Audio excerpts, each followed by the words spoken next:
Chapter 1. The hardest thing for a man like me to do is admitting guilt and apologizing. My relationship with my on-again, off-again girlfriend had become beyond toxic. I would not apologize for the slights I did not understand or my microaggressions. I wish I had understood what those were, because a few years back, when Trina turned political, my life with her went from sour to hell, as did our relationship. The last big fight started today on the 4th of July at her parents' house as we watched the fireworks. Without getting into a he said, she said, her mother asked me for an opinion on politics, and I told her I didn't have the mental bandwidth to care about everything that happened in every other country. Still, I wish we would stop spending so much of our taxes helping everyone else when we have our own problems in the USA. Everything went downhill from there. I left her parents' house without her and headed to our shared apartment. I was off for the summer, and I was oh so ready to enjoy myself, do a little fishing, and just unwind.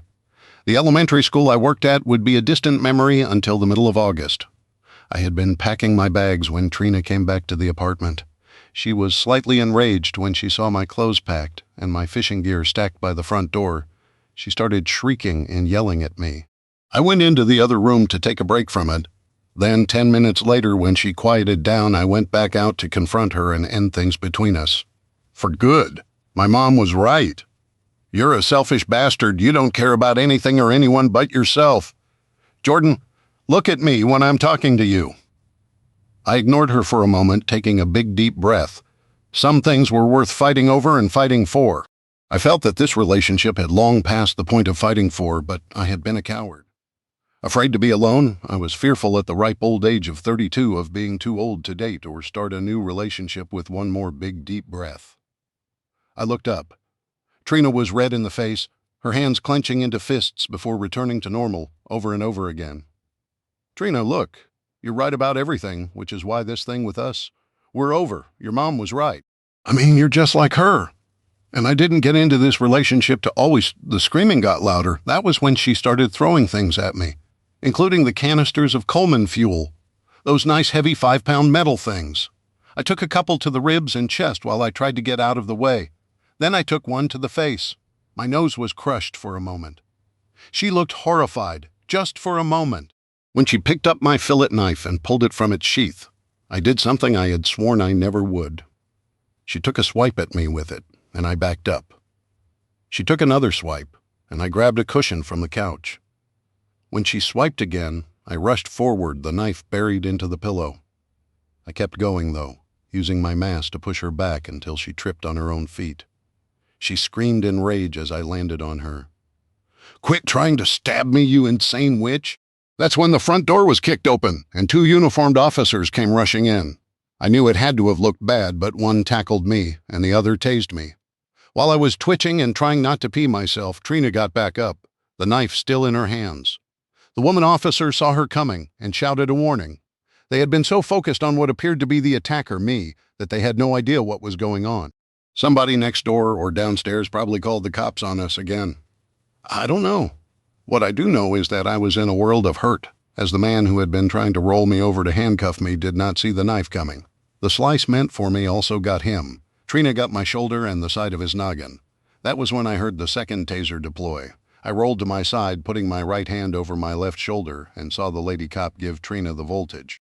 Her partner was holding the side of his head. She'd nearly scalped him. Blood was sheeting down the side of his face and neck. She's crazy. I was on her because she was trying to knife me. What the hell is wrong with you guys? I asked, as both were shouting at each other over their radios and at Trina. I got to my feet shakily and got one of the tackle boxes she had chucked at me. I was walking back to the bloody spot in front of our apartment door with it. "Don't go anywhere. You're both under arrest," the lady cop said. "This is a first aid kit, or there's one in here. I'll get your partner's head wound first, then you guys can get my arm bandaged until the ambulance gets here." "Okay." The guy looked my way, nodding. He looked like he had come out of the set of the Texas Chainsaw Massacre on one side. His partner looked my way, nodding in acknowledgement. She had already gotten Trina cuffed and had a knee on her back while Trina was spewing threats. Honestly, she was exonerating me in her ranting, and the cops, I think, were slowly coming to realize that tiny Latina lady was the one who had started the dance. "What's your name?" the lady cop asked. "Jordan Daniels, ma'am." I removed the gauze and some absorbent pads from their plastic packaging. She nodded as I put the pad over the gash on the side of his head and then got the roll of gauze out and started wrapping it with my bloody hands. Trina bucked and started screaming. The woman got up off of her for a moment and pressed the trigger on her taser again, making her shimmy. "A neighbor called us. What's going on, Officer Wade?" the man I was wrapping up asked as he winced in pain. "We got into an argument at her parents' house. I left so things didn't escalate. I decided to pack up and head for my cabin up north to get away for some perspective. When she came home, she started chucking things at me after I broke it off with her. I'm pretty sure my nose is busted, and I'm going to need stitches too. When she grabbed my knife, I grabbed a cushion. She'd killed the cushion a few seconds before you guys kicked in the door. I was just trying not to get knifed and get it out of her hands. It looked pretty bad, the lady cop said. "I get it," I told them. I admit when I had the knife trapped in the cushion, I did let her trip herself up and was holding her down. That's it, though. Happy 4th of July, Trina. We're all probably going to the hospital and then to jail. She started cursing me out in Spanish all over again. I ignored her as much as possible. I pulled my shirt off when I finished the officer's head wrap. It was ruined anyway. I blew my busted nose into it, wincing at the pain. Then, I used a clean part to wipe down my arm. My hands were still bloody, as was everything around us. I got a new pad out and put it on my shoulder. I started trying to wrap it in place with one hand, but Officer Wade came over and took over. He wrapped it tightly enough to apply some pressure. That's when I heard the sirens approaching, whether it was backup or an ambulance. "Before you put the cuffs on me, can I get a clean shirt and pack my nose?" "Go ahead," the lady cop said. "Wade will go with you." This was not how I thought it would play out. "Me neither, Kim," Officer Wade said. As expected, my night ended in the hospital alongside Billy Wade and Kim Marsh, both officers. The stitches were fine, but I could not help but whimper when the doctor straightened my nose out, making breathing a lot easier. I had wiped away the tears and had been grateful for the ice pack. I lay back on the bed next to the big man who tackled me an hour and a half earlier. "We're not arresting you," Kim said softly. "Obviously, I appreciate that." When she started swinging the knife around, it was all I could do to figure out how not to get cut without hurting her. "What was the fight about, if you don't mind me asking?" Kim asked. I could hear her writing in her notepad, but I figured her body camera was still on. "I wasn't going to lie about this. They deserved the truth." Trina got very political, and not for the guy who had just been elected. "I don't care either way. Things had been going bad for years, but things changed between us after the election. Honestly, I feel like a coward for not ending this for good a year ago." "Why didn't you?" she asked. "I just turned 31 and didn't want to be alone," I admitted. I heard her chuckle. Or maybe it was Billy or William Wade, Dubs for short. "Dude, you should get a dog," he said with a chuckle, so it had been him. "I've always wanted one, but Trina wouldn't allow it," I told them. This time they were both silent for a minute. "Jordan, you know there are more kinds of abuse than just physical?" I doubt Trina knew I was bilingual, but I could still understand everything she said when she switched to Spanish. "It sounds like you were in a no-win situation and trapped." Sometimes it felt like that, or maybe if I had just tried harder or cared more about the things she did. I sighed. But honestly, I've grown apathetic to her and the whole situation. Part of my decision to go up north was to give myself time to think about how life would look without her. I wasn't expecting her to rush home and launch an attack. It's over for us, for good, for what it's worth. I've always understood her Spanish. I'm a quarter Mexican from my mom's side.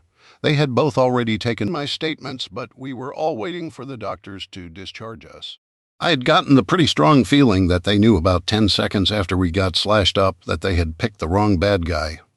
It was all poor optics and timing, so I wasn't mad at them. "That's not a bad idea, but you should still consider getting a dog. They're better than women anyway." I heard a smack, and he yelped. I pulled the ice pack off my nose and eyes to see Kim scowling his way. "Quit trying to sell the family pups," I heard her hiss. "They'll love you forever. Never break your heart. They're loyal and won't cheat on you," Dub said with a grin. "And it'll be better than being alone, you know. When school starts up, though—" "Are you a teacher?" Kim asked. "Yeah, 3rd grade science and math. That's actually where I met Trina. She's already been booked. It is a holiday today and tomorrow so that she won't get a bail hearing until after the weekend. Perhaps you should get out of town while the opportunity is good. Or does she know where your cabin is? She does, unfortunately. I'll just take anything valuable with me. Unless she or her friends and family are wealthy, they won't let her out cheap, Dub said. When she cut me, her bail went up by $100,000. If the prosecutor sticks with attempted murder on top of assault and battery, they might keep her in remand. Huh, is there any way to check that online? No, but I'll be there, Kim said. This loon here will probably take a few days off. That's not fair. We usually get the same days off. I don't want to work on the weekend with the rookie. Although these two were not related, they fought like brother and sister.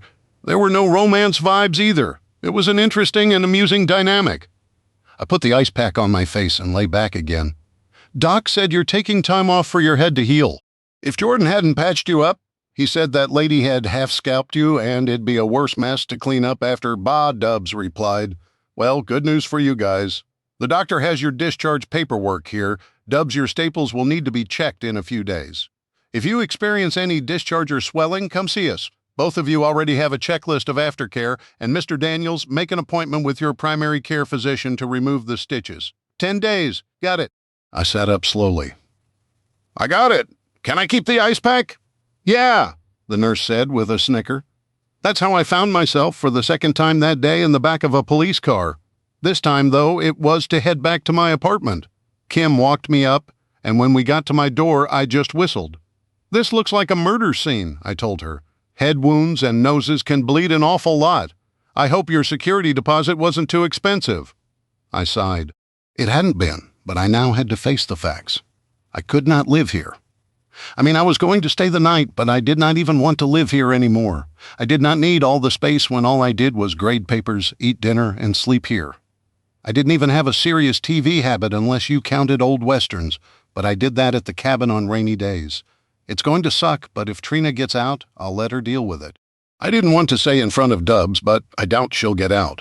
The report I sent in, I went ahead and wrote all the threats out. Her attempted stabbing and attacking my partner and you.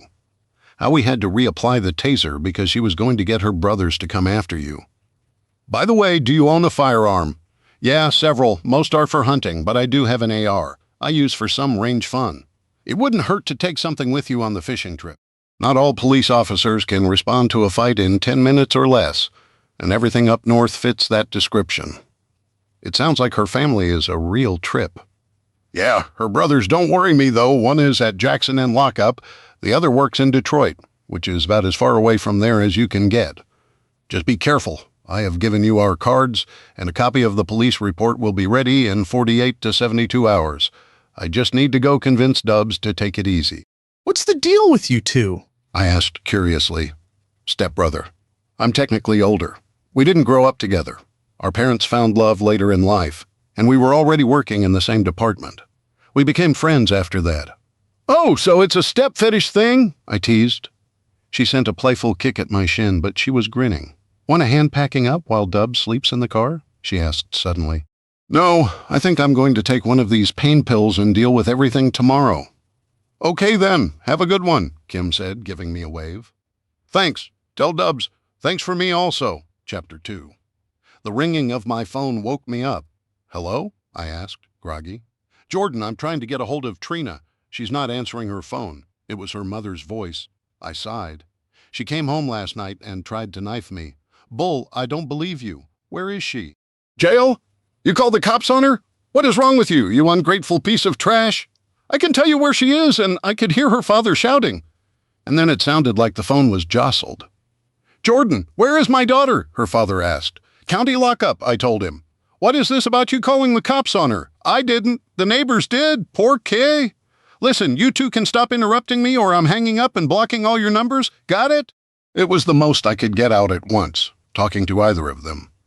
See, go on. His voice dripped with sarcasm. Well, she got arrested after she hit me with a gas canister, tried to stab me, sliced my shoulder open, and stabbed a cop in the head. I was not being fully honest here, but I wasn't stretching things too much, which is why she got arrested for assault and battery and attempted murder against 2 people, one of whom is a policeman. Apparently, she came home and was even more fired up when she saw me packing my bags to leave. She decided to scream at me, so I broke up with her and she snapped. Neighbors called the cops. She did bad things, got arrested, and was taken to jail. He told Sylvia, Trina's mother, what had happened in rapid-fire Spanish. She started cursing and saying, "I must be telling lies. Anyway, I'm going out of town with all the charges and her trying to kill a cop. I doubt she can get bail." "We have money," her father said softly. "I mean, it might not be offered. I don't know what you and Sylvia said to her after I left, but she came home ready to murder me. And I'm not just saying that lightly. I'm being literal." Now, I was asleep because I did not get home from the hospital until around 3 a.m. I'm going to hang up now, and the only other time I want to hear from you or anyone from your family is when Trina or you guys are coming to get her stuff from the apartment. "It looks like somebody was murdered in here, so I'm throwing out most of the furniture if you don't want it." Honestly, my bed, or well, the sheets were ruined. I hadn't showered last night and at some point had sat on the bed to get the new shirt on and had bloodstains on the edge. "I see," he said softly. "Goodbye, Jordan." I hung up, I stretched, and headed to the living room where I decided I was feeling petty. I took a picture of the blood splashing against the wall, the bloody handprints, and the bloodstains on the carpet. I took a few more pictures with my phone and sent them to both of Trina's parents' cell phones, then got in the shower. An hour later, my phone started ringing off the hook as I packed my clothes into Rubbermaid totes. I answered it the first time, and a local news station wanted to interview me about what happened. The second and third were more of the same. When I saw myself in the mirror earlier, I knew I did not want to be around people, let alone be seen with 2 black eyes, a taped nose, bruises from the canisters, and being tackled with a stack of bandages on my shoulder. So I put my phone on silent and staged everything by the door again. Thankfully, the carrying portion of the operation would be downstairs. Luckily, yesterday I was able to back my truck up in a front spot off the sidewalk. I had my laptop and my old CD-DVD book with about 100 discs. I decided to take everything I was keeping. I would decide what to do when I got up there. I was even taking my laptop and our TV. Where would I move? How? And if I should talk to the school district about things. I was pretty sure going to jail would mean Trina losing her job, but if not, and she got out before the school year started, I would have to avoid her. Oh hell, I would call the administrator. I had to, just to keep myself safe. I was picking up a box when a voice called out, "Knock, knock," and pushed in the door. I was surprised to see Kim and Dub standing there in civilian clothing. I smiled, relieved that they were not Trina's parents. "Come on in," I said, putting a box down. "These are going out to your truck," Kim asked. "Yes." "Good," Dub said, grabbing a double stack, a feat I could not have done. "I'll get the door. Come on," Kim said with a grin. "We're here to help." "Thanks," I said quietly. When we got to the truck, I fumbled with the box to raise the topper window and lower the tailgate. When I did, we both set our boxes down. Dubs pushed the double stack back some. We live about 10 minutes from here at my parents' farm," Kim said suddenly, "and wanted to see how you were doing." "Pretty good." I decided to pack everything up. I don't know if I can ever come back to this apartment again, not to stay in. "I know," Kim said softly. "Let's grab your stuff." We spent a good 30 minutes loading everything up. Kim offered to go through the fridge, but I had already done that. Everything I kept was in a big cooler that would ride in the back of the crew cab, not the bed. I did a last check and then locked the place up behind me. The oddly friendly step-siblings were waiting outside by my truck. "I really appreciate this," I told them. "Hey, can you do me a favor?" Billy asked suddenly. "Sure," I said, not wanting to be ungrateful for their help, even though I did not understand it. "Follow us to the farm on your way up north. It's not too far from the on-ramp to I-75. Billy told me, "Okay, sure," I told them. As I got in my truck to follow them, I caught a snippet of their conversation as they got into a Toyota Tundra. "Hope he's going to be okay. Not often you see cases like this." "Yeah, it's usually the other way around," Billy's voice said as I fired up my truck and lost the rest of the conversation. It didn't take a rocket scientist to know what they were talking about or thinking. I was a doormat. I was a pushover. I was too chicken to end things with a girlfriend who'd gone off her meds 4 or 5 years ago. A woman who criticized me for not wanting to get married and have kids right away. Who hated my hobbies, my property. Up north I had inherited. And apparently my very life Kim hinted about it last night until she came out and said it. There can be more than just physical abuse between partners. It can be emotional, verbal, or a combination of the three kinds. I didn't know if I fully believed that I had been abused myself, but I was not going to argue with this pair. I had left the Catholic Church as a kid and went to a Lutheran church for most of my life, and I would not compromise with her about going back to it. I inherited 5 acres that faced a river or small lake, depending on how much water the dam was letting out. I had been spending my extra money on it, upgrading the septic system and putting a cheap metal Quonset hut on a new cement pad. I'd even put a pole barn roof over the cabin's roof. She also hated my cute hobby of prepping. I was not crazy with it, but in my Quonset hut, I'd kept a few pallets of staples in Mylar, packed in buckets. I had freeze-dried food in 15 totes on a wooden shelf under my workbench. It was nothing too crazy. I'd been snowed in one winter up there during Christmas and New Year's break.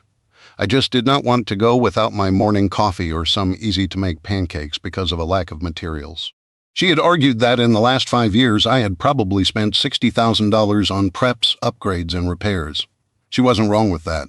But what really had angered her was the fact that I had spent it there and not on a ring for her or a house for the both of us. Why had I not asked for her hand in marriage? I was too chicken to let her go, but I was too chicken to put a ring on her finger. I could see both sides, but I had some heavy reservations. Huge. "Time to quit being a chicken," I muttered, following the cops. I know they called it a farm, but it looked like a nice house with a large barn out back. It was surrounded by more knee-high corn than I had seen in one place before. This massive field ran alongside the freeway for more than a mile. "Farm. This was a small village worth of land." I pulled in behind Kim and killed the motor. "Come on in," Kim said, grabbing the door for her brother and me. I followed them both into a bright, sunny entryway into the house. The kitchen and dining room were immediately to the right, the living room to the left, and stairs and what looked like a screen room way further back. Then a furry missile streaked our way. "Giselle, sit!" Kim called from behind us. The dog was sliding on the hardwood floor, but she managed to get her butt down and her front paws in front of her. She slid into Billy's legs despite that fact, her tail wagging so hard she could hardly hold still. That is, until she saw me, the tail wagging stopped and she went absolutely still, a low rumble coming from her chest. "This is Giselle, our parents' favorite daughter," Billy was teasing, but I had hardly breathed when I saw the big dog. "Up," Kim told her, using a hand gesture. Giselle got up slowly, then looked between the siblings and me. "Let her smell your hand, Giselle. He's a friend." "Okay," Kim said from behind me. I held my hand down, wanting to make a fist to protect my fingers, but I didn't. She patted over slowly, then sniffed my hand. Funny enough, she started licking it, then flopped down on her back and wiggled in place happily. It seems he passed the Giselle test. "Sis, go ahead and pet her, Jordan. She loves her belly rubs." I leaned down and gave her some, smiling. I could feel and tell she'd had pups at some point, but she wasn't swollen with milk at the moment. I got up between her front legs and gave her a good scritch. When I stood up, she rolled onto her feet and then pushed her head against my side. "Okay, now she's just flirting," Kim said with a chuckle. Giselle was what looked like a German Shepherd, colored all black. She wasn't the tiny type either. I know all the fur makes them look huge, but with her size and how solid she was, she had to be 80 pounds or more. "She's a good girl, huh?" I asked, scratching between her ears when she put her head under my hand. "She's great. Sorry if that seemed tense at first. We have a way of introducing people to her so she doesn't get too protective of Mom and Dad." "Got it. No worries," I told them. I followed them into the living room where an older couple sat grinning. They must have seen the whole thing, but I had not noticed them until I got a wave from the mom. "Hi there, you must be Jordan," Billy's mom said, getting to her feet. She held her hand out to shake, and I did. Then she pulled me into a big hug. "I'd get up and hug you too, but I just had surgery on my knee a couple of days ago," Billy's father said, giving me a wave while I was getting all the air squeezed out of my lungs. "Nice to meet you guys," I told them. "Thanks for taking care of our kids." "I wish they had gone into a safer field," the mom said, letting me go. "It was mutual after a certain point," I told her. I saw the paperwork from the hospital. The doctor said half of our son's scalp could have come off if you hadn't gotten the wound packed, taped, and wrapped as you did. "Oh, sure, they could have sewn it back up, but..." She interrupted herself with another bone-crushing hug, and this time I hugged her back. It was hard not to grin. "Thank you," I muttered. "Well, man, that's what we needed from the favor." "Martha here has been in full mom mode and insisted," Billy said with a grin. "Oh, I'm not finished with him yet," Martha told the son with a wicked grin. "Martha, don't scare him off. He has no idea." Billy's dad called. "William Wade Sr., I will not scare him off. Mr. Daniels, would you follow me a moment?" I nodded, getting away from the old man. "Don't worry, she's not that crazy." Kim called as I followed her mother to the back of the house, where I thought I'd seen a screened-in room. A few heartbeats later, I was proven right. We opened a screen door and stepped in. A dog door was against the back wall, and 6 puppies played in the backyard. I walked to the glass and smiled. "Mrs. Wade, I'm sorry your son got hurt because of my crazy ex. I'm sorry my son misread the situation and tackled you to the ground, and for my daughter tasering you. She shot right back. I'll admit, it would have looked bad when they came in the front door. I was trying to pin her down to get the knife away from her. And when both you and my son got cut by that crazy woman, who did you help first? Not yourself." I sighed. I wasn't going to win here. He was hurt worse. "You also had a broken nose and probably a mild concussion, according to Kimmy. Yet you helped them, first all the while that banshee of a woman was screaming vile threats." I sighed. "You're right. It was a bad night all the way around. I'm just glad your kids were so reasonable. By all rights, I expected to be in jail along with Trina. I did fight back in my own way, and I'm not sure I should have." "You mean all of that don't hit a girl if you're a man that thing?" "Yeah," I admitted. "Most folks subscribe to that, and I do too. But that doesn't mean you deserve to catch a punch she throws or a knife she's trying to cut and stab you with. Even God will forgive self-defense. I knew that, but it was hard to internalize that. Honestly, with the years of being yelled at, her getting in my face, daring me to do something, anything, I had entertained the thought of doing it just once. Obviously, I never did that, and part of me wondered if I had stood up for myself like that, if this would have blown up the way it did, or if I would be the one in jail. "Thank you," I told her, instead of explaining everything. "And here's my thanks to you. My kid said you always wanted a dog, and your girlfriend never would let you." Yeah, that's correct." She put 2 fingers in her mouth and whistled. 6 rumbly, tumbly pups took off for the doggy door. The first 2 made it in, but the last 4 got jammed up by all trying to come in at the same time. I tried not to grin when they all came tumbling in, barking, nibbling on each other, and sniffing me. "This is Giselle's last litter. We're getting her spayed after this. She's had 3 litters in her life, and all of the puppies she's given us have grown to be her size or larger. I'd like to thank you by giving you the pick of these hooligans. They just turned 9 weeks old and already have all their first shots." I was surprised. Me? I had always wanted one, and honestly, always specifically wanted a shepherd. I know they shed a ton, and if you don't keep them busy, they can become worse than termites, chewing everything up. Despite that, they were loyal, smart, protective, and could do a ton of things. I was about to say something when the screen door behind us was pushed open, and a fuzzy supermodel walked up, putting her head under my hand. I gave her a scratch and just stared. "Would I? Could I? My apartment was a no-pet place, but I wouldn't stay there anymore. Do you have a preference? I have 4 boys and 2 girls. "What's your recommendation?" I asked her. "A girl dog for you," she said. "It seems Giselle is a traitor and has already picked you as one of her favorites." Giselle chuffed, then walked over to a fluffy black pup and picked it up by the scruff. She turned and put the puppy down on my feet. The puppy immediately started chewing on my shoes. I grinned. "You think she's the one for me?" I asked, picking the puppy up and turning it over to see if she was, in fact, a girl. She was, and I held her up in front of me. I got a small lick on the nose, and then she gently gnawed at it while trying to run while being held. "Okay, Giselle. Do you think he should get the shy one?" Giselle barked once, then spun in a circle. I cradled the puppy, and it buried its head in the crook of my arm. Then it peeked back up at me. "I think she made the decision easy for me," I told her. "Will she be okay being in a crate when school starts in the fall?" "That shouldn't be a problem, although all our dogs are working dogs. We breed and train service animals for various people." "So, could I say she's an emotional support dog?" I asked curiously. You could, but it'd be easier to say she's being trained as a psychiatric treatment animal for PTSD, she shot back. Somebody who was in an abusive relationship and their partner tries to murder them. It'd be easy to get the legit paperwork. It's not something you have to think about right now anyway. They are then considered actual service dogs and can go wherever you go, so what do you think? I think I have the perfect name for her, I said as she bit at the finger I used to scratch her nose. Oh yeah, I'll need it for her paperwork. Shyla, the shy one, Chapter 3, an hour later with a new Rubbermaid tote in the back and a pup in the front. I got on the highway going north. The Wade family gave me the dog, her AKC papers, a puppy starter kit, which included food and water bowls, some food she was used to, as well as a leash and a couple of collars.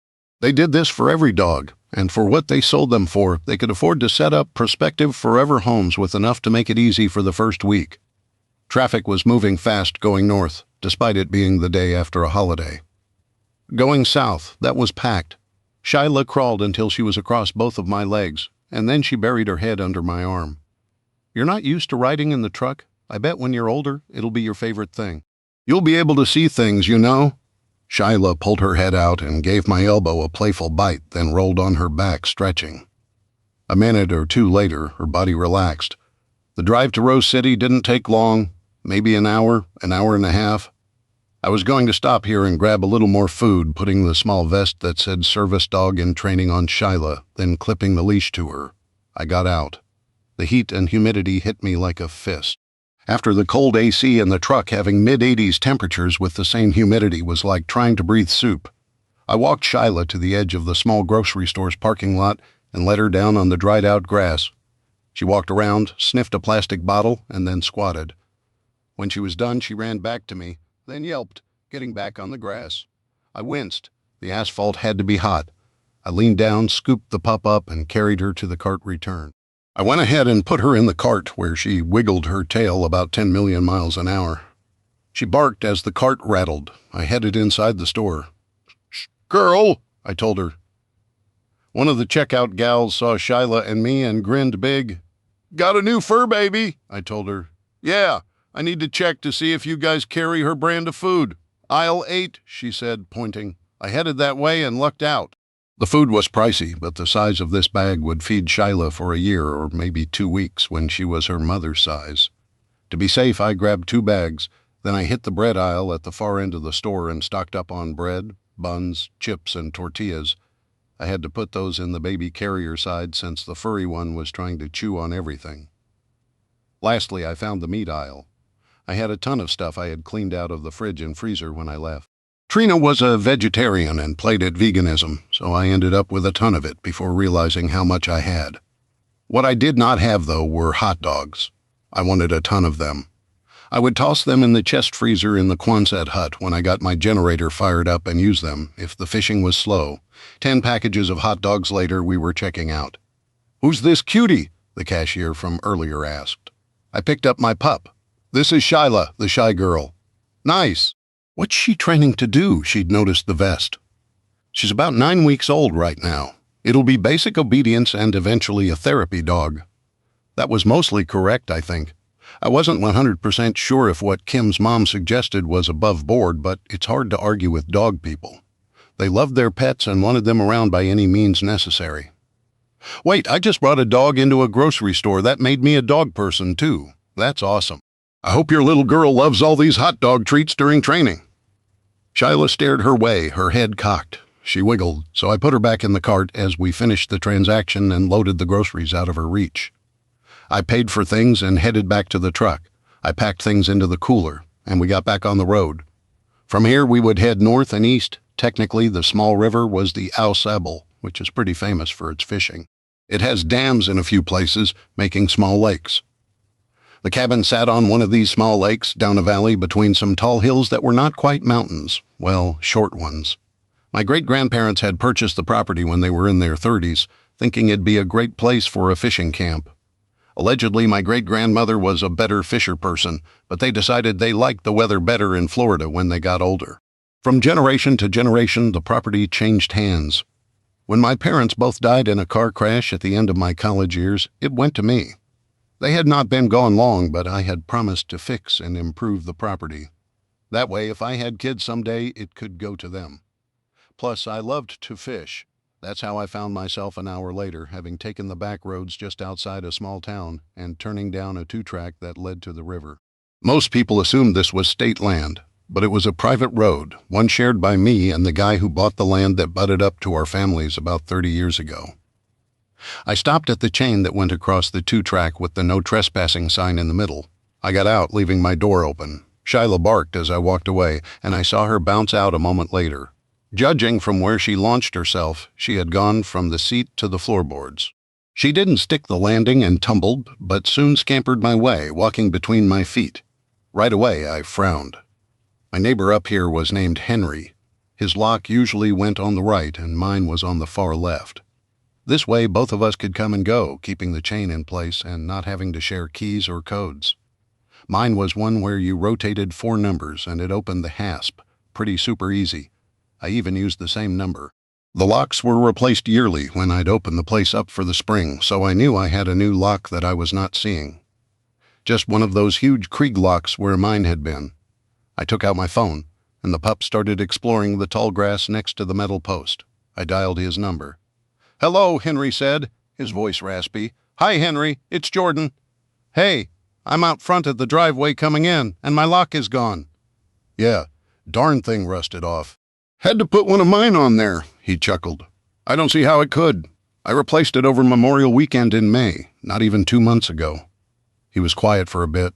"Sorry, kid, then it was defective. Wasn't holding the chain up. I can come up that way in an hour or two. Catherine has taken a nap." "You can't drive a quarter mile to the entrance and turn a key?" I asked, not quite shocked. "I don't want to wake her up." "You're more than welcome to come get the key if you want, but you have to be quiet." That's when a grasshopper startled Shyla by jumping straight up, startling her. She started barking. "What the hell is that?" he grouched. A grasshopper startled my dog. "Listen, I don't mind walking up, but don't be cutting my locks anymore. You're on my property, kid, don't forget that." With those words, he changed my mind for me. "This easement went to our property long before you ever bought that land," I said, amused. "In fact, if I were to check the deed with the county and township, it's for sure right on there. I believe your property's easement of this road is contingent on ours being in place, so come up here and unlock this, because if I have to walk at this point, I'm going just to start cutting your locks when you pull this crap." The old man was quiet. "You're pretty brave, seeing as you don't live up here full time." "Pretty brave for a sickly old man to be making useless threats," I told him. It was the same thing my parents had to deal with. Henry wanted to buy more land, and he wanted waterfront property. He had bought his land thinking that part of our undeveloped property was part of the land he was buying. Well, rivers move, and he literally lived uphill. His property had never been within 200 feet of the water. Sure, he had a great view of it, but he had no access. It was when he had demanded as much. My parents had refused to split up the land to sell him any, that he started getting passive-aggressive and crappy. If he wanted to use our dock, or even put in his rowboat, that would not have been a problem. The fact that he wanted to own it and acted like he did made him insufferable. Also, I had, for the most part, been pretty passive much of my life and let my parents deal with him. After they died, I came up here to unwind and clear my head. I wanted to sit in the sunlight, do some fishing, just stare at the water, and remember them. I had found him on our property to the north of our small cabin, with stakes and plastic ribbon tied off to mark out a foundation. When I'd asked him why that was there, he told me that with my parents dead, there was no way a kid fresh out of college could afford the taxes on the lakefront, and I'd be too busy to take care of things. He just wanted to see what a garage would look like down there, and had not expected me to show up on that day. I guess that was when I decided he didn't understand boundaries and had a huge sense of entitlement. Later that afternoon, I removed his stakes and marking tape and dumped them at his front door. He was not amused. "Cut it! I don't care! Nobody comes up here anyway!" "Actually, I think I've got bolt cutters up here. Which lock do you want to go? Left or right?" "Hold on a minute now. Those Kriegs are like $40 a piece, then come unlock it. I have spare locks with me. I always do." "I don't care if you cut it, but you'll owe me. Since my parents have died, I've had to do this 4 times already. This will make number 5. There's nothing on either of our easements that says this chain or these posts need to be here. In fact, my grandparents were the ones who put them in." Maybe I should just hook 'em up to the tow strap and yank the blighted things out. Watch your mouth with me, kid. Then I heard a woman's voice in the background. He hung up the phone a second later, cursing. This man pissed me off like none other, except maybe for Trina. With that thought, I went back to the truck, dug under my seat, and came out with the bolt cutters. I carried them in the truck for this very reason. See, I could just cut a link in the chain and not cut his locks and put mine on. But I had done so much research on the properties, the deeds, easements, and water and mineral rights because this guy was a total tool. I was tired of being stepped on, so I cut both of his locks, leaving them by each pole, took the chain, and put it in the truck.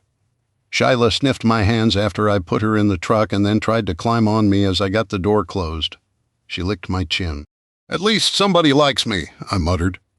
My windows were rolled down and Shyla was standing with her paws on the window frame as we drove past Henry's house. He was sitting out front in a rocker with his wife, Catherine. He flipped me off, so I honked the horn at them. He came out of his chair, then stumbled and grabbed the railing. Catherine gave a wave and an embarrassed smile. I gave her a wave back. Today must have been a good day for her. I could see she was not on her oxygen machine. We rolled down the hill, took the curve, and then our property came into sight. The cabin had started as a fish camp and had been added to over the generations. It had originally been built with logs on top of stone piers, but those had been torn out, footings poured, and things rebuilt and expanded. I guess the bathroom with a septic system went in the early 1980s, and the well had come in for running water. To me, it was all good memories, despite having a crusty butthole living 100 yards away. Shyla barked, then rubbed her head into my chest as I pulled up between the metal building and the cabin. I turned off the truck and grabbed her. I let her down, and she took off sniffing. I went ahead and went to the hut first and unlocked the round padlock on the roll-up door. I didn't trust the butthead up the hill enough to do anything else. I didn't even have a people door on this thing. It was 30 by 40 feet, a big garage size, but without the high price. Also, the shape held up well to the heavy snowfall and accumulation we got up here. That's also part of the reason for the pole barn-style roof over the cabin. I needed a bigger pitch, so I didn't have to worry about the snow collapsing the roof one winter when I couldn't be here. It also gave me a nice overhang to sit in the shade and hang my hammock. With the door up, I grinned. To the right was my chest freezer, then about 20 feet of the workbench, then I had some pallets. And to the very back was a very rough-looking room. I headed that way to where a service panel waited. I turned a red knob to the on position, then pressed the big start button, even though there were 2 steel doors, and this was built mostly soundproof. The exhaust had to come out of there. The generator's exhaust went out the back of the small room in a room and out the back of the hut. There was very little noise and no smell, and it was essentially in a fireproof box. I'd built the generator and battery room with lumber bolted to the floor and then insulated it. I used cement board as the inner and outer surfaces. Then I built a second frame around that with a small air gap the same way. The result was a 2-door room to enter with 4 sheets of cement board, keeping things isolated and quiet. It also kept the batteries from freezing in the winter. I only had to run it when the fridge and chest freezers were on. I wanted to run it right now since the fridge in the cabin was firing up, and I didn't have this set to auto start right now. Anyway, I went ahead and flicked that on and checked the batteries. They were at 97%. I smiled. The generator wouldn't be running for long. A bark got me to turn and see Shyla standing just inside the overhead door in the sunlight. She hadn't gone into the shadows yet. "We're home, baby girl," I called. She wagged her tail and entered, sniffing. I remembered I had put down some rat and chipmunk poison last spring and ran to her, scooping her up. I got rewarded with a lick to the face. I looked around the rest of the big open and mostly empty area. I had patio furniture that I did not keep out stored in here. I had my parents' old Honda Spree off to the side, a rolling tool chest, and my aluminum rowboat strapped to the small 2-wheeled dolly I used to move it by myself. A couple of kayaks and some older Schwinn bikes finished the items I usually locked up when I was away. "Let's get the food in and then we can unpack. What do you think?" The puppy put her head down on my shoulder. "I think I was losing it." Other than my kids at the school, I was talking to this dog more today than I had talked to Trina in a week. Either the dog was a wonderful conversationalist, or Dubs had been right. Dogs are better than women. Well, maybe. I pulled an old wheelbarrow out from the overhang on the north side of the cabin, then used it to help me unpack the cooler. That way I could pull the cooler out and put it on top. I rolled the wheelbarrow to the door, trying not to trip on the little fuzzy one that was under my feet and between my shoes whenever I moved. Next, I had to fish the keys out to get the door opened and unlocked. Handle deadbolt. Then a padlock. Once it was open, I used a chunk of firewood to keep the big door open and a rock for the screen door. It was old school since the door tensioners had stopped working and had been removed by my parents. The rest was easy. I wheeled the big cooler in, unloaded everything, and wheeled it out. The floor was cement, but now that I was back, I would put all the rugs back down. Right now, it was easy to clean and sweep up. That fact, more than the rugs would get musty sitting on the bare concrete, is what made me put them up when not in use. I got the rest of the cabin together. I checked the water, crawled under the sinks to double-check for leaks, and checked the propane levels. I was pretty good all the way around. Shiloh was exploring everywhere, so I had already rushed ahead and gotten all the mouse traps and bait stations off the ground. She was still checking things out as I wheeled the wheelbarrow outside. I loaded it back up with a tote of my clothing, some of my tackle boxes, and my 3 long gun cases, which would remain in the cabin. I also had my father's old Savage 30-06, my AR, which I built from a kit, and my Mossberg 12 Gay. That was not all I had with me, though. I did keep my father's S&W 44 Magnum with me because of bears. I had never had a problem personally, but this side of the lake was pretty remote, and they had not learned to stop fearing us. The other side always seemed to have problems. Shiloh was, of course, an extra reason to be aware and to keep an eye out for potential predators, for this summer at least. I unloaded everything into the small bedroom and went back in for more. I got the rest of my clothes, a couple of smaller cases, and headed back in. Shiloh was lying in a sunbeam on her side, right in front of the kitchen table. I smiled. Was she already tired? She didn't even stir as I unloaded everything a third time. The rest of the stuff was from my house, and I didn't need it in the cabin. Plus, I needed to unload my truck and go fill up my gas and diesel cans. Sure, I had my own outdoor diesel fuel tank for the generator I could also use, but it had become a habit to keep a spare 10 gallons on hand after the year I got snowed in. It also helped me rotate my fuel. I pulled the truck into the hut and unloaded the rest of the boxes and totes right on the workbench. I would likely not need it for anything else. I debated pulling the truck out, but decided not to. Since I like to fish downstate at Holloway Reservoir, my favorite rods always came with me when I went home. I took those from the truck and pulled the door closed behind me. I made sure I had my keys before I locked it up and headed to the cabin. The propane was topped up, the diesel tank had been refilled in May, and the generator would kick itself on and off as needed now. I moved the rock and the piece of firewood out of the way and went in. Shiloh was still sleeping in the sunbeam. I opened her tote and unloaded her dishes. Once I filled the water dish, I put it just behind my LZ boy near the kitchen. When the food started clinking into the bowl from the 5-pound bag the Wade family had sent with me, the puppy startled awake. She whined, looking around, then let out a small howl as she started walking my way. Her head was lifted and she sniffed around the place. I let her. She was probably missing her fur family already. Should I get her another dog so I can eventually be away from her? She finally found the food dish she had been looking for and looked up at me. I pointed to it. She tilted her head, squeaked a little bit, then started eating. It was early afternoon, and I had some time to fish. Chapter 4. I had rigged my 3 favorite rods and my fly fishing rod. Shiloh had whined, so I put her in the chair next to me. She quit trying to crawl into my lap and was just sitting there staring at me. I was about to take her outside when my phone rang.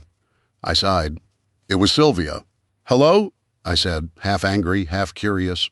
Why they were calling me again? "This is your fault. It's only fair you help us get her out of that horrid place," she opened with. "What are you talking about?" I asked her. "The police won't tell us what happened. We have to wait for the report. The jail says there's no hearing set yet, and she has to wait until at least Monday, maybe Tuesday, to see if she gets bail.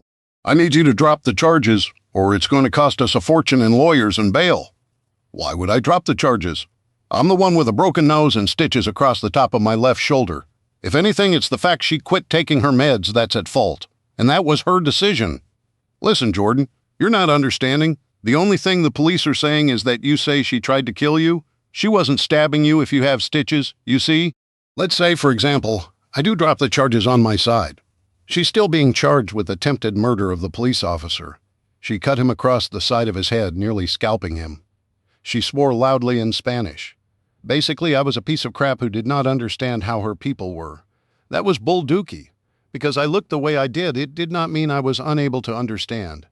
I lived with her daughter off and on for 5 long years and dated her for a while before that. I got sick of Sylvia's mouth, so I surprised her. In Spanish, I told her, I don't know what you're really upset about, Sylvia, the fact that I don't care for politics or being a vegan myself, or that she's mentally ill when she's off her medications, or maybe perhaps it's all the chirping of a spiteful mother that poisoned her mind. The fact is, I came home from your celebration of the American independence and was packing to leave her. She freaked out and attacked me. The neighbors called the cops because of her screaming, and she had just tried to stab me when she got free of me trying to take the knife away. She cut both the cop and me while trying to stab me again. I'm sorry you think I was wrong when I didn't let her kill me, but why would I want to help the crazy woman who tried to kill me or her parents who despise me? There was a long pause. Then I heard her husband talk. Apparently I had been on speaker. In English, he asked, How long have you known Spanish? Let me think, 18 to 20 years ago in school, formally. And my whole life from my mom? It was at least since the 8th grade that I knew I was fluent. I took 3 more years of it in college for my foreign language. I got my teaching degree, and there were openings for math and science. That's where I met Trina, who had gotten the job teaching Spanish. They were quiet. All this time you've understood us? When we thought we were speaking privately amongst ourselves, he asked. If you're talking in front of me, it isn't a private conversation. I'm sorry you think so highly of your daughter that she had to stoop to have a relationship with a teacher. It was fine for her to get a teaching job in Mexico, which would have been a very respectable job for a woman, but you wanted her to marry up. Yes, I heard and understood everything. I always have. It's why I never got more serious in our relationship. Did she know? Her mom asked suddenly. It honestly never came up, so now you both know the whole story of what happened. Even if I wanted to drop charges, she tried to kill me, so I won't, and attacked me in front of the cops, so I probably can't. I know I sent both of you the pictures of what the apartment looked like this morning. Do you see all that blood? Some of that was mine, but a lot of it was the cop she cut. He needed staples on the side of his head. Not stitches, staples. The officer's name is William Wade, Jr. He goes by Billy or Dubs. You can ask him if he wants to drop the charges personally, but I don't think he can. This is a big mess you've led our daughter into, if you'd only. I hung up. I was done. I let out a sigh and just let it all go, all of it. Suddenly, I felt lighter. Standing up for myself, admitting I knew how her parents had been trying to undermine our relationship for years. How nobody, including Trina, thought I was good enough for her. That weight being gone was suddenly freeing. My phone rang again, and it was them. I sent them to voicemail and turned my phone off. Hey, Shyla, want to go fishing? The pup barked, her tail wagging. I had to assume that meant yes. I got a fanny pack out that held a handful of the lures I used the most in a plastic case. I put my wallet in it just in case I went in the water accidentally. I grabbed a beer from the fridge and grabbed my spinning rod. The pup hopped down from her spot and followed me as I left the cabin. She would not go far from me. She startled when I cracked the can. It hissed, and it felt good to laugh for a second. She came back and plopped down next to me. I would have to weed whip the shoreline in another week or so, but for now, it was low enough that I could sip my beer and throw some meps around. Shyla was chasing grasshoppers when I felt a tug on the line. I was rewarded with a strike. After some back and forth, I landed a nice little rainbow. I let it go and took a drink of my beer. Shyla sniffed my beer, sneezed, and then sniffed my pant leg where I had wiped my hands. She licked at it, then rolled right on that spot. You're a fan of fishing too, huh? She made a growly sound as another grasshopper jumped a few feet away. Her ears swiveled and she turned. I thought she was going to start chasing it when I heard a police siren. That was weird. I hooked the spinner to an eyelet, took in the slack, grabbed my beer, and got up.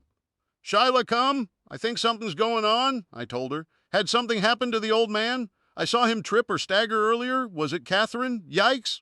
I started jogging to the house. Apparently the pup thought it was time to play chase because she let out a happy bark and stretched her tiny legs to keep up, yapping at me the entire time.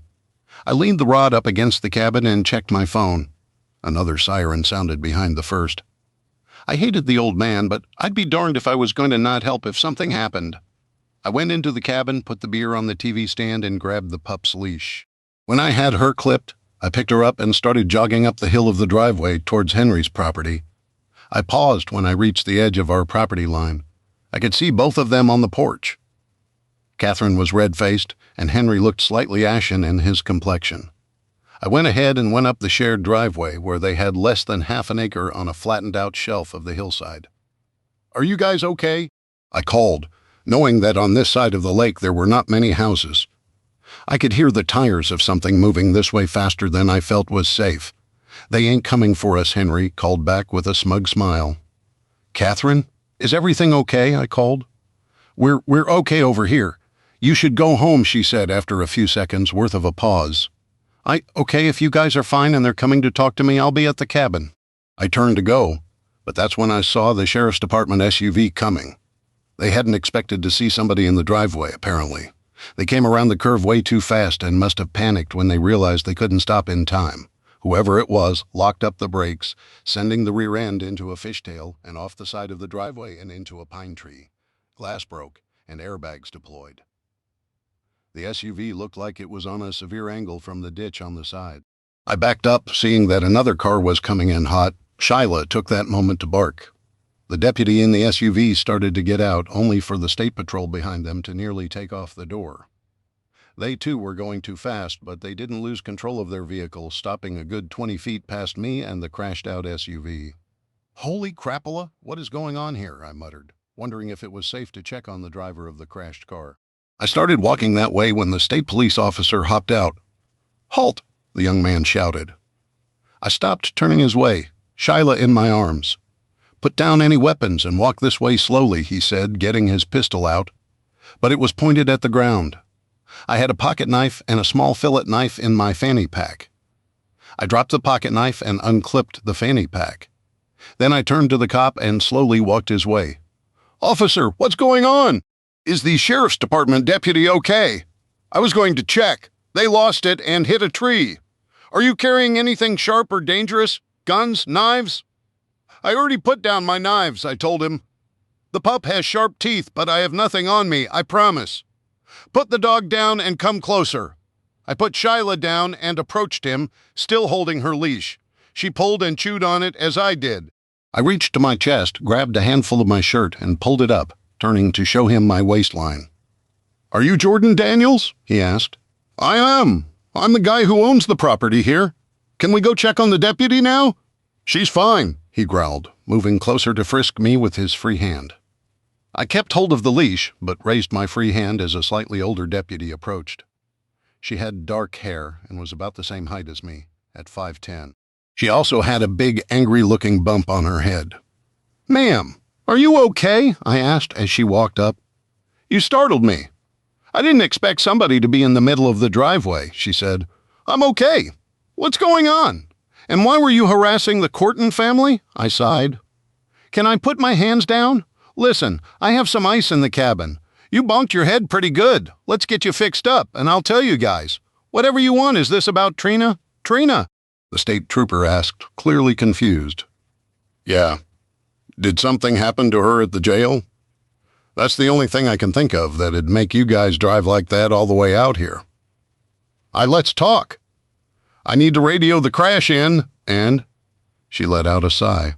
"You can tell us who Trina is." "Oh, that's probably on your computers. She is my ex. She went nuts, tried to stab me yesterday, and ended up slicing up Officer Wade down in Genesee County. That's why my nose is all taped up and I have stitches in my shoulder." "Okay, let's go," the statey said, holding an arm out for the deputy. I nodded and scooped up Shyla. "Can I bring my fanny pack and pocket knife? My wallet is in the pack." "Yes," the deputy said. I nodded and headed that way. When I had everything, I walked downhill. I heard the statey whistle when he saw my property. I led them to the cabin and propped the door open. I put Shyla down inside and took her leash off. She almost tripped me while I was trying to fill a quart-sized Ziploc bag from the bags of ice I picked up earlier. When I was done, I went to the bathroom, got into the linen cabinet, and got a small washcloth out. I ran it under the water and then wrung it out. I handed both to the deputy, who wrapped them around the baggie of ice and put them against her head. "Can I sit for a minute?" she asked. "Absolutely. Can I get you anything? I know the concussion protocols, but maybe some water." "We're actually here to talk to you about the harassment of Henry Corton," the state boy said. "I have no idea what you're talking about. I called him earlier because he cut my lock off the chain and replaced mine with his. He got pissy with me and told me I was pretty mouthy for someone who doesn't live up here full time. I told him he's pretty ballsy to threaten me when he's a sick old man." That was the entire conversation in a nutshell. "There was no chain up there when we entered the property," the deputy said. "That's because I cut it off. Technically, those posts, the chain and the driveway easement, are mine. I've been dealing with Henry almost since I was born. He got pissy when my parents wouldn't sell him some lake frontage, and he's been a pain to deal with since. I have a binder in my room with everything, all the legal documentation. Can you get that for me, please?" the woman asked. "Also, I'll take a water if you don't mind." I got up and poured her one before heading to the bedroom. I came back with the binder. It contained copies of everything the township and county had on file, including all the old tax documents from the early 1930s. I handed it over to the state boy. "Okay, my name's Jordan Daniels. I live in Genesee County, just northwest of Flint, near Clio. I'm a teacher at a nearby elementary school. My family has owned this land since my great-grandparents first bought it in the early 1930s. I inherited it about 9 years ago. It's been like 4 or 5 times. It has been 5 times now that Henry has cut my locks off to make it a pain for me to access my property. He says he has the easement, and that you're trespassing," the deputy said, her eyes closed. "Flip to the red tab," I told the state boy. "By the way, I'm Deputy Jennifer May, and this is our town's very own state police officer, Brian McDermott. Nice to meet you both," I said automatically. I got my wallet out and fished out my driver's license. After yesterday, I knew they would have to write a report about this, and I knew what they needed. Then I recovered my beer, walked their way, and sat down. "You're not wrong. Your easement is with the land the state owns. Thankfully, you've also got a copy of his easement, which is dependent on yours since you were there first, and this was the best way for him to access his property." "That's what we've been telling him for years," I told them. "Did you at any point threaten to hurt him, shoot him, or harm him in any manner other than physically?" Deputy May asked. "No, ma'am. I just told you all I said to him over the phone. Well, not every word, but the best I could remember. And besides the miniature terror, do you have a large wild animal you keep here for protection that you threatened to sick on him?" "Does the muskrat out by my dock count?" I asked. "Because other than that, no. In fact, I just got Shyla today from the breeder, from the mother of the cop that Trina cut up. She put her paws up on my leg, but I did not pick her up. She was a dog, and she didn't always have to be held. I did not want to spoil her too badly." "And do you have firearms on the premises?" Officer McDermott asked, closing the binder. "Yeah, I've got a couple of rifles, a shotgun, and my bare pistol," I told them. They grunted in unison, which was kind of funny. "Can you show me?" he asked. The officer followed me into the bedroom where the gun cases were laid out. I went digging for my keys and started unlocking everything, laying the cases open. When I got to the pistol case, I unlocked it and motioned to the officer. "Go ahead." "You're not giving off dangerous vibes." I nodded and opened it. My dad's old wheel gun and 2 boxes of cartridges were inside with a handful of speed loaders. "Have you had these out today?" he asked. "No, sir. I got here maybe 2 hours ago and unloaded my truck. I haven't put anything like this away yet, with Trina threatening to sick her brothers on me. I didn't want to leave them back at our apartment. If she gave them her key, they could use them against me, you know." He nodded. "Okay, let's go see how Jennifer is doing." When we headed back out there, she was talking on the phone with one eye open. "I need to eat. Are you guys hungry?" I asked. "I don't understand what this is about," the officer said. "You're being too open and honest with everything. I can tell you took a hell of a beating, and there's no way you'd make something up about your girlfriend trying to murder you yesterday. That's too easy to verify. Why would your neighbor be making these false claims? Because he's literally pissed that 40 years ago he didn't get the waterfront property he wanted. Most of his land is on a hill that he can't physically climb or build on. My parents didn't want to sell any of their land to him, It'd been in the family for 3 generations at that point. Because he lives up here full time, he thinks he's got more, I don't know, authority.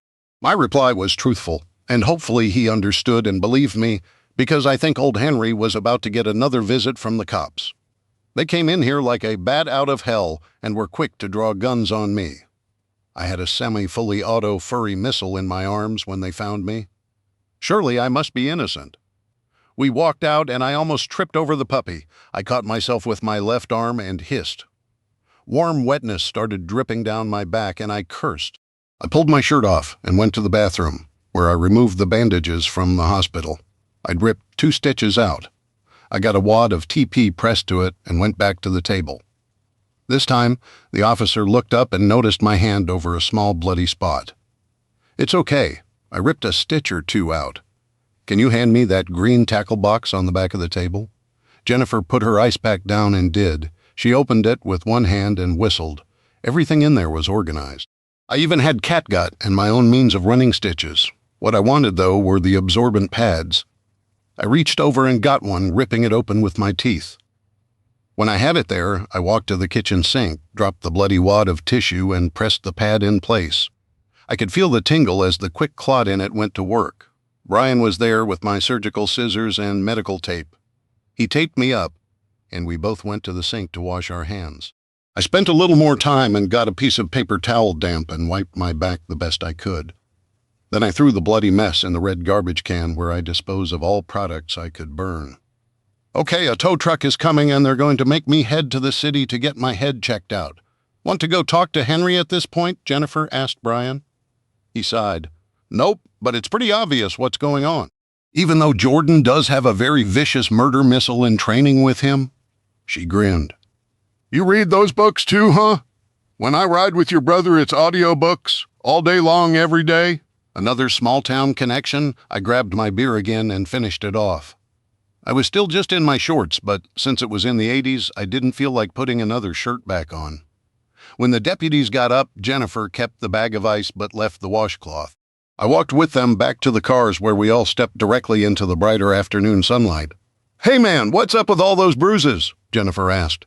"I broke up with Trina yesterday. It started with her chucking stuff at me, but when she got to my little Coleman fuel tanks, she went all Jack Morris on my butt.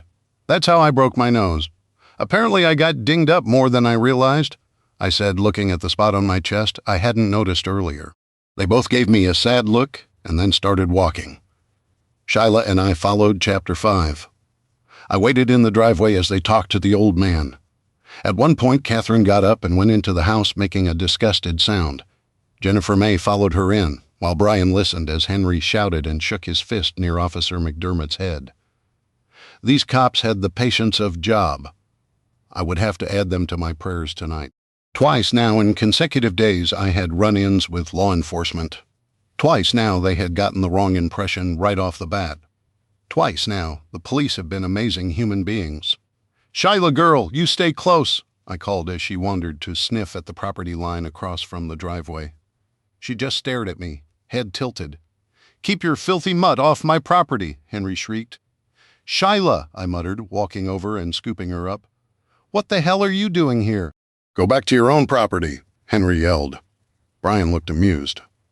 I took a step back until I was in the driveway. He raised his hand pointing at me, but Brian shut him down. "As far as I can tell from the property records, he's allowing you the use of his easement with the state of Michigan.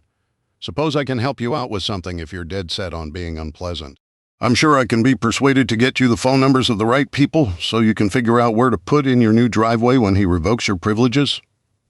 Officer McDermott's voice was calm and mellow, his words. He sounded like he had had enough and was ready to be a pain in the butt back. I loved it. Henry went silent, his hand falling.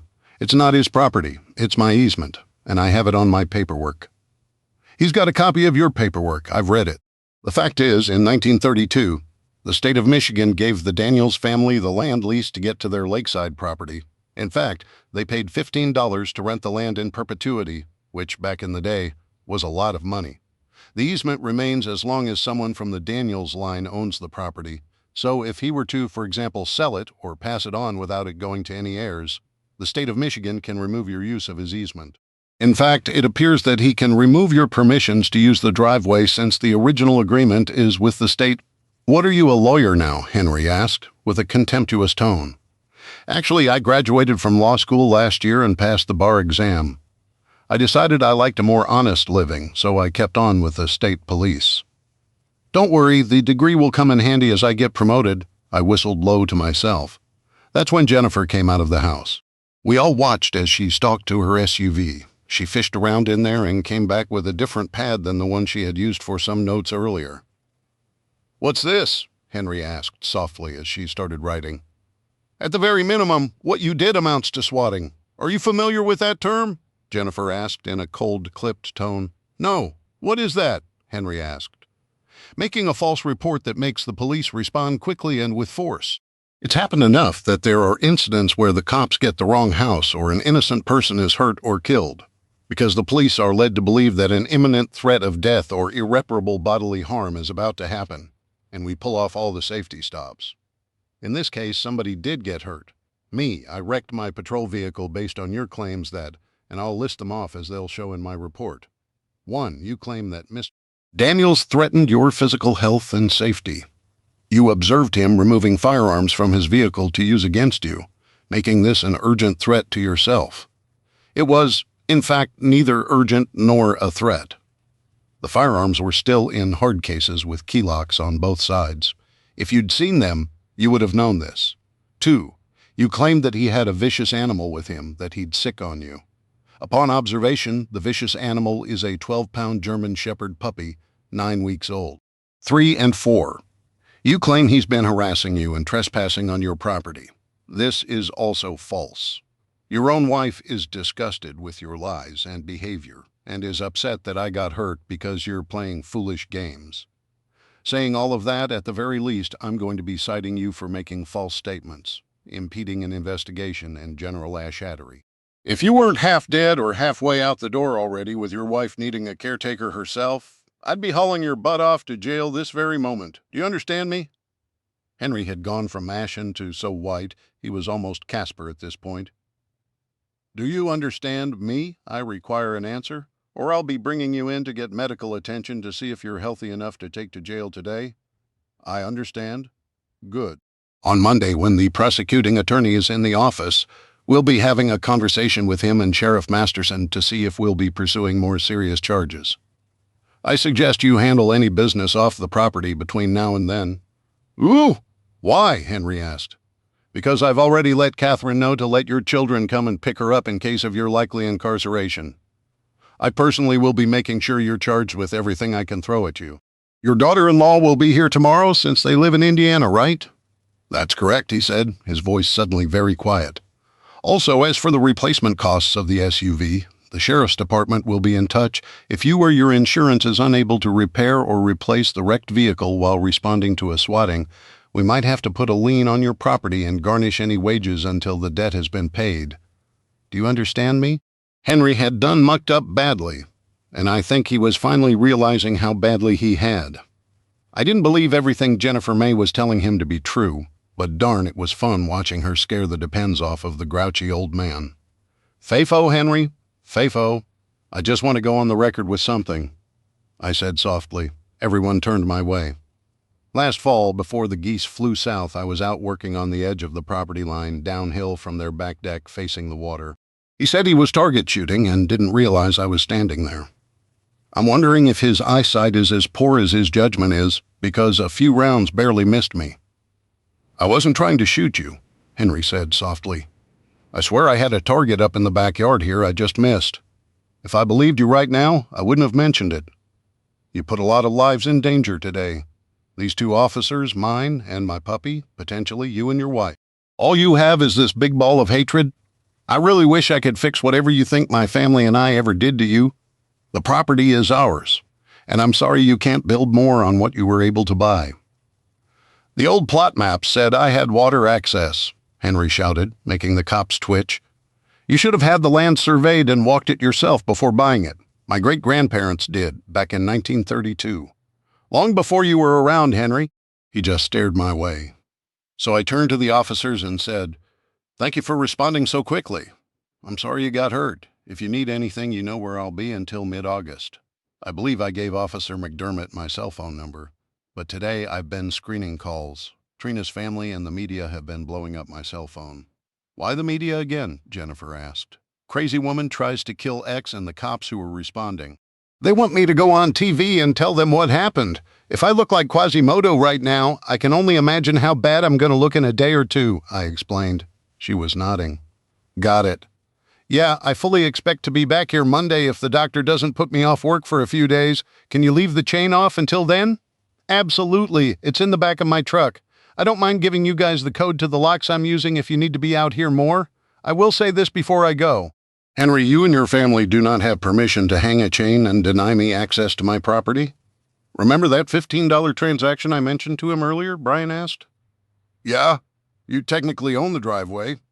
It's been leased to you and your family, as long as there is a descendant involved. You could tell these two to stay off your road or block their house in. I don't think you should, but this is more than an easement. The language changed over the years, but you technically have a lifetime lease. It's yours, Brian explained. I nodded and waved to everyone. Then I put Shyla down and sighed as she ran between my legs. The first thing we're going to do is to teach you what side of me to walk. You can't keep tripping me up, little girl. A grasshopper startled her, and she started barking and charged it. I dropped the leash to let the dog play, deciding I would warm up some hot dogs in the microwave and deal with the real world tomorrow. That way I could get away from the area while Catherine's kids came and got her.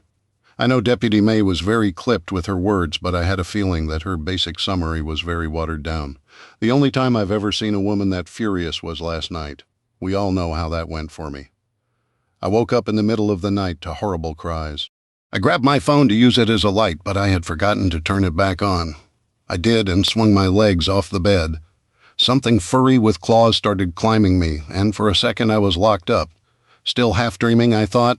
Then a bark got me awake enough to shake the cobwebs of sleep away. What are you doing down there? I asked Shyla, reaching down and picking her up. I put you up here with me. Let's take you outside to go potty, okay? The pup wiggled, and I got the nasty puppy breath in my nose when she started licking my chin. I almost grabbed the leash because it'd be too easy to lose a black dog in the dark, but I decided to just turn on the porch light. Immediately, the bugs seemed to shoot for the brightness. So I went out into the grass, just outside the worst of the glow, and put her down. Apparently, the little girl really had to go. I waited as she did both jobs, swiping at mosquitoes the entire time. When she was done, she bounced over to me and barked her little girl bark. Shh, Henry and Catherine are sleeping. When it's dark out, you need to use your little voice, she growled, then ran at my toes trying to chew them. It's got to be 3 a.m. How are you this awake already? I asked, rescuing myself from the horribly vicious animal hell-bent on destroying my feet. That's when I heard a motor coming down the driveway. A moment later, I could see the headlights coming in as well. The kids must have driven straight through. It wasn't a horribly long journey, but it was sometime in the afternoon before supper time when this all blew up.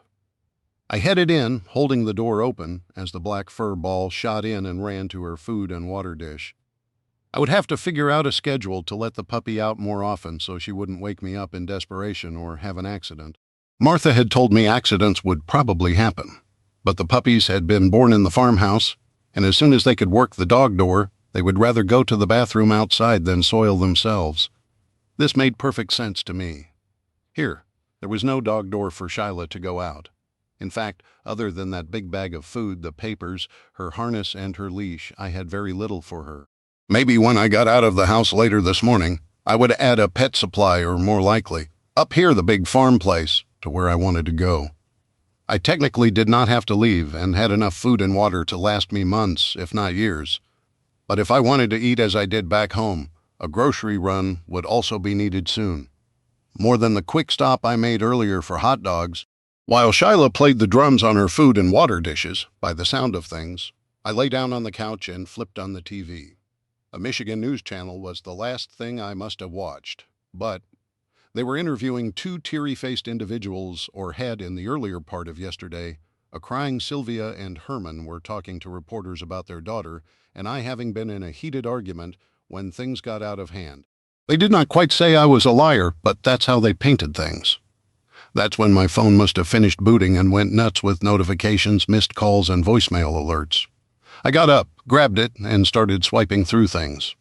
Apparently, this story had been running on and off since yesterday afternoon. I had texts and instant messages from coworkers, old friends, and some guys I used to hang out with in college. I decided I would message everyone back sometime after the sun came up.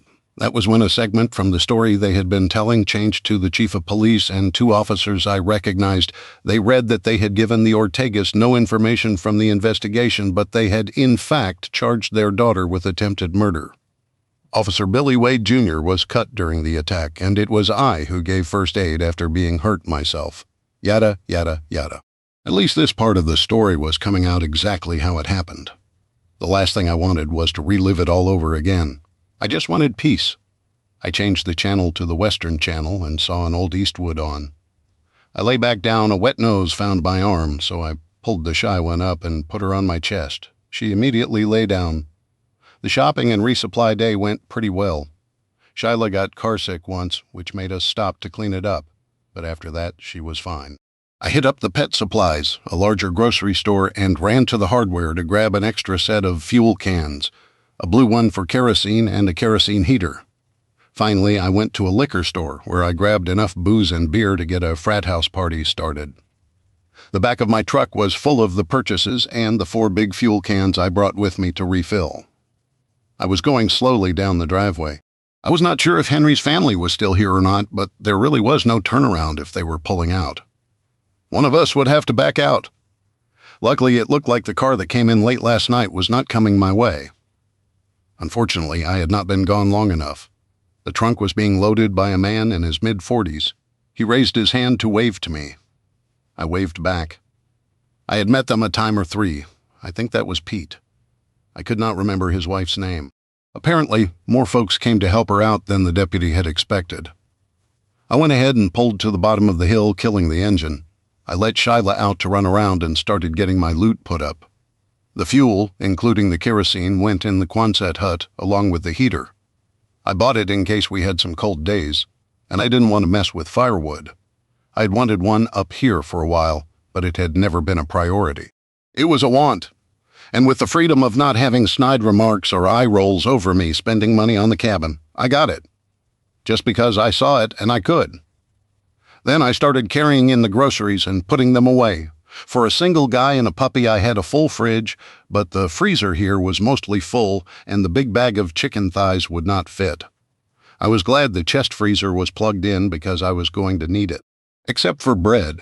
This would also last me long enough, until it was about time for me to head home and start the school year. Shyla barked just as I heard somebody knocking at the screen door. I turned to see a young woman I did not know standing there, looking uncomfortable. I walked over and opened the door, suddenly recognizing her. I hadn't seen her in a while. Off and on for years, she would visit her grandparents, but she had not been back lately while I was up here. Hi there, can I help you? Hi, I'm Penny, Pete's oldest daughter. Hi, I'm Jordan. Would you like to come in? I asked, opening the door. I just got home and am still putting away groceries. Okay. She was pretty cute, in her 20s, mid-20s, if I had to guess, with her glasses, shoulder-length auburn hair, and slight frame. She was easy on the eyes. I could understand why she was nervous, though. She had probably heard about the horrible part-time neighbor who was mean to her family for her entire life.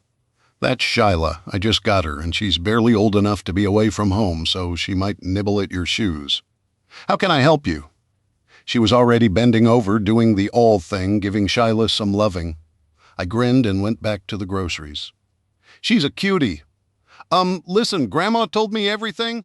What Grandpa Henry did was not okay, and she wanted me to come to apologize for her since she can't make it down the hill. And my dad wasn't sure if you'd let him drive it. Your grandma's a treasure. I've never held any animosity towards her or the rest of your family. Henry has always hated me and hated our family since the day he built that house. Unfortunately, I know. I hate to say it, but he's been talking about trying to run you off or bullying you into selling him the land he wanted for years. Since I was a little girl? So, only for a few years then? I teased. She looked up at me sharply, expecting that to be a dig, but when she saw my grin, she matched it and stood. I'm 25, at least 10 to 12 years. At least, she explained. That'd be right around when my parents died and he decided to see what a garage would look like on the bottom of the hill, I said, thinking it through. Yup. Also, I'm really sorry that he did that to you yesterday of all days. I'm guessing you saw it on the news also, I asked. She sighed. I think you were very unfortunate and what Grandpa did just made it worse. I'd like to say the family, all of us wish Grandpa would grow up or leave you alone. Do you really think they're going to put him in jail? That lady cop told my mom she planned on it. Do you know what swatting is? I asked her, starting to pick up all the plastic and paper bags I had gotten from a different store and dispose of them. Yeah, somebody calls in a non-existent threat to send the SWAT team after someone. Wait, is that what he did? Yeah, I sighed. I didn't get the word for word from the cops, but it sounds like he told them that I threatened to hurt him over the phone when I called him about locking me out of the property. Then he said I threatened to shoot him and threatened him with my dog, who you can see is an absolute terror. No, she's not. She's adorable, Penny said in mock indignation. She is. And then apparently Henry told the cops that I was trespassing and harassing them. The state cop, Brian, is actually a lawyer. I showed him all the property records going back to 1932 when my family bought it. Apparently my great-grandparents got a life lease or easement for the driveway. So the entire time he said I'm using his easement to come in as justification for the chain and locks. He was actually using yours, she said quietly. Exactly. The only reason they're going so hard on your grandpa is that a cop got hurt hurrying here. They didn't tell me that. Are they okay? Deputy May was the first one down the driveway. I heard the sirens and came running up the hill thinking something had happened to your grandparents. You know that corner right by their house. The blind one. Ugh, I hate it, she said. Yeah. She came whipping around that corner and I was in the middle of the driveway. She tried to stop too fast, fishtailed it, and slid off the driveway, hitting that pine tree. Airbags went off, and she got a pretty good bonk on the head, maybe a concussion. The other officer had already drawn his gun when he stopped. I was pretty confused about what was going on, thinking something had happened with Trina or that her brothers made some kind of threat. Grandpa Henry's been quiet. Grandma said she's been silent on too many things, but she's not going to be coming back up here or to him. She says she's too old to divorce, but he crossed the line too many times. I thought she was talking about things he did or said to her, but apparently it also involved whatever feud he was trying to keep going with you and your family. Hey, need anything to eat or drink? I even have juice boxes. Butthead, she said. You're not that much older than me, about 7 years older, and yeah, I know, juice boxes are weird for a guy in his 30s, but I got a taste for them at work and wanted one once in a while. I thought I was going to tease you about being a kiddo again and realized I was being weird and creepy. Sorry. By the end of that, she was laughing softly, nodding her head. No worries. See, you don't have devil horns and file teeth after all. What do you do for work that juice boxes are the normal beverage of choice? 3rd grade math and science teacher. I get about 100 kids a year. The water fountains break. I forget my Contigo bottle or there's some virus going around, so I ended up buying some of these to keep in my desk for the kids and me. Gotcha. Depending on how things go with Grandpa on Monday, I'll be sticking around.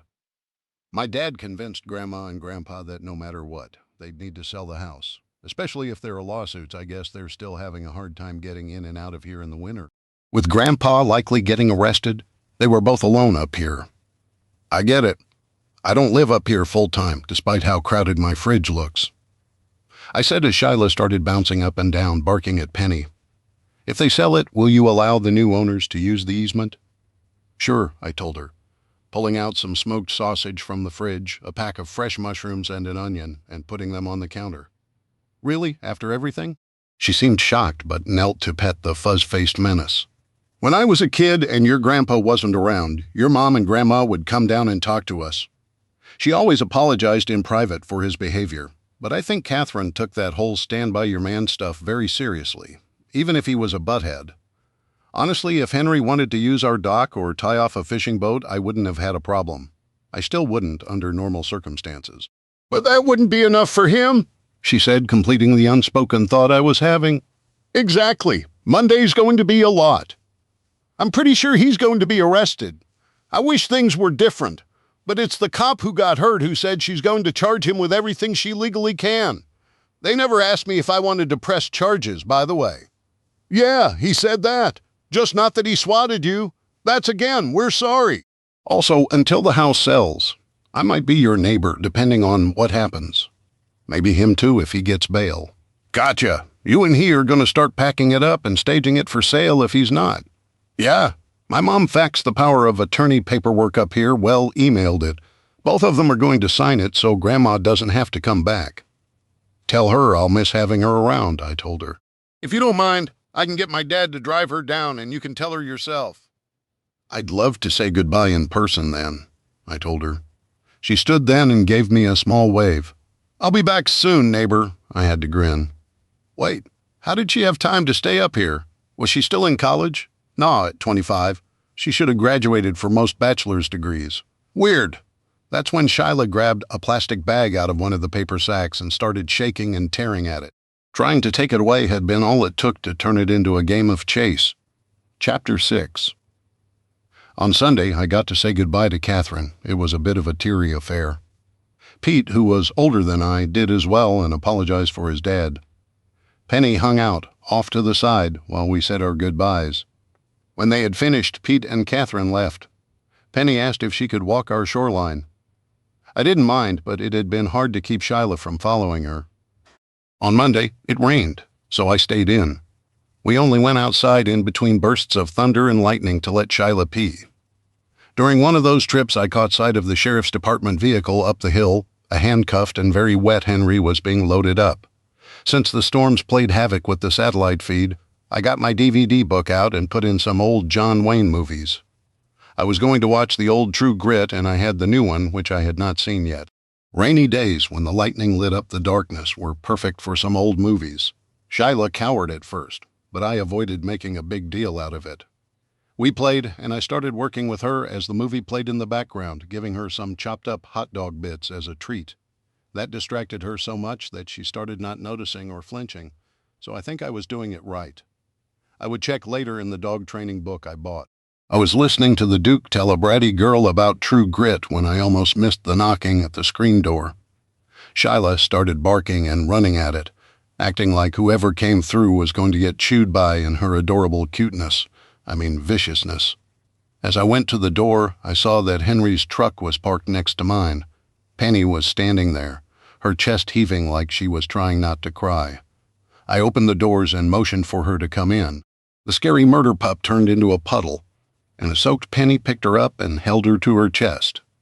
They arrested him, as we figured. Dad already had an attorney lined up before he left, and we have all the paperwork signed. You want to come in and watch some old crappy DVDs and see if I can make some chili, drink some beers? Sorry, I just figured you might need somebody to talk to, that's all. I'm so bad at any relationships, including trying to make new friends. My last relationship was with my girlfriend and just ended with me getting beaten up, and you see where that got me. So this is me just being neighborly and awkward. What kind of beer? I grinned as she put the pup down and followed me to the fridge. I had those industrial metal shelves to the right of it, and the door to our back deck that I didn't use as much. I had a few cases of beer on the shelf and 2 liquor boxes full of different bottles. I opened the fridge and showed her. Miller Lite, Corona, or Modelo, or I could fix you a drink. Modelo, por favor, she said with a grin. I got one out and walked to the kitchen counter. My grandparents had put a bottle cap opener there over where the old trash can used to sit. I took the cap off and handed the bottle to her, tossing the cap in the trash. 2 points, I said with a grin. Shyla started barking, and I turned to her and said, "What was I over the foul line?" She tilted her head to the side, then ran to my room. A moment later, she was dragging out a silicone tug-of-war toy and dropping it at my feet. "Ask Penny, I'm about to cook, and if you're a good girl, you'll get a treat."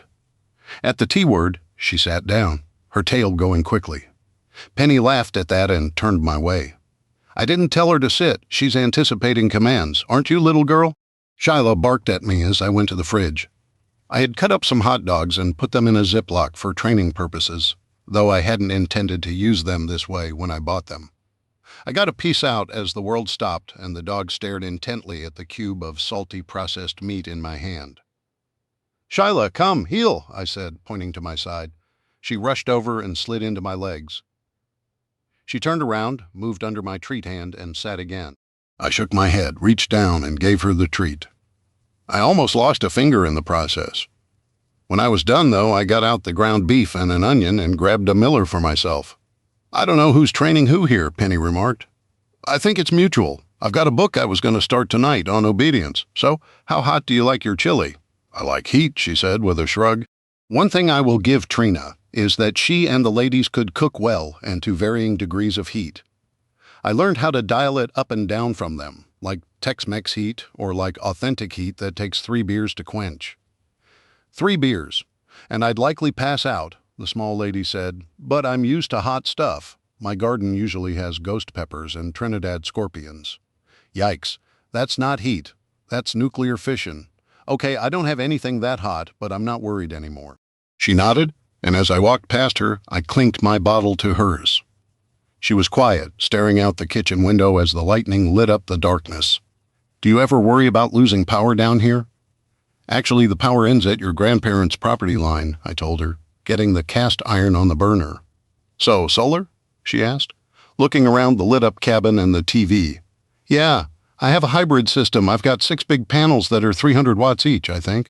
Then there is a battery bank in the hut, along with a generator backup. That's why my fridge is so old. It's a dual fuel job. If there's no power, I can run it on propane, but it's a pig. Is that what that big fuel tank is out there? She asked. Yeah, I keep a few hundred gallons of diesel in it. I use it a bit to keep things topped off and the battery bank from freezing in the winter. It's probably running right now. She nodded. Not bad at all. Are you one of those doomsday preppers? Not hardly. I mean, yeah, I'm a prepper, but there are no bunkers.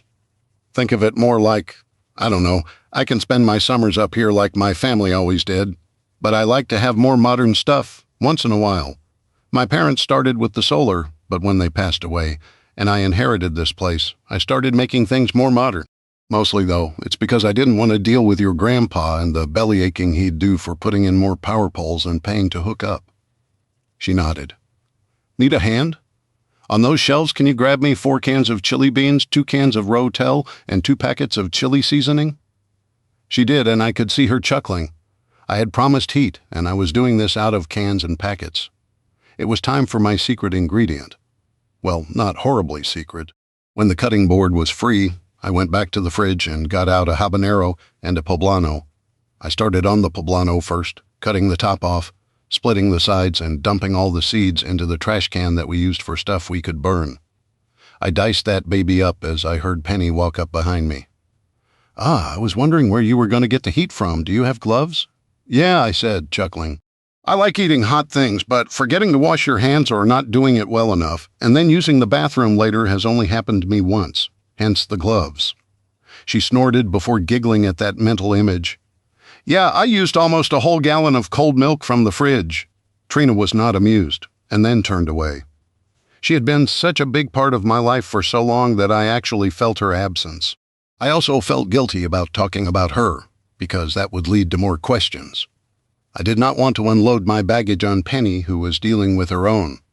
I finished the poblano, and when the board was clear, I got my gloves out from under the sink and put on a pair. Disposable nitrile gloves were amazing for this kind of work, cleaning up traps that had been set off while you had been away for a while, or putting a few of them on while cleaning a mess of fish so you don't get the guts everywhere. Oh yeah, and medical uses, but I mostly kept a few boxes up here in storage for cooking reasons. When I was done with the habanero, I turned on and lit the propane burner. I opened the cupboard above me and got some oil, making sure to put just enough on so the veggies would not stick. When I put it back, I saw that Penny had dug into the drawer to the far left and found a can opener. She was cracking the lids on the cans for me when she stopped. I asked, "Do you need a refill or do you need a nipple for that bottle?" You're going to keep making jokes about my age, old man. Maybe. If it's too much, tell me to knock it off. It's not, and I can dish it right back. Most of my life I knew that Grandpa was being unfair to you, but I never got to know you because of that. It turns out that you're probably a cardigan sweater-wearing teacher who coaches Little League type of nice guy, not the kind who is sacrificing virgins in satanic rituals or eating babies. Wow, that was very oddly specific, I said, trying hard not to laugh. Yeah, life is weird, so you're only a kid? She asked. Yeah, my mom miscarried when I was younger. They didn't say anything specific, but I think they stopped trying for more after that.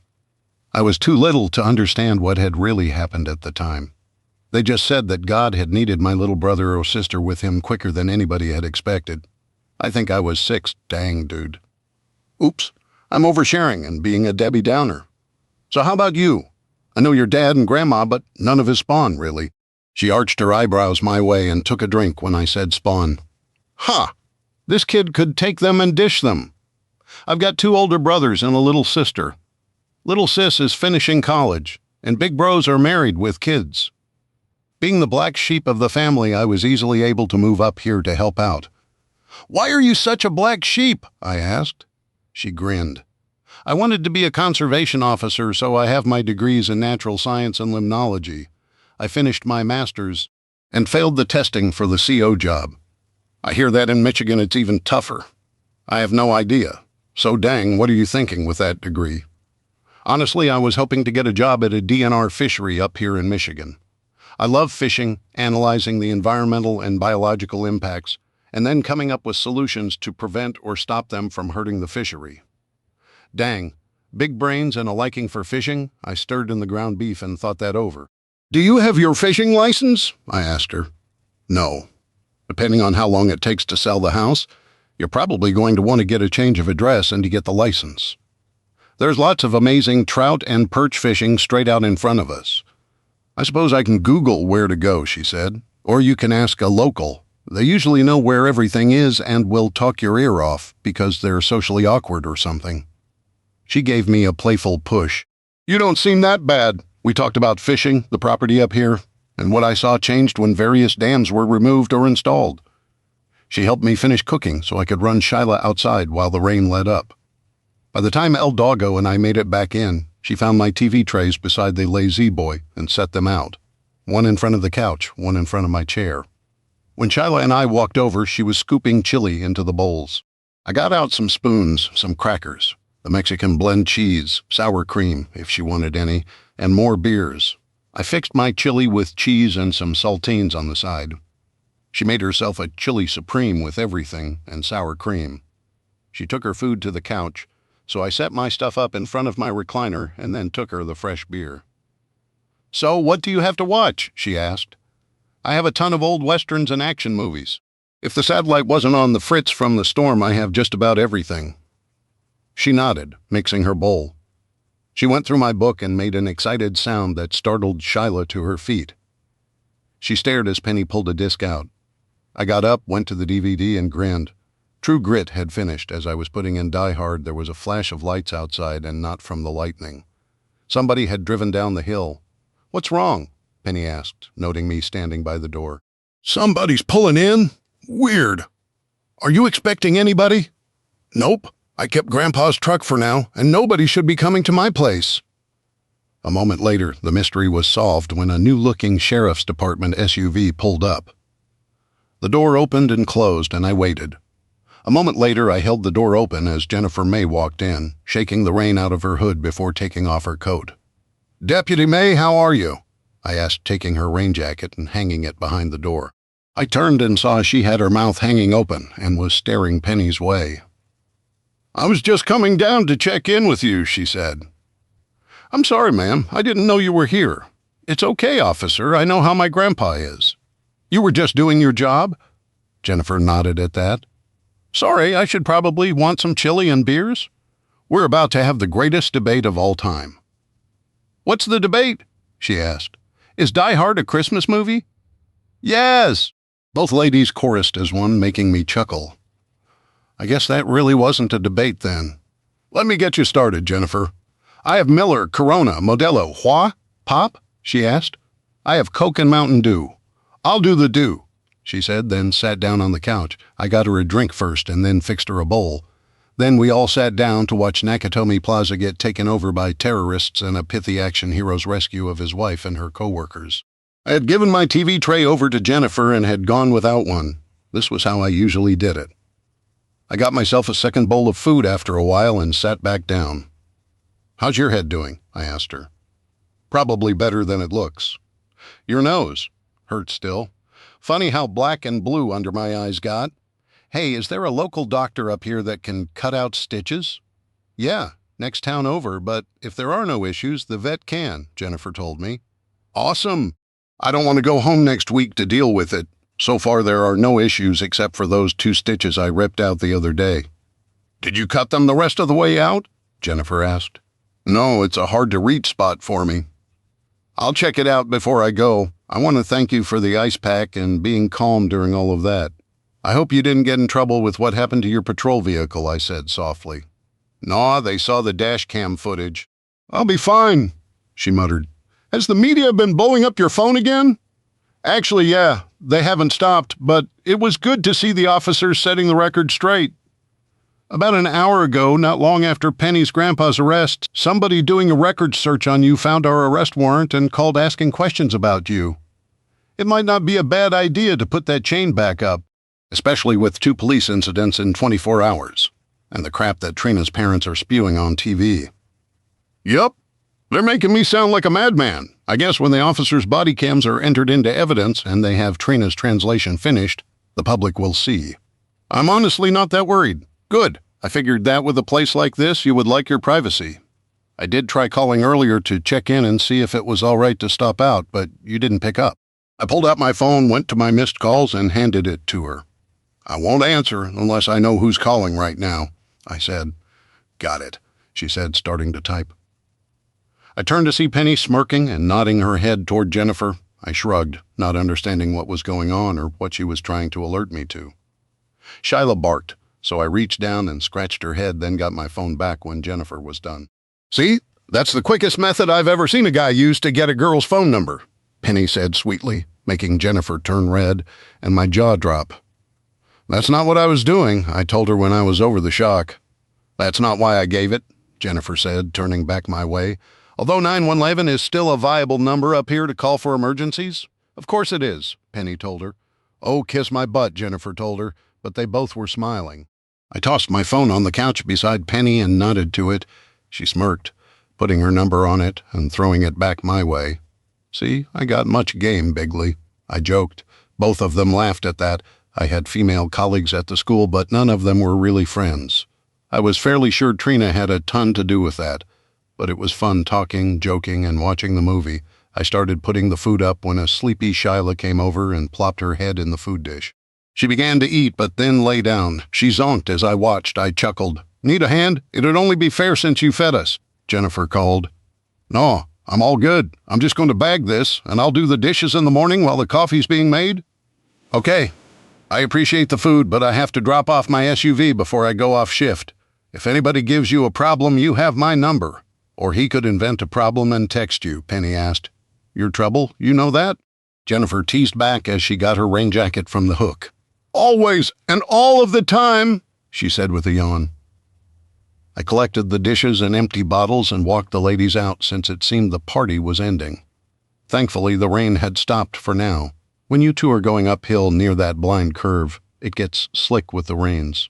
No worries, I'm going to take it slower than the last time you saw me drive in, Jennifer shot back. I'll wait for you to get up there. I'm not used to driving Grandpa's truck, so when you're clear, I'll go on up, Penny told her. She nodded and threw a wave our way. We watched as she drove away, hearing her gun the engine on the hill. She kept going, and I could see the lights still heading away. Man, you're a slick one, you know that? Penny said with a smirk. Why is that? I asked. She could have just left you a voicemail, you know? I saw how she kept stealing glances. Plus she stayed over for dinner. Shoot. I bet you this isn't the only time she drops out to check on you, she said, using her fingers for air quotes. I'm so not ready for romance of any kind, I told her. Well, duh, but just because you're not ready to drive a Corvette flat out on a straightaway, it doesn't mean you don't want to try it. You really are trouble, I told her with a grin. Want to go grab your fishing license, and I can show you around the town tomorrow? Sure, I have a feeling I might be here for a while. Hopefully I can sell this place, but in the meantime, I'm going to be applying to the fisheries around here. That sounds like a great idea. That makes it even more important to get your change of address. She nodded. Okay, I'll take you up on that offer. What time? If it's not raining, how about 11? I asked. Sure, but what happens if it still is? A little sooner? Your address is still just right up the hill? She chuckled, nodding. Hey, thanks for, well, you were right. I did need someone to talk to tonight. The food was good, and you have decent taste in movies. I'll see you tomorrow. I gave her a wave and waited for her to drive up the hill to the house. What a weird but fun evening. I headed back into the cabin, killed the porch light, and closed the big door. Normally in the summer I would leave it open and just use the screen door, but I had no idea what Shyla would do if I left it open. I went around and cracked some windows. The threat of rain blowing into them had been pretty much eliminated when we put the pole barn roof over the cabin. The heat had built up in the last hour or two. Or that's the lie, I told myself.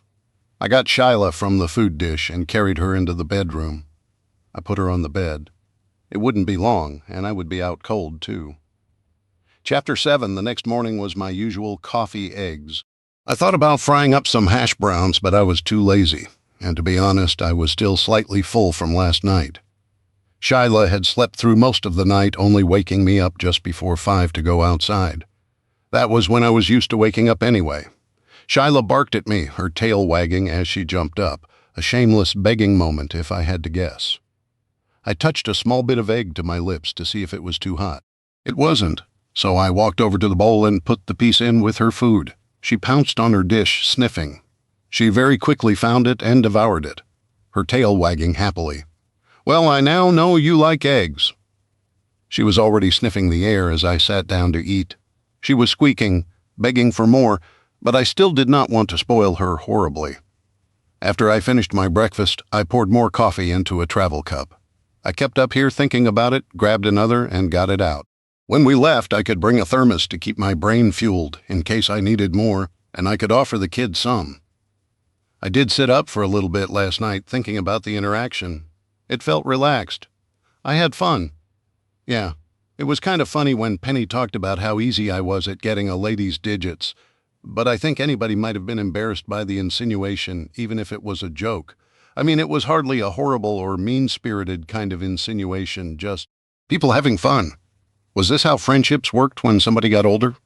I know I had lived with Trina for 5-ish years off and on, but we dated a while before that. I just realized, other than Trina, that I really had never dated much except for a couple of party girls in college, who were there for a couple of weeks of fun before we all mutually moved on. It was sobering to realize that about myself. I almost missed my phone ringing. The ringer was still off, but it was sitting on the table near me. I checked the caller ID and saw it was from the school's administration building. "Hello?" I said quietly. "Jordan? Hi. This is Carrie at the administration building.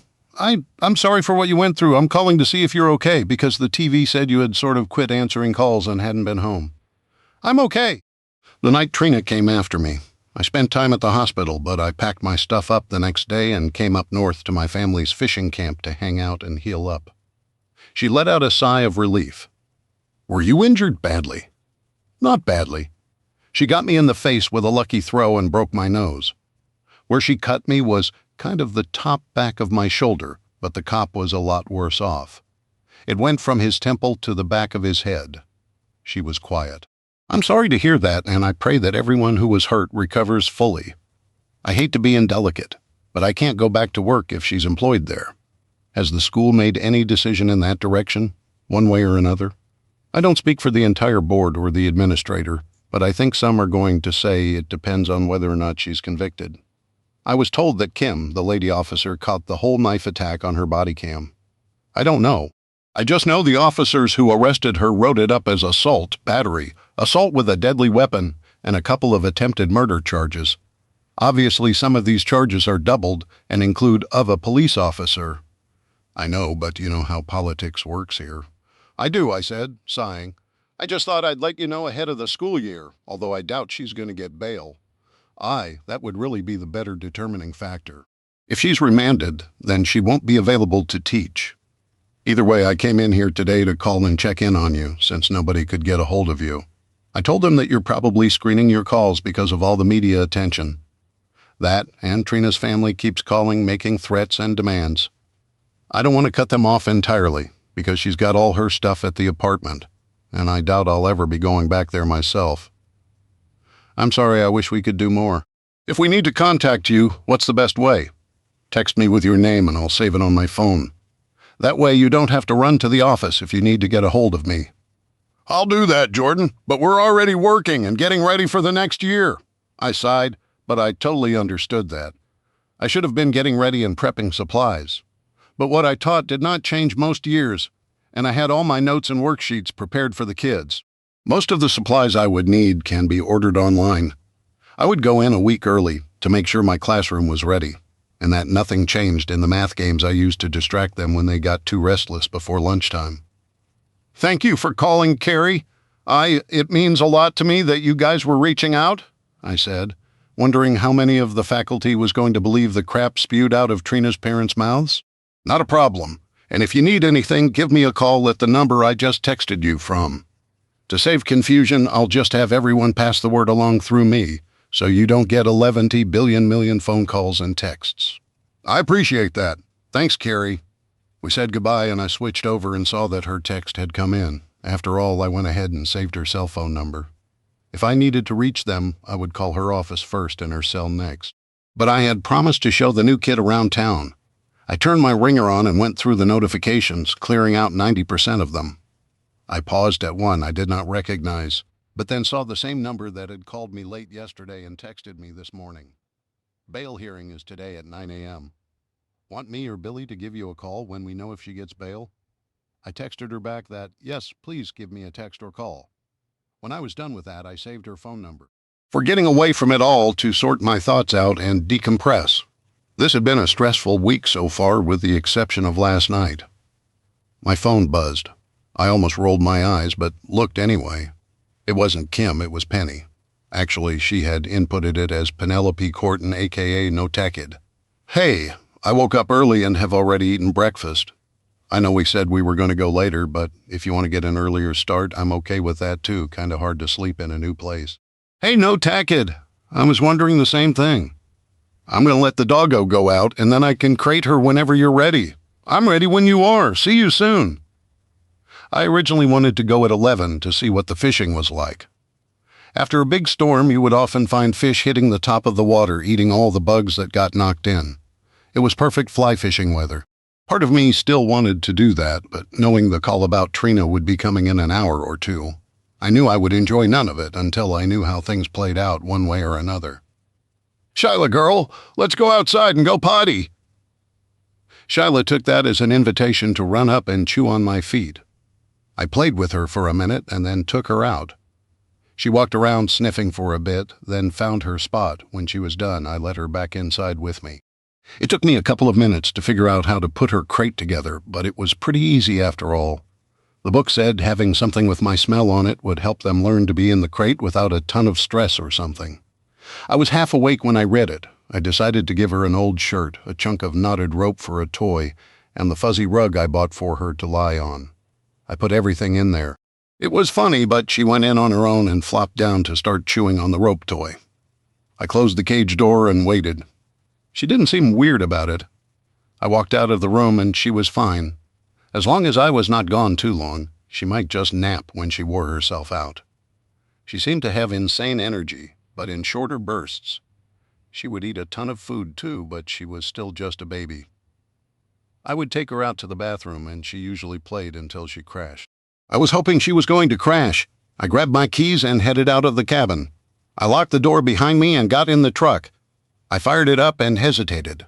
Then I turned on Bluetooth on my phone and let the radio sync with it so I could go hands-free. By the time I went up the hill, Penny was waiting for me by the side of the driveway.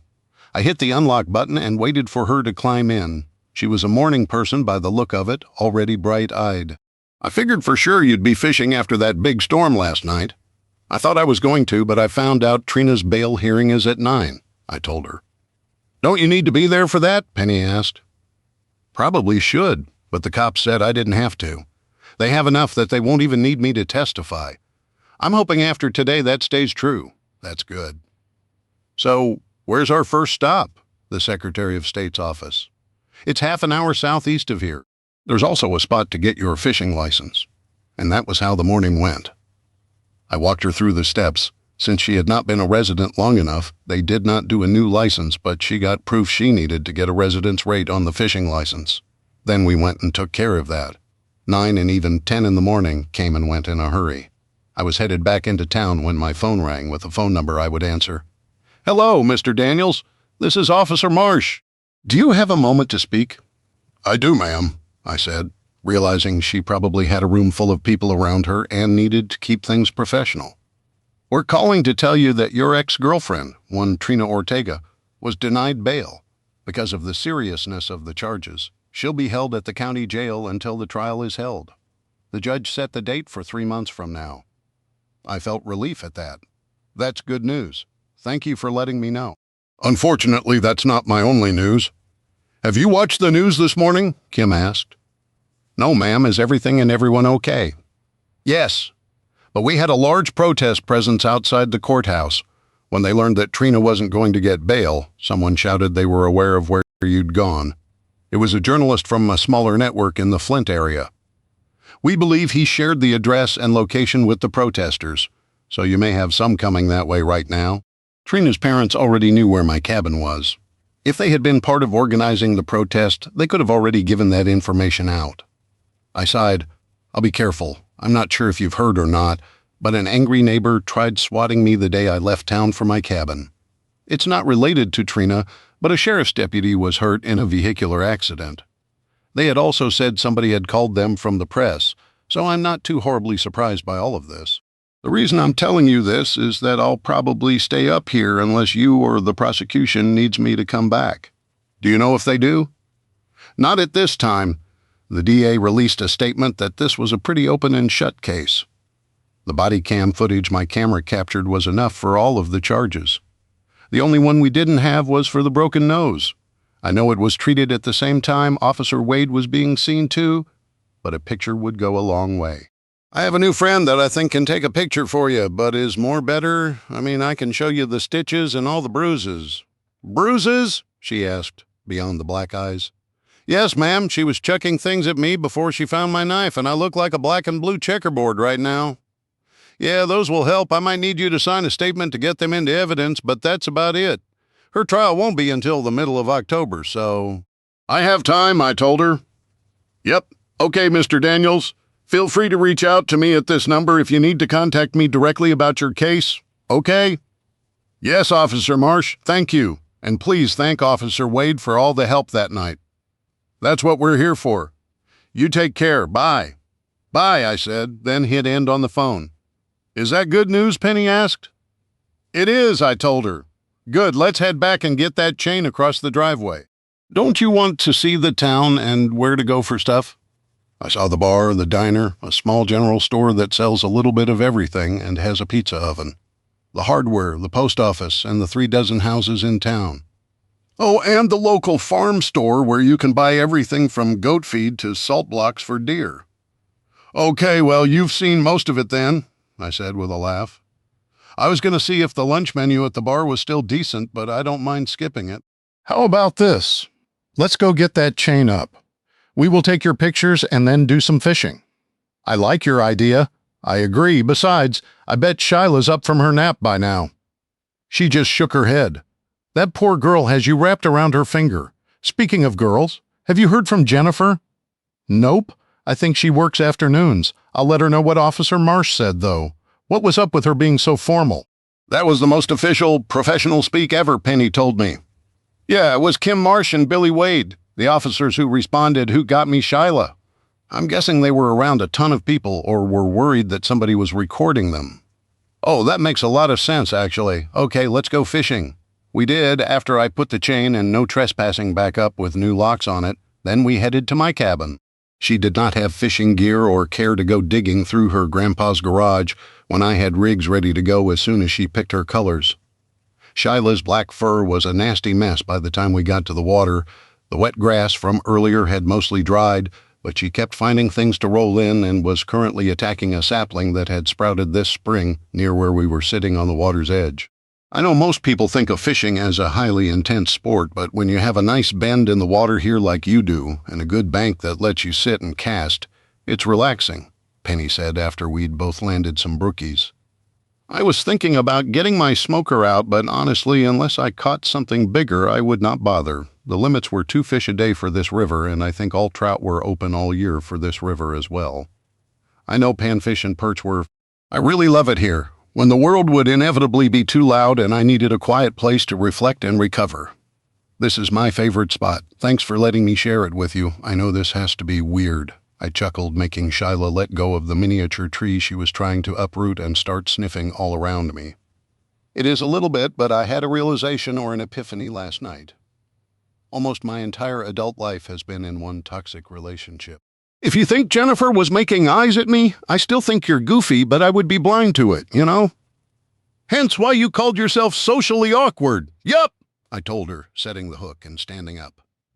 Shyla barked excitedly. I bet you Shyla would love some fish. The omegas are really good for her skin and fur. My brain was focusing on trying to play this fish out because it had been an order of magnitude heavier than the smaller fish I had caught earlier. I wondered if it was a northern pike at first, but the way it ran, I knew it wasn't. She loves to roll in the smell, I told her. I'm hooked up too, she said, standing as well. My phone rang a dozen times or so, all random numbers. I recognized none. At some point, my voicemail quit counting how many messages I had. Hopefully, I had a full box and people would take the hint. I knew at some point I had to listen to everything and clear it, but I did not want to. I knew a few of them were from Sylvia's cell phone. I had dragged my fish cleaning table out of the Quonset hut. It was basically a plastic folding table that hinged on the top and not the bottom with an inset plastic sink. I did catch a pretty decent-sized rainbow. I had traded the smaller trout I caught later on for a slightly larger one. Penny had caught twice as many as I had overall, but she kept one of the smaller ones, a 2-pound fish. I was going ahead and cleaning all of them since she asked if we could grill them. I honestly had been planning on firing my grill up, but it felt weird for a little bit how she just had the temerity to ask. I really just met her a few days back, but we were already becoming fast friends, so I guess the only one being weird was me. When I was done, I put the 6 fillets in a stainless steel pan and brought them inside. Shyla was right at my feet, grumbling, whining, and barking, depending on the mood. See, I did sort of drop a few scraps where I didn't make a clean cut around the ribs of the larger fish. Maybe after dinner I told her, "Do you want to sit pretty and get a good girl treat?" All of a sudden, Shyla's butt hit the floor, only a few days in, and she was learning fast. She was still lifting her head to whine and sniff the air. I put some plastic wrap over the pan of fillets and traded that for her baggie of treats in the fridge. She barked enthusiastically as I gave her one for listening to begin with. "Okay, up," I told her. She jumped up, putting both paws on my legs, jumping up in excitement. I gave her the second piece for being a good girl, then I washed my hands. Today I put on my cargo shorts and was wearing a tank top. The other night, Jennifer had forgotten to check my shoulder, and as I moved, I felt it rub on the bandage and decided I had better ask Penny to check it really quickly. "Hey, Penelope, can you help me with something?" "For a minute?" I asked. "Sure," she said, coming into the cabin. "Can you check the stitches?" "I want to make sure I didn't screw things up when those 2 ripped out Friday," I explained. "Sure, no problem. I'm not squeamish, so no worries, man." I pulled my tank top off and let her peel the tape off. She whistled. 15 stitches at first, lucky number 13 remain. It's not horribly red and doesn't look infected. "Do you have more of the antibiotic ointment?" "Yep, green tackle box," I said, reaching for it. "I got it, you goof. Sit still," she said, reaching over me. I ignored the fact that I noticed when she brushed against me and reached over to get the first aid kit. I literally have been beating myself up over what I could have done differently to avoid what had escalated into us guys getting hurt and Trina jailed, potentially for the rest of her life. If I had been more careful with my words and broken up with her, would that have changed? And why was I suddenly noticing a pretty young lady with similar interests to mine when she was just being friendly? Emotions are hard. Never let anybody tell you otherwise. As Penny changed the bandages, I suddenly became very aware of how pretty and close she was. "Sitting, still, I said, as Shyla started gnawing at my toe. "Yeah, I think you're good to go." I pulled my tank top back on and rolled my shoulder. It was tight, but not horrible, just about perfect. As I got the old bandages to clean up, I noticed 2 stitches in the middle. I cut the ones that were partially ripped out and pulled them the rest of the way out, she said. "Dang, didn't even feel you cut or tug them out," I said, impressed. "They weren't in by much. I really gooped up the spot where the 2 sides had been stitched and tossed a big butterfly on it before I covered it with a gauze pad and taped you up. The butterfly is probably way too late, but keeping the edges from pulling might help. I think you're right." That's when a car alarm started going off. I stood up, noticing the puzzled look on Penny's face. I stalked to the bedroom and looked out the window, like I thought it was not my truck. I groaned and went to the hard cases. I got one of them down and laid it out on the bed. The second one was for my dad's old .44 Magnum. I undid my belt as I opened the case. I pulled the old holster out and looped my belt through it, and then my belt back through the loops in my shorts. I pulled it out and loaded it from a speed loader. I put a second speed loader in my right front pocket. Penny walked in, stopped, and stared at what I was doing. "That's Grandpa's truck, isn't it?" "I think so," I told her. "I'll get Shyla in the crate," she muttered. The case that held my AR was black, while the others were green. I got it out, put the single-point sling over my neck, and then got a full magazine out and put it in, pulling the charging handle and making it safe. Then I grabbed a spare magazine as Penny came in with a wiggling Shyla. The pup started howling and whining when she realized she was getting locked up. "I've got a rifle and a shotgun, if you know how to shoot." "Why do we need guns? It could be somebody who got lost." I just looked her way and she got a hard case out and put it next to the one I had open. It turned out it was my Mossberg. Right now it has the slug barrel with iron sights on it, but I have a longer barrel with a modified choke for small game. "Nice." "Buck, please, and thank you," she said, grabbing 2 boxes. She quickly loaded one box, pumping it and putting it on safe. Then she slid another into the pocket of her jean shorts. Her grandpa had his own guns, but somebody was between them and us. With the no trespassing sign up on the chain, most law-abiding citizens would have stopped there. I just hoped it was something stupid and not what I had been dreading since the phone call earlier. Someone had found me. That was what I was worried about. Stupid, I know. I heard faint shouts and yells as I started walking up the driveway. I had the AR in my hands at the low and ready. My dad had served in the Gulf War in the 90s as a Marine. He was the one who taught me everything I knew about shooting. He had badgered me about getting a more standard pistol, but I loved his wheel gun. It was practical, not because it was practical, but because it got the job done, and it was his. I was practical with my shotguns, too. Mossbergs were like the Legos of shotguns. There were tons of different barrels, stocks, and accessories. I had even considered getting a magazine conversion, but never did. I always spent most of my free money on this cabin and property, the oasis it always had been as a kid growing up. "You should call Jennifer," Penny said as we exited the cabin to start walking up towards her house and the shouting. I dug the phone out of my left pocket, scrolled, and found her number. "This is Jennifer," I heard her voice answer with wind in the background. "Hey Jennifer, this is Jordan Daniels. I've got Penny near me. Her truck's car alarm is going off and it sounds like she's got a small crowd of people at her house. I got a call earlier from downstate and Trina didn't get bail. Her parents were leading some kind of protest, and some people were overheard to say they were coming up here. We're walking up to her house now. Well, Henry's, but where she's living. She has power of attorney. She is the legal authority there. I think Brian might be closer. I'm headed to work now. Be very careful, and I'll head that way soon." "Yes, ma'am, I will. Can I leave you on speaker?" "No, you should call 911, especially if there are people there. I'll take care of calling Brian, the MSP trooper you met already. He lives in town there." "Thank you," I told her. "By the way, the lock's code is 3398. 3398 copy." She hung up at that point. I saw that Penny had her phone out and was talking softly, her video recording app on. I waited to call 911 until I could see who was there. Less than a minute later, as we crested the hill, we could see 7 men and women there. Half were Hispanic, and there were 3 white ladies. Overall, it was 2 men, 5 ladies, and 2 that I recognized right off the bat. I went ahead and called 911 and put it on speaker. 911, what's your emergency? I looked over to Penny to see if she was going to talk. She didn't start. This is Jordan Daniels. Then I gave them my address. I've got Penny Corton with me, the neighbor. There's a group that bypassed the front gate and no trespassing signs and walked in. They're beating on her door and a young man is starting to kick and try to bust in the door. I finished that by handing my phone to Penny. "Hey!" I bellowed, startling some of them. "What the hell are you doing?" The man hitting the door turned and I saw that I recognized him as well.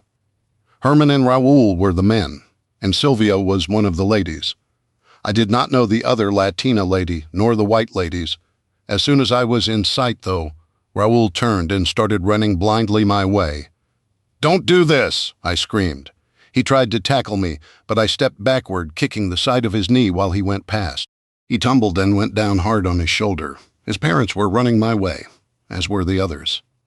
I flicked the safety off my rifle and backed up, making Penny back up. "They're rolling help," Penny said loudly. Raoul came up with a belt knife in his hand. Visions of being pinned by Billy Wade, of being helpless. Seeing the blade coming my way flooded through my head. He took a swipe at me with the knife, and I took a step back, my rifle now pointed at his midriff. We were walking backward while the screaming crowd followed. "That's him! The man who lied about my daughter!" Sylvia shrieked. She started charging forward, making me lose my focus on Raoul. He came in low, swiping at my stomach. I barely dodged backward. Herman grabbed his wife and held her from getting involved. "You're a coward. My sister never should have wasted her time with a loser like you. So passive, you let her beat you." "I don't think she was going to kill you so much as just make you cower and know your place. You White Trails piece of crap." The last bit he said as he poked at my chest up high with the blade. I lowered the rifle and fired. It was like a thunderclap, and a hammer blow hit him all at once. His right leg flew out from under him, and he fell face forward. Sylvia started shrieking in a high pitch. When she got out of her husband's hands, she flew to her son as we backed up more. Everything was too loud, yet I could only focus on what was right in front of me. The world narrowed, and my heart rate seemed to be so hard and so fast. It felt like my chest was splitting open. The knife flashed, and I was unable to roll or move out of the way. I saw Sylvia roll Raoul over the gunshot high up on his thigh, already bleeding, but not fontaining blood. It barely registered, 1 foot back, 2 feet, 3. Penny was shouting into my phone just behind me, and then she shrieked, "Watch out! She's got the knife!" I quit focusing on the wound and saw an angry woman coming my way with the knife. "Herman, you need to get your wife under control," I shouted. "You think he controls me, pendejo?" She spat. "Coward with a gun, let me show you." I fired again. This time she didn't shriek, she just fell over. She at once rolled to her side and checked her body. My shot had been into the ground between her feet, but when she fell, the knife ended up in her lower stomach. Anybody who approaches me at this point, I will defend myself. If you pull a weapon into visibility, I will defend myself. 2 of you came after me with a blade. If that happens again, I'm going to defend myself. Instead, my shots will be to center mass until I feel that the danger has passed. I have enough ammo to reload a few times. Do you understand me? A flashback of a memory popped into my head.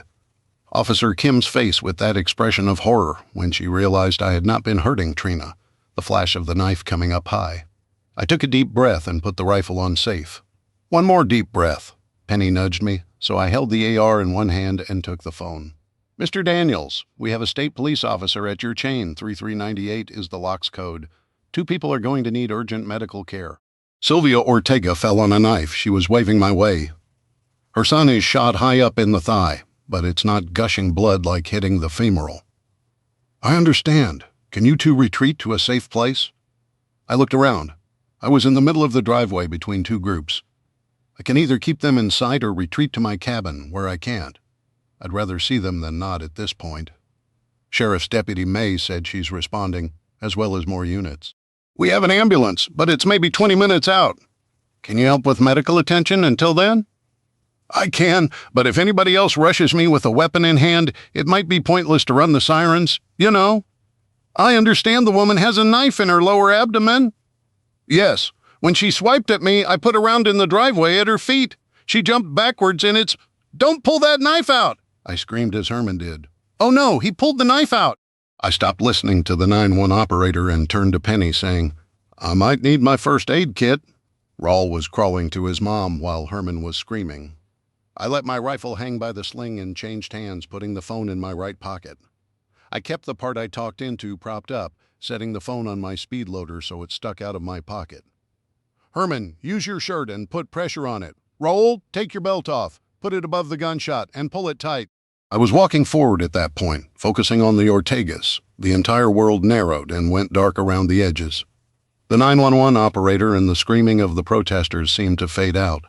Penny's screaming had me turning. I fell on my butt as a woman tripped over my legs. The rock she tried to swing at my head, still in her hands. I kicked out with my right foot on her left side and yanked my left leg out from under her. That one caught her in the face, pushing me back far enough to get space as she swung the rock again. It hit the ground. I was partially on the rifle as I was backing up, my feet pushing me back. I reached for the holster and drew the .44 and cocked the hammer. The woman had gotten to her knees, her face a bloody smear. She was holding the rock up over her head. When she looked down the barrel of the pistol, she froze. "I'm getting your phone," Penny said, reaching down and grabbing it from my pocket. "Ma'am, when his back was turned, another woman tried to brain him with a rock. He's got her at gunpoint, but he fell badly. This is completely out of control." Penny's tone was nearly hysterical. Why was this crowd out for blood? I knew Trina was nuts, and her mom seemed like she followed her along the road to madness. But who were these other people? "You deserve to rot in hell for this," the rock woman snarled, starting to raise it back up for a strike. "I'm not a trick shot, but anything larger than the size of a fist I can shoot from 3 feet away without aiming. Like the rock she was bringing down, the heavy crack of the .44 hitting solid rock from 3 feet away was loud. Now there were more screams. A lot more streamers of smoke from powder burns were coming out of the lady's hair. Honestly, I didn't care. I was all out of caring for these crazies. I got to my feet shakily, lowering the hammer on the pistol and holstering it. I shook my rifle and did a quick inspection. I didn't bend the barrel and couldn't see any obstructions. I worked the slide, and fresh brass came out. I knelt to pick it up and put it in my pocket when I heard the sirens. The blessed bloody sirens, Chapter 8. I insisted on being last to be checked out. Penny thought I was clipped by the rock when the lady swung it the first time. I just heard all over, but I did not remember that. Tow trucks and more police than I had ever seen from all over the place had shown up. The 7 who had trespassed were part of a group of 30 who had waited outside the gate with their signs. All 7 who trespassed were arrested, and their vehicles were towed. When I had shot the rock the lady held above her head, it broke her wrist. Sharp chunks of rocks pelted Herman, Sylvia, and Raoul, who were behind her, cutting them up. How my shot did not hit them, I don't know. Sylvia had survived until the ambulances showed up, and Raoul was threatening all kinds of vile things. The nice ladies who had come in with the Ortegas must have been ignorant of the fact that my mom's parents were immigrants themselves. I don't have the darker skin of the stereotypical third-generation Hispanic kid most people picture, but it was in my heritage. Hell, I learned Spanish when I was younger, so I had a secret language I could talk to my mom in. I only later learned that my dad had only pretended not to know it, a tactic I obviously had adopted later in life. When those nice ladies found out they were all being arrested with criminal trespass, battery, assault with a deadly weapon, and attempted murder, they were all, "We didn't do anything." They were accessories, and they were being charged with the same crimes. I was just oh so tired. "Can you check on Shyla?" I called to Jennifer while a medic checked a scrape on the back of my head from my fall. I also had my shirt off, and I had somehow not ripped any more stitches out. That was a near thing. That had already been cleaned, and more bandages were applied. "It's debatable if you need a stitch or not," the EMT told me.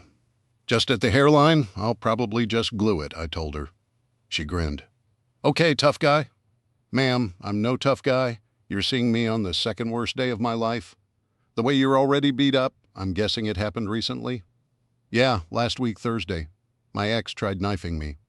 The people who left here hurt are her family." Why would they do this then? "I don't know. They seem to think I made up a story that got her arrested.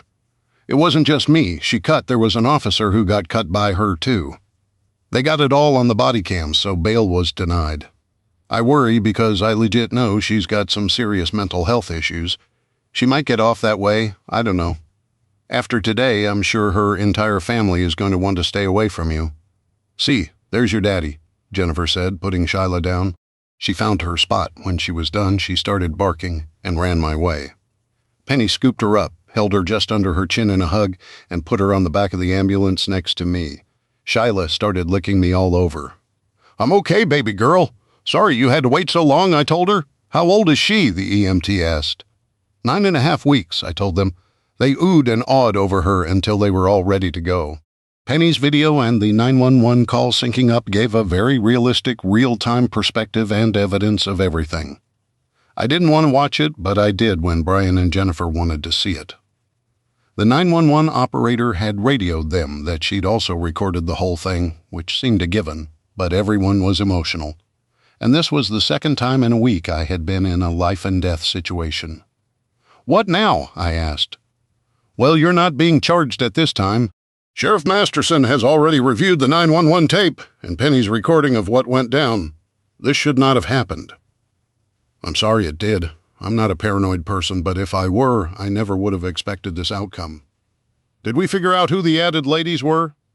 "The one with the rock was from their church. The two others were from an activist group that's been protesting the new president. Apparently, Sylvia and Herman believed you made up the story to get her arrested because you were a racist and bigot. They did not believe what their daughter had done. Those activists put out a call, and that's how the numbers grew. They're probably all going to be held until we see if Sylvia lives or dies. If she does die, then they'll all be hit with murder charges. The messed up thing is, I saw Jordan shoot that Raoul. He was so close he could have hit him anywhere. He kept trying to talk him down and at the last second lowered the rifle to take a leg shot. Something my dad, Pete, says is insane to try to do then. He tried to scare off Sylvia when she kept advancing on him. It's just so messed up. Penny had been strong for a while, but tears started falling from the sides. I held an arm out, and she walked over. I hugged her as the EMT let me loose. A moment later, Shyla made herself known by crawling between us, barking, and pushing her nose in the middle. I finally ended the side hug and turned to Jennifer. "Thank you," I told her. She nodded, smirking at Penelope. "Not a problem. Just sorry I was out here for a call instead of hanging out." "See, I told you," Penny said, wiping her eyes. Jennifer shrugged. "Are you going to be okay, Penny?" "Yeah, what if they come back?" "We'll have an officer or trooper sitting at the end of the driveway. Those who have dispersed already. If they come back, we're going to take them in. Charges may or may not stick, but we're tired of coming out here for calls. No offense, Jordan. None taken. And hey, if you want to come hang out and watch campy movies, go fishing. You're always welcome. I think we're all set here, Mr. Daniels," the lady EMT told me. "Okay, thank you. Whoever is the last one out, can you hang the chain again?" "Sure thing." We waited as they drove off. Mud and gravel were stuck in places I wanted to get it out of. I wanted to change my clothes and take a shower, even though I'd have to fix my bandages all over again. I turned to Penny. "How are you doing?" Kinda scared to sleep up there, knowing they could, in theory, sneak through again. They already tried busting in the door once, not realizing it wasn't your place. "Yeah. And if they get out, I can't be sure who heard me give the lock codes. You could stay in the spare bedroom if you want. It's got 2 beds in there, and I bet Shyla could protect your slumber." "Okay, sure. I'll go get some clothes soon," she murmured. "See, now that was slick," Jennifer said. "Huh? What?" Penny and I both asked. "Quickest I've ever seen a man ask and get a woman to stay the night with him." Jennifer's words were hilarious. She was playing off the joke Penny had done with the phone numbers. None of us thought she was serious, but watching the younger lady's face turn crimson was hysterical. "Come on, Penny, I'll go with you to get your clothes and run you back down in my car.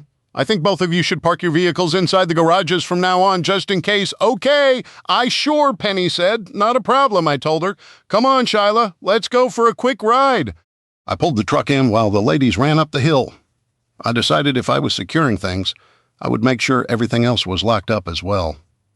I checked the generator room. I flipped the lights on and saw everything was fine. The generator was not even running. I closed the first door, locking it.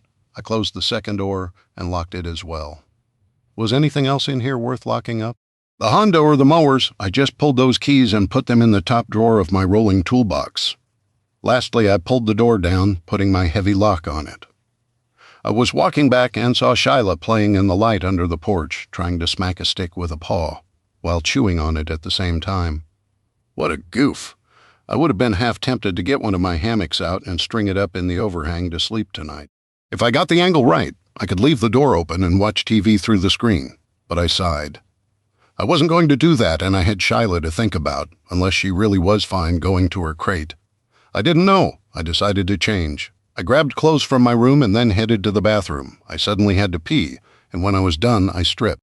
I got a washcloth out and had what my grandma would call a spit bath, or a horse bath standing up, using the sink to wash and rinse myself. I was sore and scrubbed too hard at spots I thought were dirt, but some were bruises. I was hungry but tired, amped up. But emotionally drained, I was pulling on some basketball shorts when I heard a knock. "Come on in," I yelled. I winced, pulling a different shirt on. "This one over here," I heard Penny say. "Oh, nice." Jennifer's voice came from the other side of the wall. I grabbed my dirty clothes, headed out, and tossed them into the waiting basket in my room. Then I walked back into the kitchen where I saw the ladies unloading a small duffel bag onto an empty bed.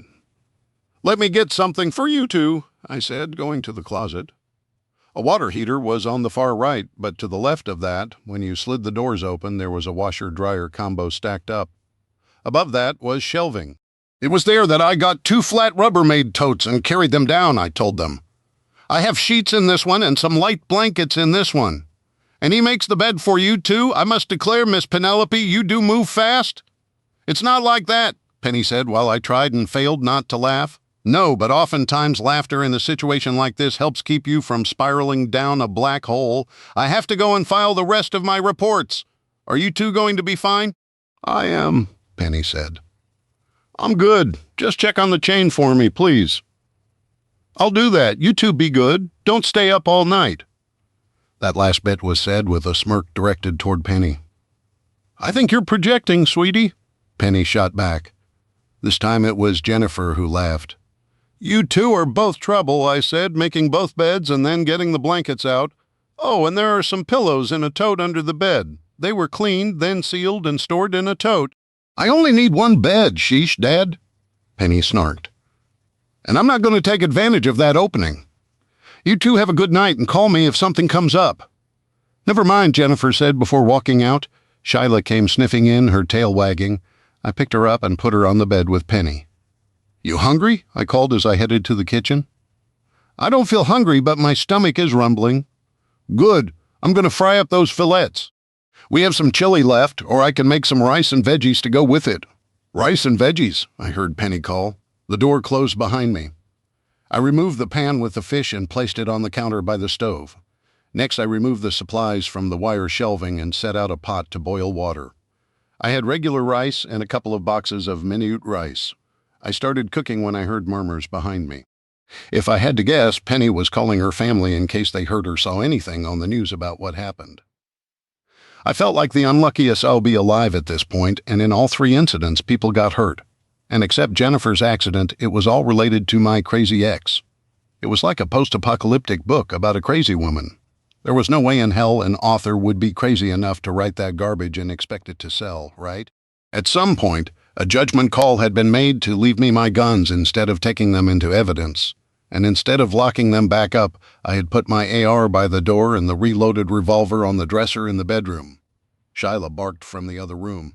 I decided to cook the fillets with just a little salt and pepper with no breading. I hoped Penny liked it that way.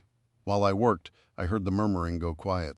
I figured that Penny was working through the stress of what happened, maybe getting changed herself. The rice boiled up quickly. It put it into a serving bowl, sprinkled some garlic powder, some onion powder, and a teaspoon of chicken bouillon powder, and mixed it all up. I drained a can of mixed veggies and put them in the rice. Everything was still steaming when I finished the last of the fillets and got the plates down. I plated everything up and set out the TV trays. I put a small half a fillet in Shyla's dog dish I had left unseasoned, and made sure her water was topped up. "Dinner is ready," I called. I heard Shyla bark and then scratch at the bedroom door. It opened a moment later, and a red-faced Penny came out, wiping her cheeks. "Thank you," she mumbled. "Is this a 1 beer with dinner night, or do you want me to mix you something up? I'll just take a pop for now, if that's okay." Her words were quiet but thick with emotion. "That's fine with me," I told her truthfully. Honestly, I probably overbought my groceries and I had to figure out where to go from there. I needed to deal with my lease and find a new apartment at the very least. I got her a Coke from the fridge, then grabbed my food and a big glass of water. If I started on beers right now, as thirsty as I was, I'd get drunk very quickly. We sat with the TV off for a moment. "Do you want to watch something specific?" "No, I'm okay with whatever you want," Penny said. "Are you okay with what happened today?" "Not really, but I also won't apologize for defending myself," I told her. "You really weren't, though, not from Sylvia, at least. You tried to scare her instead of protecting yourself. Penny seemed to have a hint of anger creeping into her words there, and she still got hurt. I tried to do the right thing, but to be honest, the next round wasn't going to be between her feet. The next one was going somewhere else where I couldn't take it back. See, you're a nice guy, kind. From what I overheard from the other Hispanic lady they were arresting, the parents think you're weak. That's where they messed up. They are mistaking your kindness for weakness. I saw today that you defended yourself without hesitating, even when it was a woman coming after you. That's all. Is chivalry not a virtue, I asked her. Sometimes it's kind of outdated. Some of the newer types of feminists have taken the idea that women can do anything and everything a man can do. Literally, I don't know if I believe in that definition, but those are the types of women you saw today. They think they can do anything a man can do, including bullying one, waving a knife in his face, or even watching as their kids try to kick in a door for the mob to attack, but don't expect the same repercussions. It's a messed up mindset. Yeah, I heard that, but I wasn't going to say that out loud. I just nodded and started digging into my food. I could hear Shyla behind me, sounding like a werewolf tearing into the haunch of a cow. I knew she was flinging her puppy kibble everywhere to get at every scrap of fish, but how could I blame her? She was learning, and it was delicious. You know, I've been eating over here mostly since I moved in. She sighed. I need to go to the grocery store. Is the little general store in town any good? For last-minute things. And if you don't mind paying almost double what you would at a big store? Where do you recommend? She asked, taking a big bite. For just food, you could go west into Grayling or follow 72 east to Luzerne and Mio. Mio is where I usually go. Rose City isn't bad, but that's a hike. Mio sounds good to me, she said. Never mind, you were going to ask me if I'm going to be okay, or do you want me to come? I was curious. I'd love it if you could, but with what's just happened? If they see me pass the gate in the next few days, they might try to run me off the road. That's what I think. I'm not sure if I want to endanger a kid of your age, because ultimately it's my mess. Again, with the age jokes. You're unbelievable. She smiled, though, like I had told a funny joke she didn't want to admit to being amused by, yeah. The way you and Deputy May tease each other, I figure I'll have to figure out how to fit my jokes in. Okay, so for real. You know, she's kinda into you, right? Penny asked. She did say she wished she were here today to hang out and not for work. I'm guessing that means she doesn't hate my guts, and the sight of me doesn't make her want to vomit? Are all men this dense? Penny snarked. Apparently, okay, maybe you're right, but that doesn't mean I'm ready for anything. Less than a week ago, the woman I'd been living with and dating tried to knife me. I'm still trying to process things. Then the stuff with your grandpa, and now this. I get it. I'm just pointing out the fact that Jennifer seems hella interested. By the way, how long were you and Trina together? Penny's question was probing, and I wasn't sure if I wanted to answer it. In the end, I did. About 8 years overall. 5-ish years living together. I told her, digging back into my food. You didn't want to get married in that time frame. I shook my head. Trina and her family would always talk crap about me in Spanish. I don't think they realized one of my grandmothers was from Mexico, and I made it a priority to learn from my mom as a kid and in school. Hell, I applied to be a Spanish teacher at the middle school. The district had an opening for math and science with younger kids, so I took it. I liked the work, but living with Trina or being around her family was like she would say nice things to my face, then start telling her mom and dad how I was sinking all my money into fixing this place up. They kept encouraging her to dump me, and she'd tell them she would when she found somebody better. Oh man, I'm sorry. I just thought if you were with her that long, why didn't you act? Sorry. I took another bite and watched her squirm for a moment. Don't be sorry. At some level, she had to have known I understood some or all of it. Or it never even crossed her mind. That wasn't the only reason I didn't put a ring on her finger, though if she was going to hedge her bets and look to trade me in and trade up, I didn't mind making this place, well, fix it up to be my own sanctuary. She used to come up here with me, but she grew to hate it so much that I don't know. I love this place. And I love its history, which is the legacy my family has given me. If she hates all of that, how can I be sure I can love her and ignore how I pissed her off by even existing? She didn't really snap completely until I broke it off with her. We ate and talked. Shyla would go from each of us begging. If she was still hungry, I was sure the rest of us were. I knew I was. We got more food, and I gave Shyla the other half of the fillet from earlier. We talked more as we ate. I was pretty sure I was overloading the young lady, but she slowly drew the entire story out of me. I was finally ready for a drink, so I got a bottle of rum out and fixed myself a pretty stiff drink. We ate and talked and then talked and talked and talked for hours. Somehow early evening had slipped into nearing dusk in our little valley. My mind strayed from time to time. Did I feel the stirrings of attraction to this young and beautiful woman? I didn't know. I did appreciate how easy she was to talk to and was amazed how I had only started to get to know her a short time ago, and we'd become fast friends. Her phone started ringing, so she hopped up. She almost tumbled when Shyla ran between her feet, but caught herself. "Hello, hey Dad, we're fine, really." Penny let out a big sigh. "I know, but those people were crazies, and they all got arrested." "He's good, we've been talking." "Yeah, I'm going to stay in his spare bedroom tonight." "Food?" "Yeah, I know Grandpa and Grandma had a stocked freezer, but I'm going to head to Mio in the morning to get some fruits and veggies, frozen dinners, a carton of eggs, and oatmeal seem to round out their food stocks." "Me? Oh," before the crowd showed up. "Jordan and I caught some fish. He cooked them up in butter, and we had rice and veggies with it." No, Dad, you're not funny." She let out a frustrated sound at that, and I had to wonder where she got her penchant for picking on people. Her father? "Nah, let me go check. I don't think it's dark enough to see it." "Oh, yeah, I'll take a picture and send it to you, okay?" "Okay, love you, Daddy. Bye." I took a long drink from my rum and Coke and tried not to smirk.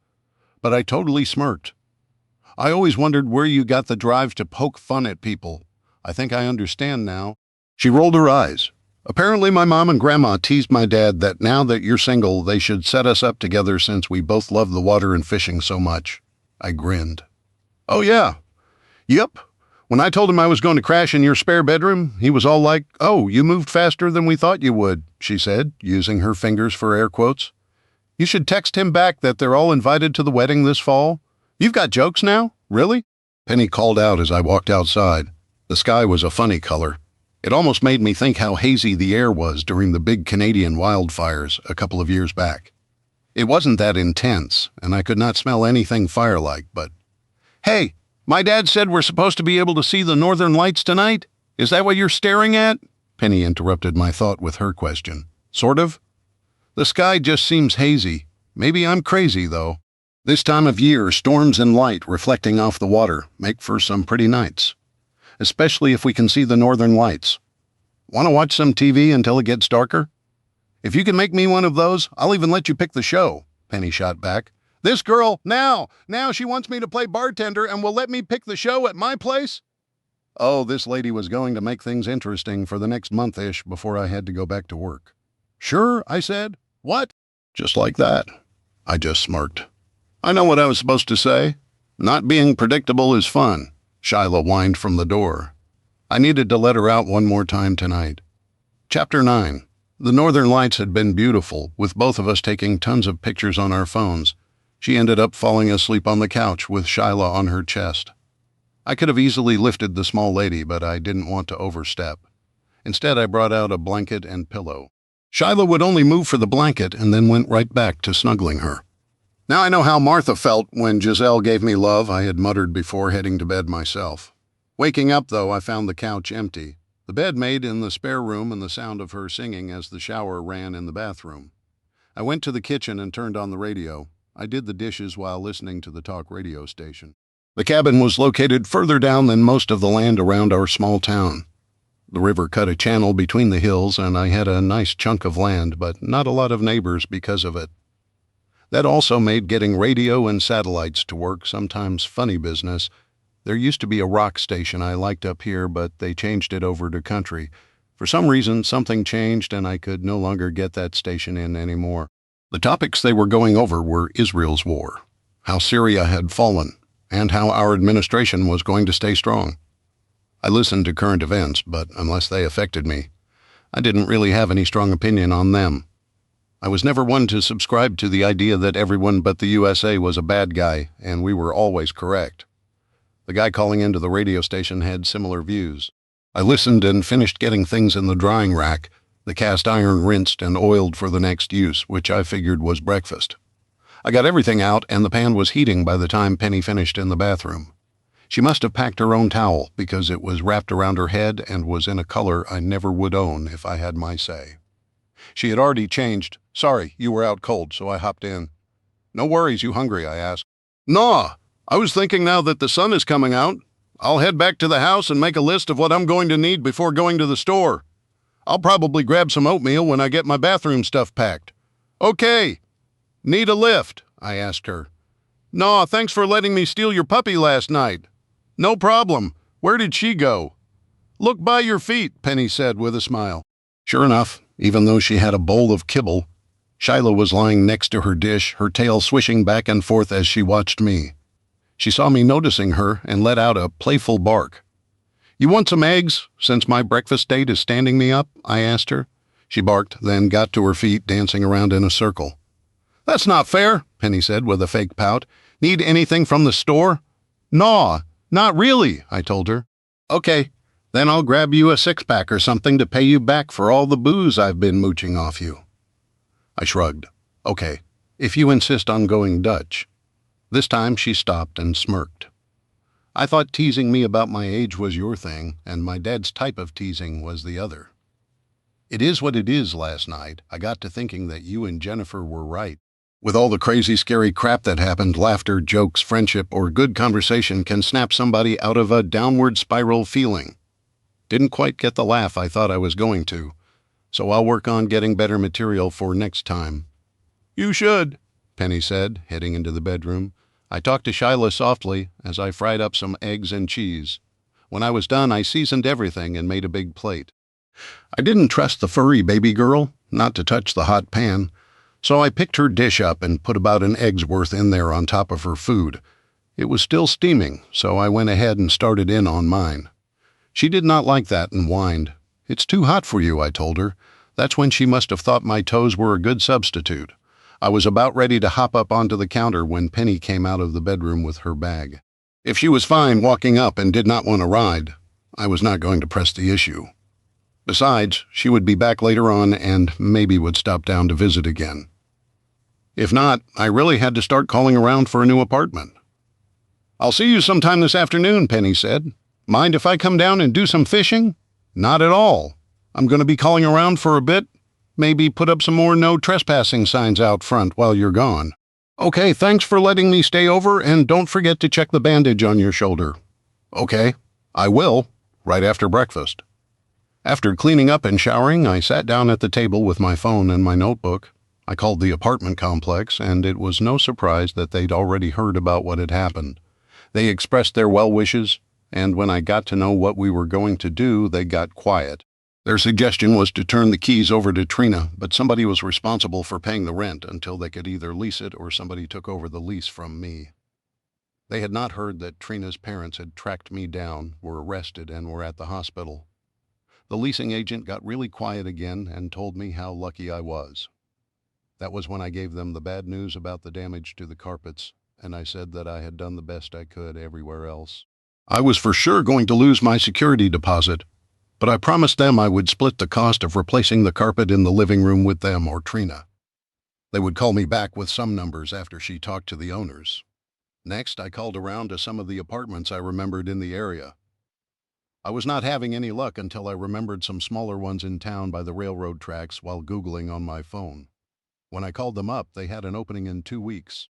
I almost wanted to go down there and put a deposit on it right then and there, but apparently it was being cleaned and painted.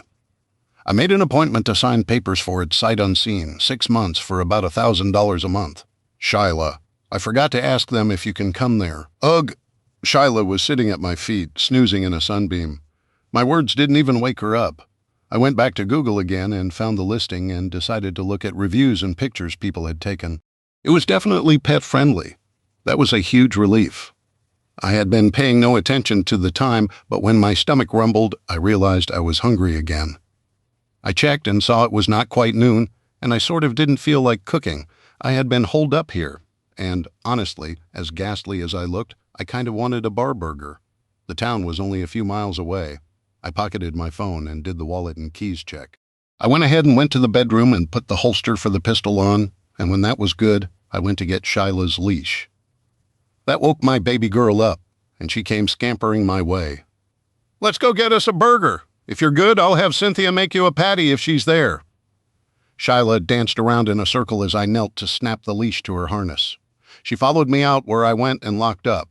Then I walked all the way around the house checking on things. Leaving here was a risk, and I also wanted to see if the yahoos that stayed on the road had been truly run off. I know they said I would have a cop posted out there for a little while, but if they had all left, then there was no reason to have to sit down in the valley worrying about something I could not see. Anything that happened up the slope to the roadway was out of my sight, with the way the driveway curved coming back in and all the trees in between. Finally, I got the truck out, locked up the Quonset hut, and put Shyla in the front seat. She gave me a doggy smile, licked my arm, and then tried to bury her head under my left arm as I fired up the truck. I rolled the windows down and headed up. What I found at the end of my driveway was not ideal. Brian McDermott and another man I did not recognize in a trooper uniform were talking to a small crowd of 4 angry-looking people with hand-drawn signs. "Where is Isabel?" "Look beyond skin color." "Stop lying!" "Justice for Trina Ortega." I parked the truck, leaving it running, undid the lock on one side, and moved the chain out of the way. "Look out, he's got a gun!" a man screamed. I turned his way slowly, my hands held palms forward. Brian rolled his eyes, turning to the suddenly frightened-looking protesters. "Yes, he's entitled to carry one openly, and licensed to carry one concealed as well. He's probably doing what's called being a hard target and not a gray man." Brian's words were said with a calm tone. "Considering what happened yesterday, I'm not surprised he wants to wear one openly. It's his right to do so. Where's my wife?" A man who was holding up a sign, "Where is Isabel?" shouted. "Was she here yesterday?" I asked. Brian could have answered this, but either these jokers just got here, or everyone heard me driving up and the cops just got out of their car. Yes, I made it up later, but the police were making people drive away. Your wife and a bunch of other people tried breaking down the door to a neighbor's house, thinking it was mine. When confronted, somebody rushed me with a knife and things got out of control. Sylvia Ortega herself got hurt during the confrontation. Honestly, you should go look at the county lockup, right, Officer McDermott? "That is correct," he said. "She and the entire group were charged with, well, it's a lot, including assault with a deadly weapon and attempted murder." The man's complexion lost all color, and he turned and started running for his car. On his way, he dropped the sign and pulled a phone from his pocket. "That's because you're making up lies because you hate brown people," a woman shouted. "No sé qué mentiras te dijeron, pero mi abuela emigró aquí legalmente," I told her in flawless Spanish, making her flinch. "What was that?" Brian's partner asked. I said, "I don't know what lies they were told, but my grandmother immigrated here legally," I told them, paraphrasing things a little bit. "Eres Mexicano," the lady said, walking my way. The cops tensed, but I didn't. "Just part of me. My grandma was fair-skinned from the Durango area. I don't remember the smaller towns. They say you were a racist man who broke up with their daughter and then forced the police to arrest her when you two fought," a different woman said in a thick accent. I pulled the left side of my shirt up and over my shoulder and turned back to them. "I broke up with Trina. That's true." She snapped and grabbed a knife. The cops had already been called because she screamed at me for about 10 minutes, and they were able to get in there and stop her. In the process, one cop was nearly scalped and I was cut. "These bruises, my broken nose," I pointed to it, "it was from her. I didn't fight back, and suddenly it made me a monster, right?" "Why did you not fight back?" another man asked as a car fired up and tore off down the road. "The timing of the cops showing up. She really rang my bell when she hit me in the head with a Coleman fuel canister. Have you ever broken your nose before? Your eyes tear up instantly. Your face smears with blood, snot, and tears. Try seeing through that and the shock and pain." I'm not a fighter anyway, and I'd never do anything to a woman if I didn't have to. Yesterday, though, that was close. Is everyone healthy who left here?" the woman who'd tried playing the race card asked. "Ma'am, I'm sure we can answer any questions you have. I was there yesterday when it happened and saw the video. I believe Mr. Daniels has places to be. I took that as my turn to get out of here. These people seemed reasonable, even that lady who screamed race once she understood what was going on more. I replaced the chain when I drove out, locked it, and headed into town. Luckily, nobody tried to follow. What we won't do for a burger, right, Shyla? I got my neck and chin licked for that, as she tried to get my attention. After a little bit, I put her down and was able to keep her from climbing me. We made it into town and I got parked, just as Shyla crawled onto my leg so she could put her paws up to see out the side window. That was fine. I just scooped her up and took her in with me, holding her in one arm. I clicked the lock button on my fob and headed inside. Crispy B's was a small hole-in-the-wall type of place. It had a dozen tables, about 20 feet of bar, a pool table, and some bathrooms. I did see that the old TVs had been replaced with flat screens since I'd last come in. I figured you'd be bellying up to the bar sooner or later, after all the fires you lit, Cynthia said. The usual? Yes, ma'am. 2 patties for my burger. Can I get a plain one for my baby girl? She did a double take, then looked down at the seat next to me where I'd put Shyla. She barked her way when the lady leaned over. I put my hand on her, comforting the startled puppy. She's a cutie, black shepherd. Yeah, I got her from a breeder that breeds and trains service animals, I told her. Be right back, hon. She walked to the small kitchen area and hollered my order into them. In about 10 minutes or less, we would both have food.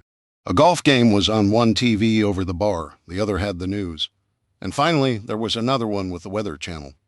Somebody was talking about the solar storm and how the northern lights were seen all the way down into Oklahoma. It had been a pretty night. I petted Shyla with one hand while Cynthia got me a Miller out of the cooler and slid it my way.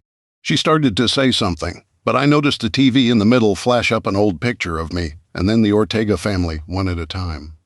Raoul's looked like a prison mugshot, although he had been the one who had, until yesterday, stayed out of trouble.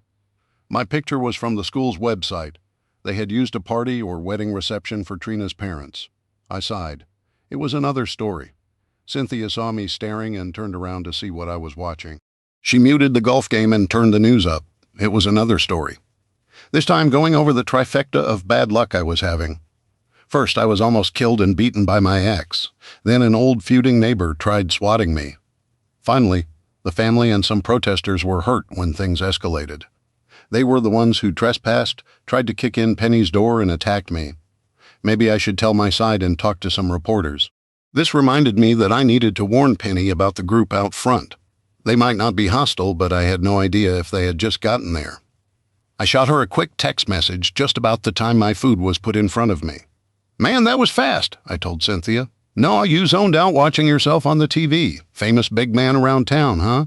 Cynthia was in her 60s and ran the bar because she said she was never going to retire and wanted somewhere to socialize. She had been a fixture in town here for the last 25 years. Sorry about that. No, it seems like they get most of the story right, but what they leave out always seems to paint me in a bad light, you know? Yeah, I know. We had some of those protesters last night. They started talking loudly about whatever had happened and people got hurt. I thought they were going to be rowdy, but Gil set them straight. Most of them got quiet and left. But we had more come in, right as we were trying to close. Yeah, a bar that closed at 10 p.m. It was funny to me also, but I can see how somebody from out of town wouldn't consider that. When you see him, tell him I said thanks, and the next one's on me. Shyla whined and stood, putting her paws on the edge of the bar. Good girl, sit, I told her. She did, and instead of getting into my food, I cut her patty up. She could barely hold still, but everything was still too warm. I always took my burgers with catsup and pickles, so when I tore part of the top bun off to offer her some, she got to experience a brand new flavor. My blood, almost. She nearly gnawed my finger off in her excitement. Cynthia chuckled and had always been tolerant of folks bringing their fur babies in as long as they cleaned up after any mishaps. I was praying it wasn't going to be an issue with us. I dug into my food while Shyla made big puppy eyes at me. I tried pinching off a piece of her meat, but it was still too hot. She would have to suffer in torment watching me dig into my burger, while I watched in disbelief that the story, protest, and swatting had all made it to the national news. I ate slowly until a yip tore my attention back to reality. I checked the temp on her patty, and it was now safer. I held a piece down, and she wolfed it. Sorry for the pun. I fed her slowly, eating my fries with my left hand. When we were done, I wiped my mouth and finished off my beer. I noticed I'd gotten a message on my way back from Mio with groceries. Thinking about checking out that bar for lunch. WDYT. I'm sitting in that bar with Shyla already. Hurry up, slowpoke. See you in 30. I looked up at the time. It was a few minutes to 1 p.m. Want another, or are you going to head back? Cynthia asked. I'm going to wait. I have a friend coming by. Henry and Catherine's granddaughter. A friend, he says. It seems half your problems nowadays are because of women, huh? She was teasing, but she wasn't entirely wrong. Oh, you're such a gossip, you know it isn't like that. I have to find my entertainment from somewhere. This town is usually pretty dull, Cynthia shot back. She was right in that. A smell got to me. Something hot, and it was like ozone. I'll be right back, Cyn, I told her, deciding to figure out what that smell was, and give Shyla some grass time just in case. Since I'd be waiting for Penelope, Shyla had been pretty good, and I wanted her to continue with that trend. Besides, I could grab some more beers when I was sure the little princess was not going to get the place stinky. I put her down and let her run around on her leash in the grass strip next to the parking lot, a good 30 feet away. As she was squatting, there was a massive boom, and all the air seemed to get sucked out of my chest. The windows to the bar blew open into the streets, something launching through the windshield of my truck. My head hurt, and suddenly my wrist was as well. I looked down and saw Shyla trying to pull me away from the now burning building. The heat coming off of it was almost physically repelling me. Cynthia! What had happened?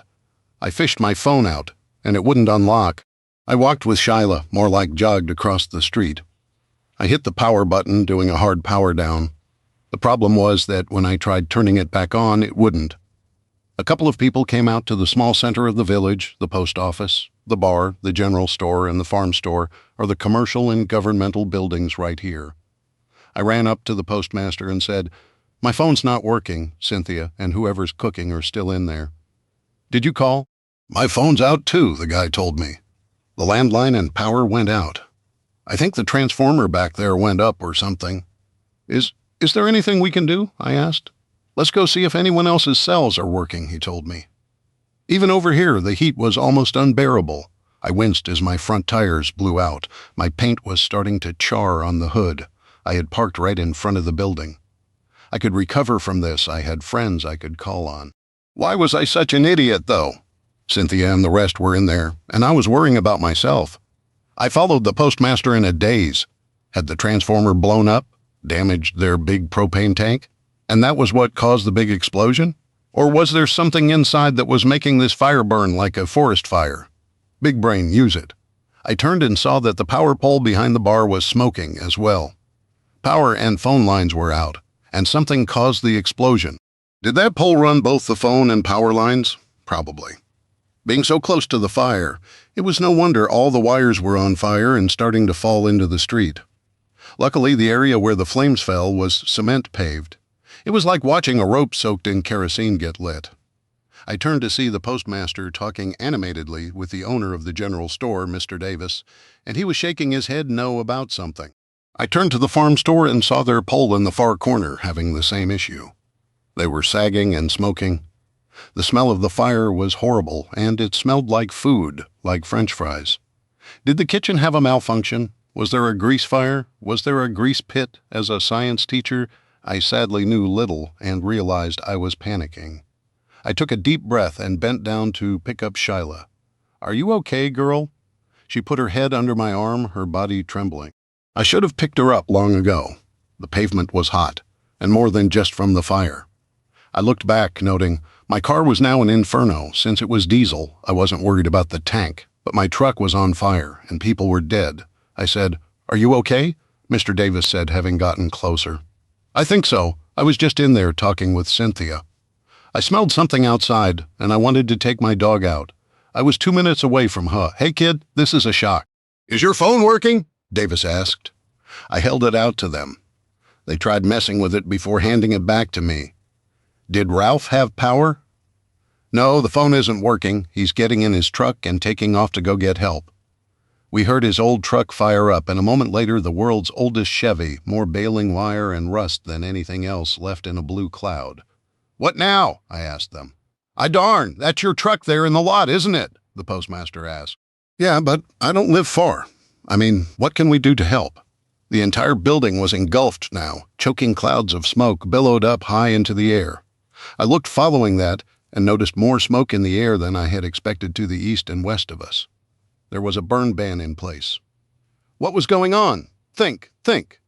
There's nothing we can do there. I don't have a hose that'll reach, but if I stole some of Ralph's with no power, we'll run down the pressure real fast. Maybe tomorrow or the day after, we'll be able to help see if there were any survivors. Do you know, was Gil working today? I don't know, I told them. Go ahead and head home if you can, son. We all know you. We'll keep an eye out, and if anybody needs you, we'll send them your way. I nodded and then started walking, feeling guilty, anxious, worried, and relieved. Oh, so much relief. After some time, I put the wiggling bundle of puppy down as we started walking north on a dirt road that would take us to our place. Chapter 10. A few miles in a vehicle takes minutes. It almost felt like there was no time passing at all. With my thoughts heavy, walking and alternating carrying Shyla, it probably took me until it was nearly dinner time by the feel of it, and how tired I was. The bar burning had put so much smoke in the air that I was having a hard time not walking backward to watch it. Surprisingly enough, when I got closer to my driveway, it was still light out. I was carrying Shyla again, both of us panting from the heat. If my mouth was dry, she must have been near death from dehydration. Her black fur trapped the heat. I could not wait for a shower. The power pole and transformer that had been put in by Henry to bring power to his land were scorched and charred.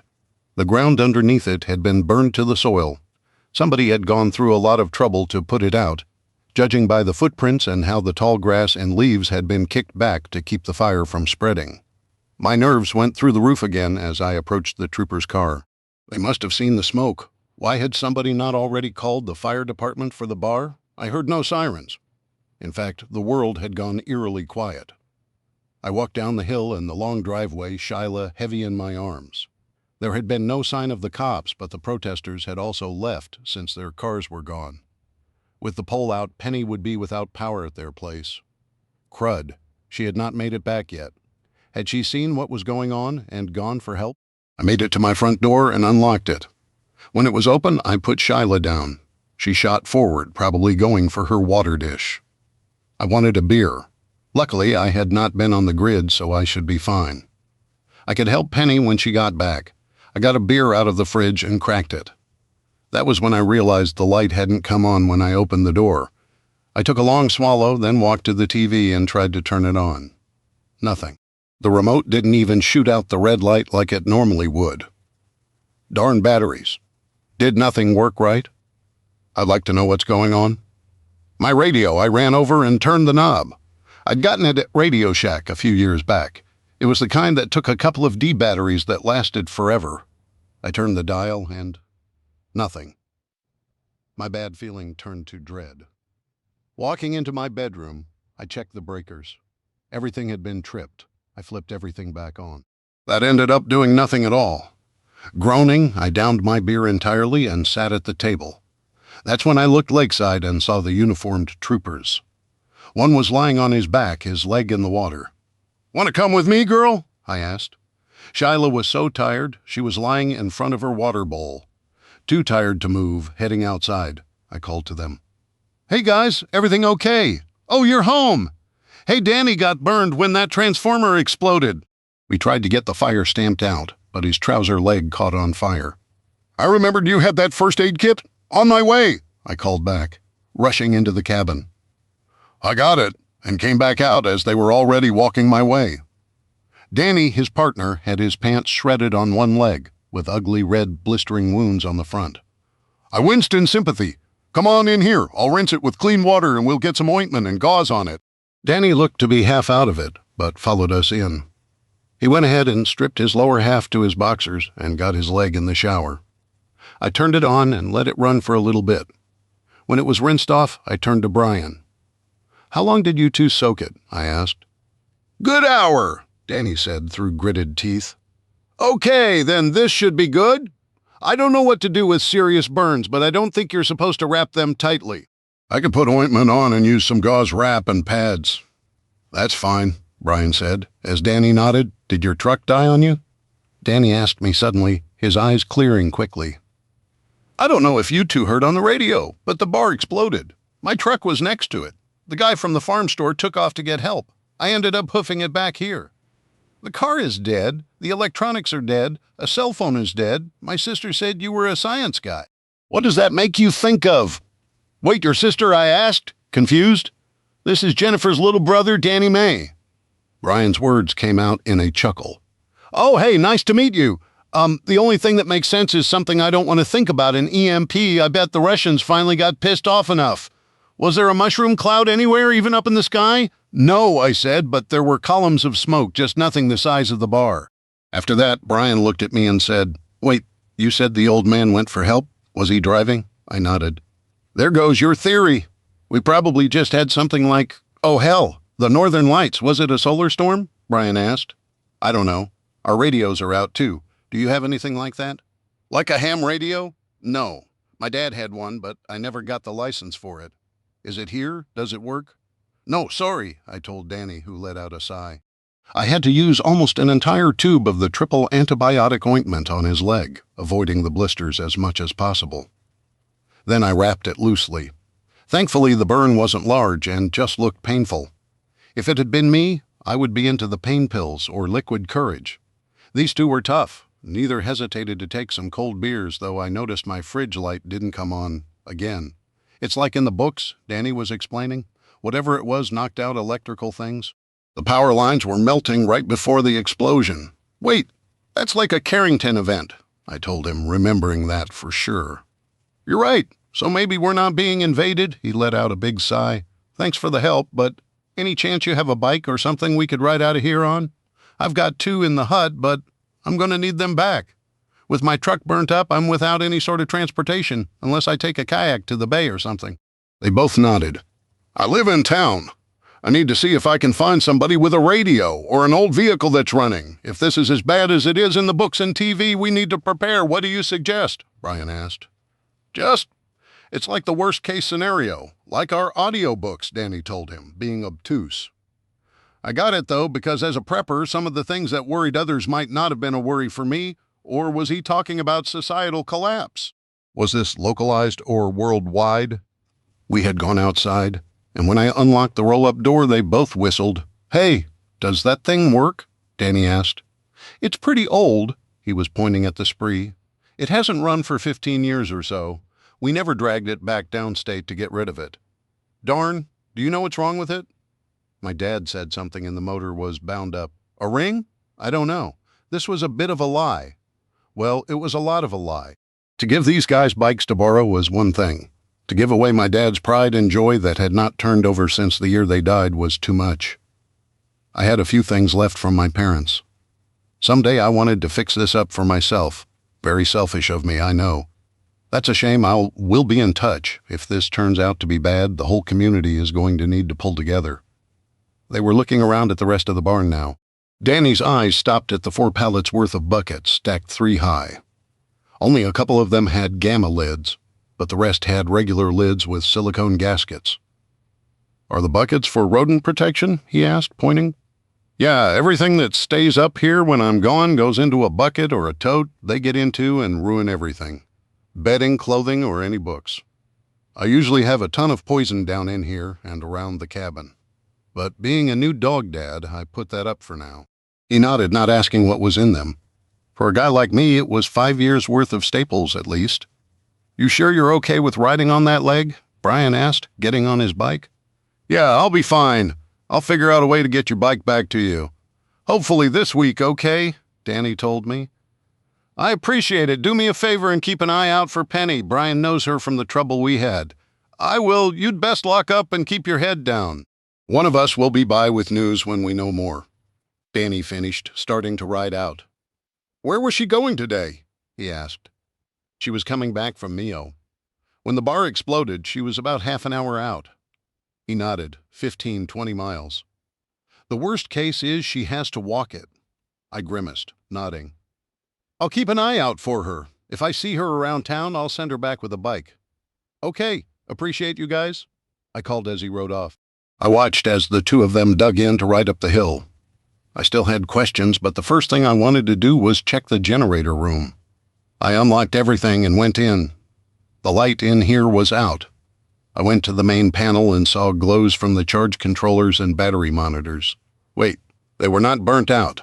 The soft glow from their indicator lights filled the room.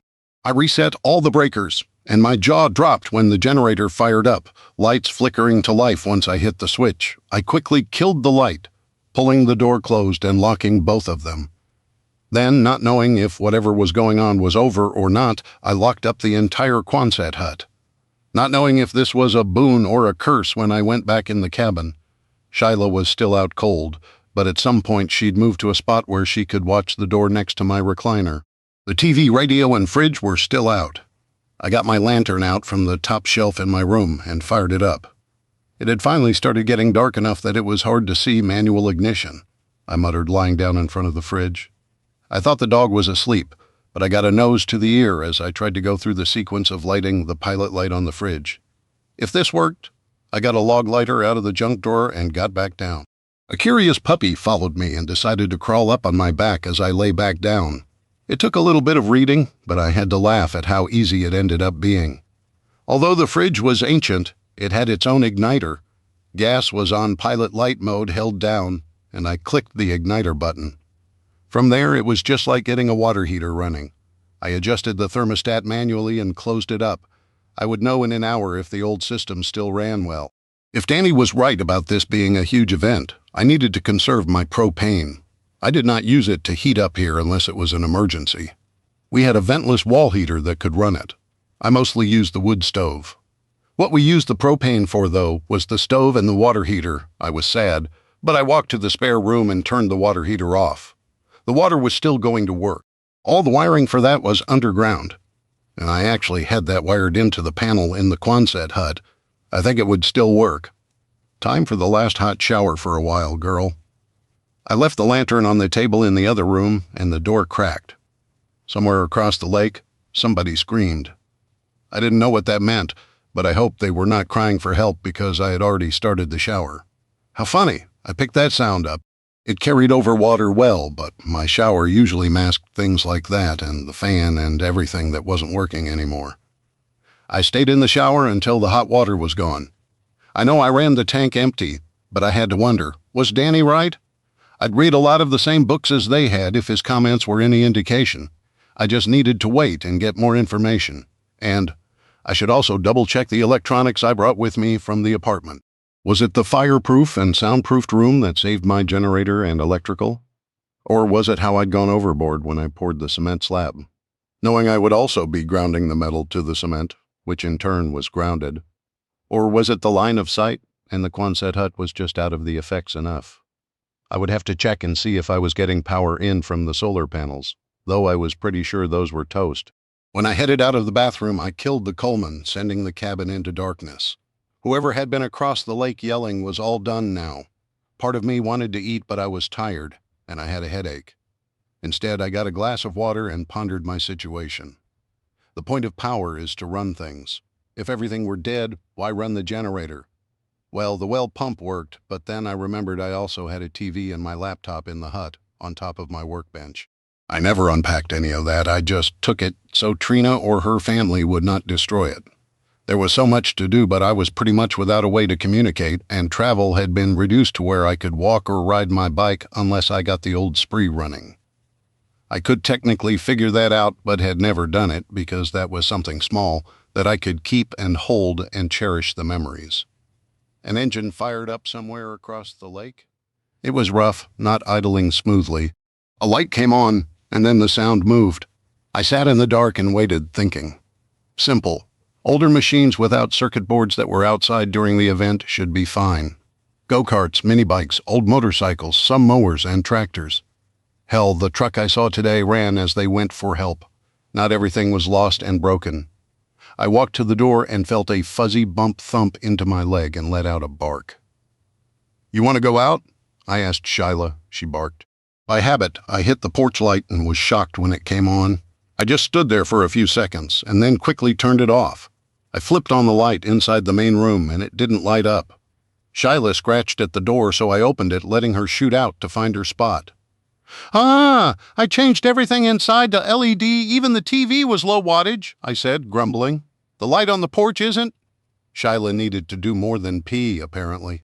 She started running side to side until she slowed to sniff something and squatted again. Depending on things, old incandescent bulbs should have been fine as long as the filament did not burn out. Right? Was this partially because of the new metal roof? Ugh. I was anything but an expert on these things, and the mental gymnastics I was putting myself through were going to drive me insane. Shyla came running back to me, and we went inside. I locked everything up, and in the dark made my way to the couch instead of my chair. I could hear the buzzing of the insects outside and the croaking of the frogs. A fish smacked a bug on the surface of the water. My dog started whining. I picked her up, wondering if she could jump up on the couch yet. I decided that, with a little growth and practice, she might eventually. I laid down with Shyla on my lap. She stayed there and then crawled up and tucked herself between my arm and my side, lying on my chest. Chapter 11. The next morning, with a clearer head, I drank a ton of water. I felt hungover and must have been more dehydrated than I had realized. Once Shyla was fed and watered, I went to the barn and started checking on what worked and what didn't. My laptop fired up, and when I plugged it into the outlet, the charging light came on.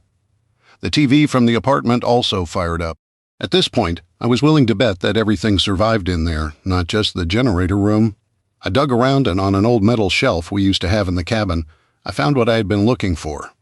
My dad had gotten mad when light bulbs, which used to be $1 or $2 for a 4-pack, doubled and tripled in price before being phased out for a while. That was one of the things that was fun when they originally put the solar-powered system in place. Light on demand and the ability to watch westerns on DVDs. I stared at the spree and decided that if I became desperate, I would consider it. In the meantime, I was stuck in a fishing paradise, and I had hardly done any fishing, hardly any at all. I took an empty bucket with me before locking the overhead door. I would put those light bulbs in the cabin, but I did not want to stick out. There were houses across the lake, and if I were the only one with power, it would be like a beacon making me a target. I honestly only needed the power at this point for the well and the chest freezer in the Quonset hut. Maybe I should just kill the whole system except when I needed it, like I would do in the wintertime. Shyla caught up to me when I got my pole and I had let her out. She followed me until we got to the bank on the lake where I found the cops yesterday. I went ahead and filled my bucket and started casting. Yes, the trout were amazing, but by changing my bait up, I could get an absolute ton of panfish as well. A small plan was coming to mind if I did get stuck up here. That was when I felt a strike and started doing what I loved to do best for 2 days. I did nothing but fish, fillet the fish, and feed the turtles the carcasses of the fish. I walked the property and went up to the road a few times. It was not often, but I heard engines running, never quite going as far out as I was. The fillets had been sitting in a brine in the fridge until I had enough to fire up my smoker. The brine recipe was mostly my parents' recipe, but I figured everyone had a spin on it. I had definitely put mine on it. For every quart of water, we used half a cup of salt and half a cup of sugar. From there, add in a couple of shots of whiskey. I preferred using a dark rum. Then I added garlic powder and onion powder. Pepper to finish, put it all in a bigger Ziploc, and toss it in the fridge overnight. Shyla had seemingly approved, especially when I would drop a raw fillet to her on accident as I cleaned fish. I would have to be careful because freshwater fish could carry parasites. It was hard to argue with her, though. I dragged the smoker out of the hut and plugged it in using an old green extension cord. I could have done it by hand, but the electric hopper was better at regulating the heat than I was. I wanted to reduce my fillets like jerky, so I started my experimentation with training wheels on. As I headed in, Shyla barked and started chasing a butterfly. I removed the fillets from the fridge and poured the liquid out.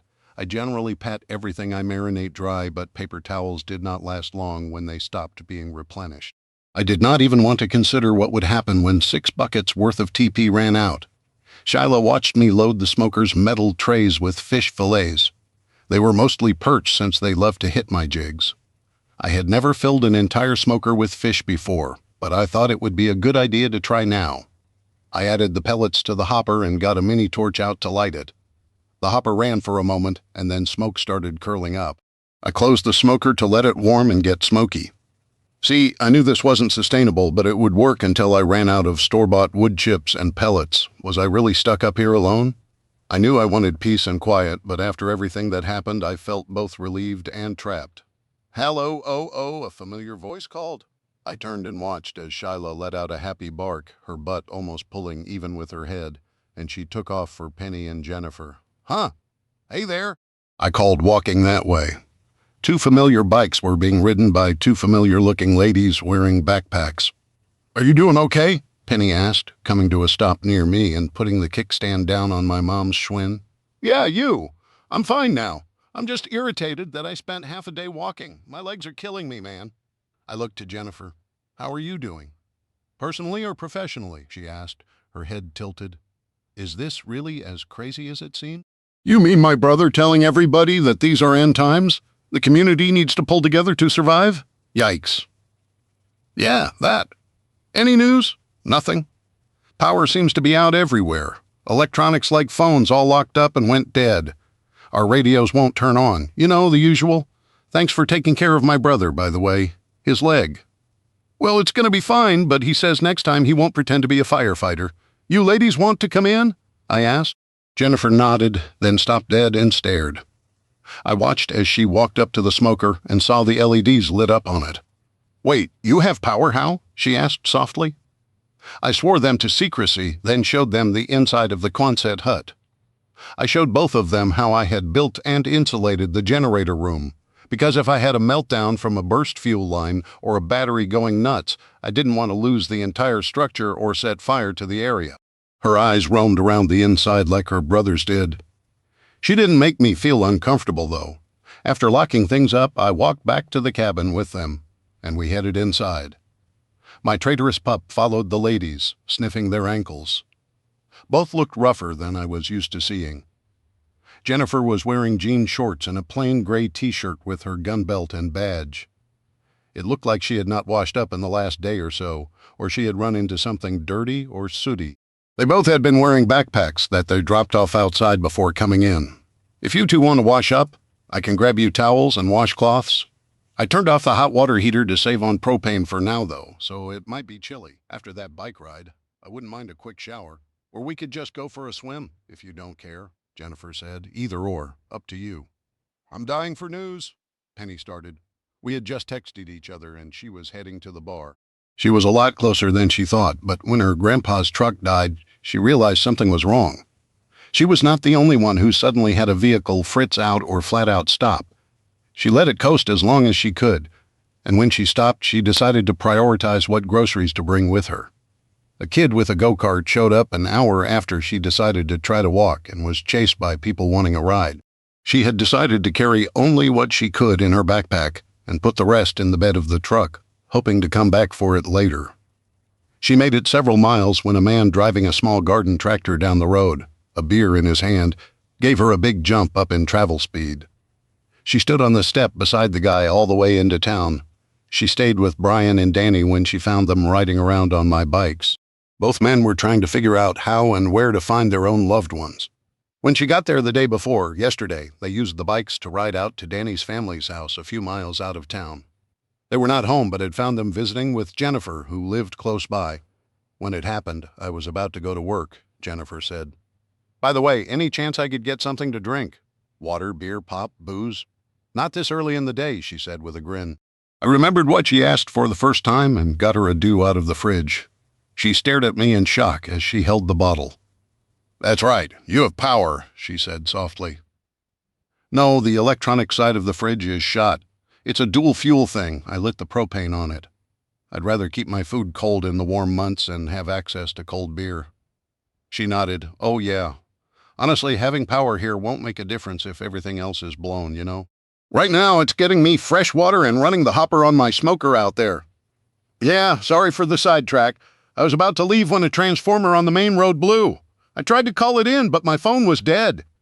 Having no power wasn't a surprise, but when my car wouldn't fire up, I knew it was bad news. Funny enough, my parents had already decided to walk to my house that day. Dad's on this big fitness kick. Anyway, we visited, and we talked for a while. They didn't believe me that my truck wouldn't start and my phone was dead until they tried pulling their own out and testing. Their phones were bricked, too. Dad kept going on and on about some old TV show, Jericho, and a nuclear attack. Or maybe I got it mixed up. Long story short, they came back and were hanging out when my baby bro and Brian showed up. Imagine my surprise to find your girlfriend making eyes at my baby brother when we all got back into town. I was not making eyes at him and we're not going out, Penny said, her tone sounding irritated. I'm just teasing, Jennifer murmured. Can I use your bathroom? I want to get some of this grime off of me, Penny said. Yeah, sure, I told her. The linen closet to the right of the shower has towels and washcloths. You can hop in the shower if you want to. I might just do that. Water's out next door. It would be grid-tied electricity and Feel free, I said as she got up, an excited Shyla's tail going still as she was left in the room without her, then back in with the backpack and into the bathroom. When the door was closed, Jennifer turned my way. Sorry, I didn't think she was going to be prickly about that. I guess my brother irritates the hell out of her. Why? What happened? I asked. She said that she had to listen to his predictions and bulldookie for almost a day straight. If she had a lighter backpack, she would have walked it already, but was told once the boys did the rest of what they needed to do, she was free to take a bike like they promised you, and when they found me, I walked the bikes to her, then rode here. Ah, gotcha.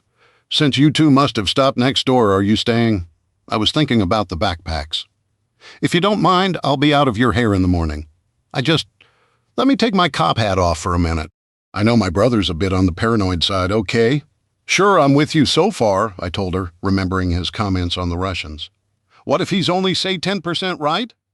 How bad is this going to be? Jennifer asked. You're a bit of a prepper yourself, or your family was. Not many people use gamma lids on buckets that aren't storing food in them. You'd be surprised? I've got 5 or 6 of them full of nothing but toilet paper, I shot back as we both heard the shower start up. Why in buckets? She asked. Mice and chipmunks have a way of getting into places and things. They chew nonstop.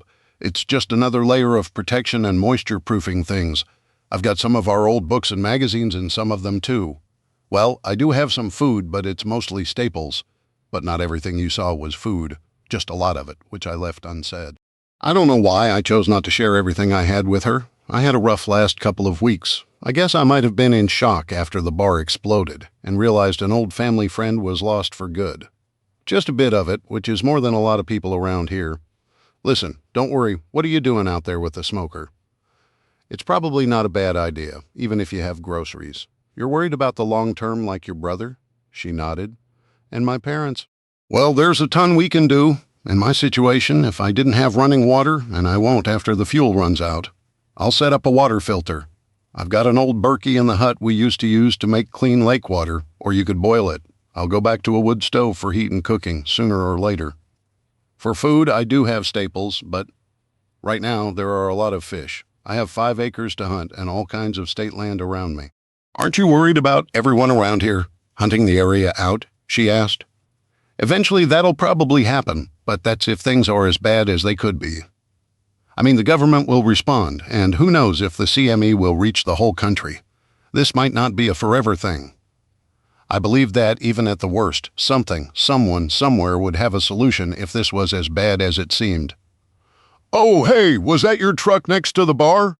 I nodded, then told her that story. The shower shut off soon after that. Hey, does that chest freezer in the hut work still? Jennifer asked. Yeah, I said. Curious why. Miss Penelope has a chest freezer and fridge full of stuff. It's been 2.5 days, but yikes. Oh, wow. When she comes out, we can ask her. I guess her grandpa took out the wood burner when they redid the roof last time. She's pretty good with the outdoor stuff, but on her own with no transportation. What are you getting at? I asked her. It was at that point that we heard yelling from across the lake. The same feminine voice from last time. We were both up and moving to a window to look out. I had left them open to let the air flow through from the lake. Up the water and across the lake from us, a teenager-looking lady chased around after a tow-headed kid. A moment later, a young man came out and swooped the kid up and pulled the kid into a hug. Not somebody dying to mutant zombie bikers? I let out a relieved sigh. What if he's right? Jennifer asked. Your brother? I asked after thinking about it. She nodded. I was about to answer her when Penny stepped out of the bathroom. Even though it was cold, it feels amazing to be clean again. I took a dip in the river a day and a half ago, but it's not the same. Sorry I was a witch. You sort of hit the nail close to the head, except I think you got the people mixed up. Wait, Danny has the hots for you? She nodded while making an ooh-duck face, told him straight up that I'm not cut out for an apocalypse harem lifestyle. He wasn't taking no for an answer. Jennifer's eyes had gone wide. Honestly, I think he's joking about that from a ridiculous book he read. I've heard him say that stupid stuff a time or two. Brian makes the same jokes? I asked. They both turned to me, but it was Jennifer who answered, only when he's trying to irritate Danny boy. Penny shrugged. I told him, regardless, I wasn't interested. He's just not my type. He kept trying to ask me out, even though all this was going on around us. You know, I'll let him know not to be a creeper. Hey, his chest freezer runs. Penny turned, her eyes going wide. Oh my gosh. Is it full? Not yet. It's not, I told her. Chapter 12. Unloading her fridge and freezer was easy. The hardest part was walking up and down the slope to their house with the wheelbarrow and cooler on top. We'd load the wheelbarrow and cooler, walk down the slope, and then pack things in. I was pretty sure we saved almost everything in her freezers, but we flat out tossed some of our fridge items and put the garbage bags in the garage for now.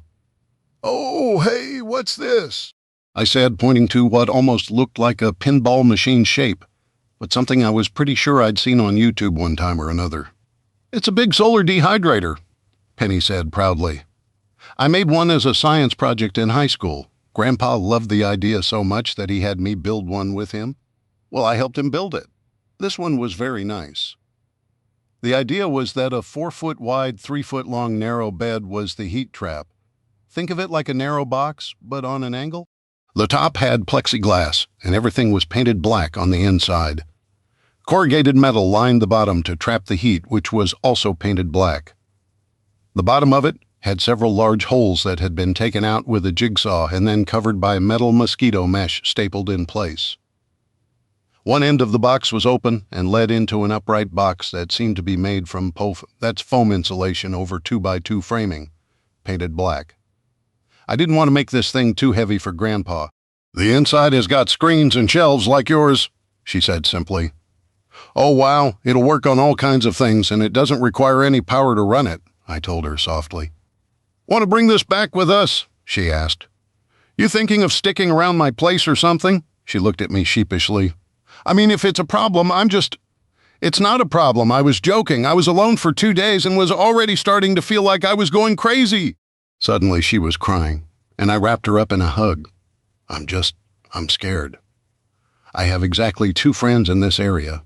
You and Jennifer. My parents are 7 hours away by car. In theory, I could figure a way to get back down there, but even if her brother wasn't serious, there are creepers out there who are probably going to go nuts when they realize that you can't just call the cops anymore. You're not wrong, I told her.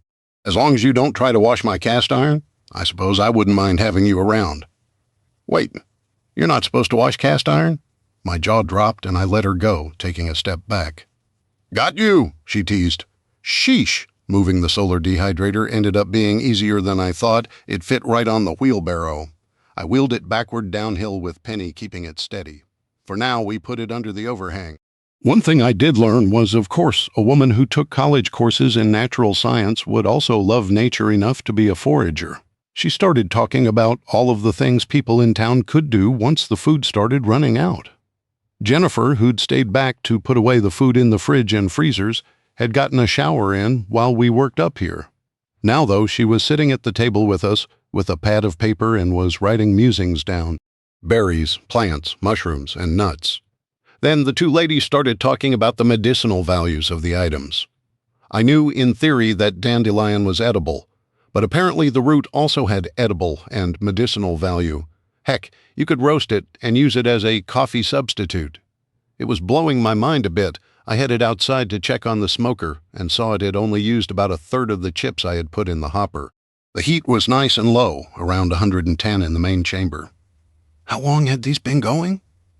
I had not set a timer, but I figured that when it got dark I would know more. I opened the door, and when the steam and smoke cleared enough, I could see the fillets were starting to dry up. I was going to have to use my screen inserts, so I rushed to the hut and got those out. I was transferring them out when Shyla was let out. She ran over to me, jumping up and putting her paws on my side. What are you doing? I asked. She gave me a doggy grin and then started begging and trying to sneak fish as I moved the fillets to the screen insert. I should have remembered how much fish was dehydrated down in the smoker. I had lost smaller fillets in the past, and I wanted to lose none here. When I was all done and closing the door, Shyla started barking and howling. Penny walked to the door and opened it. "What are you doing to your puppy?" she asked. "She's mad that I didn't give her a fillet," I said, standing. "Big meanie," she said, sticking her tongue out at me. Shyla barked at me, then ran to Penny. "Oh, so that's how it is it?" I asked the dog. She danced around in front of Penny, opposable thumbs for the win, I told her, heading to the door. "What does that mean?" Penny asked, as the three of us came in. "Basically, I figure she's a lot smarter than any dog I've ever known of. She seems to understand us and is using you to try to bully me. I'd tell her to get her own darn fillets, but she doesn't have opposable thumbs, and the smoker has latches she can't get open. So, okay, that's pretty good, actually." I sat and listened as the ladies talked some more. We still had to move the dry goods and canned goods over here at some point. If she was going to stay with me long term, for the perishables, it made sense for us to throw the food in the working units. I mostly listened and realized the two, despite the age differences, had made fast friends as well. I was feeling like a drink, so I got my bottle of rum down and cracked a Coke that had been evicted from the fridge. I could drink my pop warm, but the beer had to stay frosty for now. It was still cool as I poured my drink. Shyla dragged a toy out, and we played for a bit. Then I took her outside with her bag of treats and worked on sit, stay, and heal. The only time she lost concentration from the meaty treats was when a butterfly flew in between us and she snapped at it. Other than that, she listened well. "I'm sorry if I made you uncomfortable," Penny said, startling me. I hadn't heard her sneak up behind me. "Why would I have absolutely no idea what you're talking about. I'm totally confused," I admitted. "I'm basically staying over here for now, stuffing the food in your fridge and freezer. Stealing cuddles from your dog, and you hugged me when I lost it. I don't understand how, with what my family has done to you for your, entire life, would not make having another Corton around uncomfortable. You've seen and heard the last week or so of my life, some of it firsthand. None of that was your fault. I don't mind having you guys here, just don't leave the toilet seat up all the time. Girls are gross that way. You donkey," she said with a snort, then headed back inside.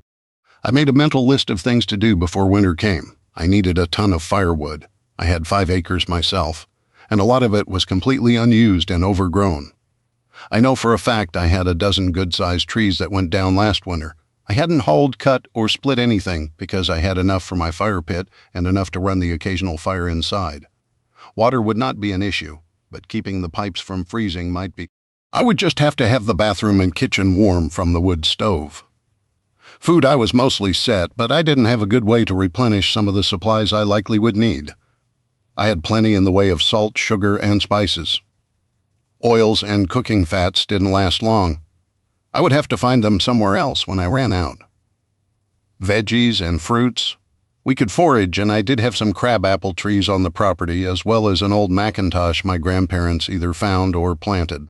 I had heard the story told both ways. I was no gardener.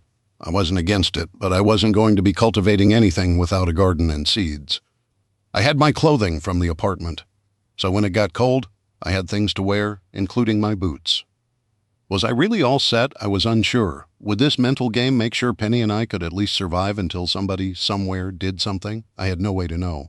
I was curious why Jennifer wanted to stay out here, but she probably wanted to talk, give an update, take a swim, and head out. I didn't mind if she stayed over for the night. "Okay, girl, that's enough treats for now," I told the pup. She followed me in. Jennifer was poking through my shelf. "I've been eating a ton of fish, but if you're hungry, we've got all kinds of food I could whip up. Can you make me a sandwich?" Jennifer asked, smirking. What was it with these two? Sheesh. "Was I that easy to pick on?" "Wait, don't answer that." "Sure thing." I set the stuff out to make a big turkey on white with cheese and mayo for her. I even put a pickle on her plate. Then I grabbed the chips from the top of the fridge and showed her the options. She went with the Doritos. I noticed Penny was out of sight. "Where'd Penny go?" I asked. "She's out by the lake." Said she needed to think about stuff for a minute and wipe her eyes. "If I'm guessing right?" "Oh, yeah, I understand." We sat at the table, and I could see her now sitting at the edge of the water. She likes you, you know, Jennifer said, startling me. What? I asked her. She's got it bad, like stalker bad. If I thought she was a danger to you, I'd be telling you that now as well. Is this a game ladies play with each other? I'm not following you, Jennifer said, taking a bite. She says it's the other way around. She's positive you've got some kind of crush on me. I took it as a joke at first, but she told me she was serious. Now I hear this from Jennifer started laughing at my words. She finished her bite and took a drink of her pop. Remember when she said I was projecting? Yeah, I was in the ambulance getting my neck checked out, I told her.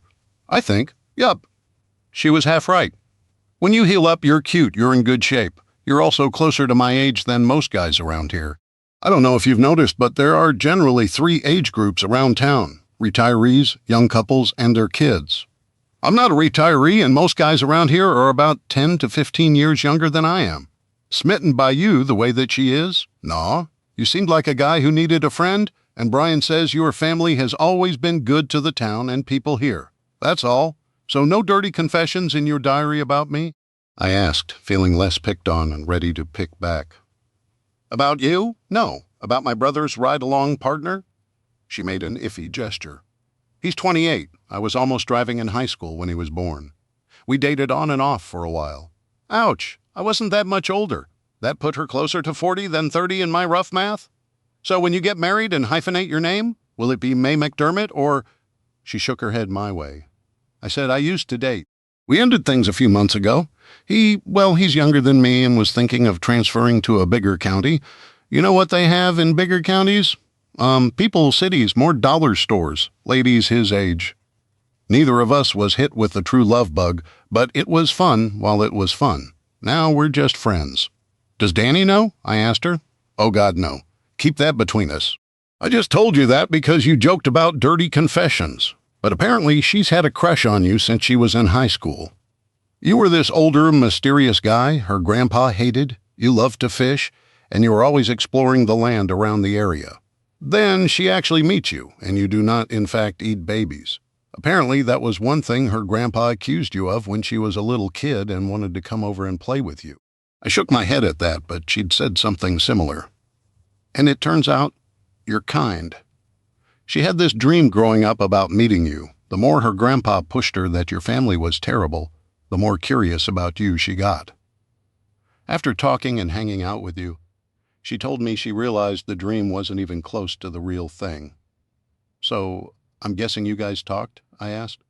Yep, before, during, and after the event. And our bike ride here. I'd prove it to you by showing you the texts, since you thought we might be playing a game. But alas, my phone will not turn on or charge. Got it. Thank you for clearing that up, I told her. I'll be honest, I've been told I'm pretty dense when it comes to the ladies. It's not that I'm doing it on purpose, but I dated the same woman off and on most of my post-college adult life. Stalker levels of liking me? I felt chuffed, but nothing had changed. I was still definitely not ready for anything but friendship. I also wouldn't hold it against her because apparently you feel how you feel, and nothing but time or experience can change it. Trust me, I know. Figured I'd tell you since I think she has the guilt and is coming to terms with the idea that you in fact don't care what her last name actually is. Honestly, I think she's the type who slows down only when she has to, and she is having to right now. Think she's still processing all the everything? Oh yeah, she's got nightmares about it. Shyla helped wake her up the last time she was here from one. She said she hasn't slept well since the last night she slept here. Got it. Okay, thanks for the talk, Coach. Now it's my turn for food. I walked to the fridge and got the fixings out for myself. I was not hungry until I sat down with Jennifer. I made the same sandwich myself, topping it with red wine vinegar, salt and pepper, and a handful of chips. I was soon sitting eating as we both watched the water. Shyla, want to go out and talk to Penny? She barked. I got up and walked to the door with her on my left side. Go get her, I told her. Shyla took off like a bolt for the water. I was sitting down just as Penny picked my pup up and held Shyla close to her chest. Shyla soon got her to play, and we both could hear Penny's laughter from in here.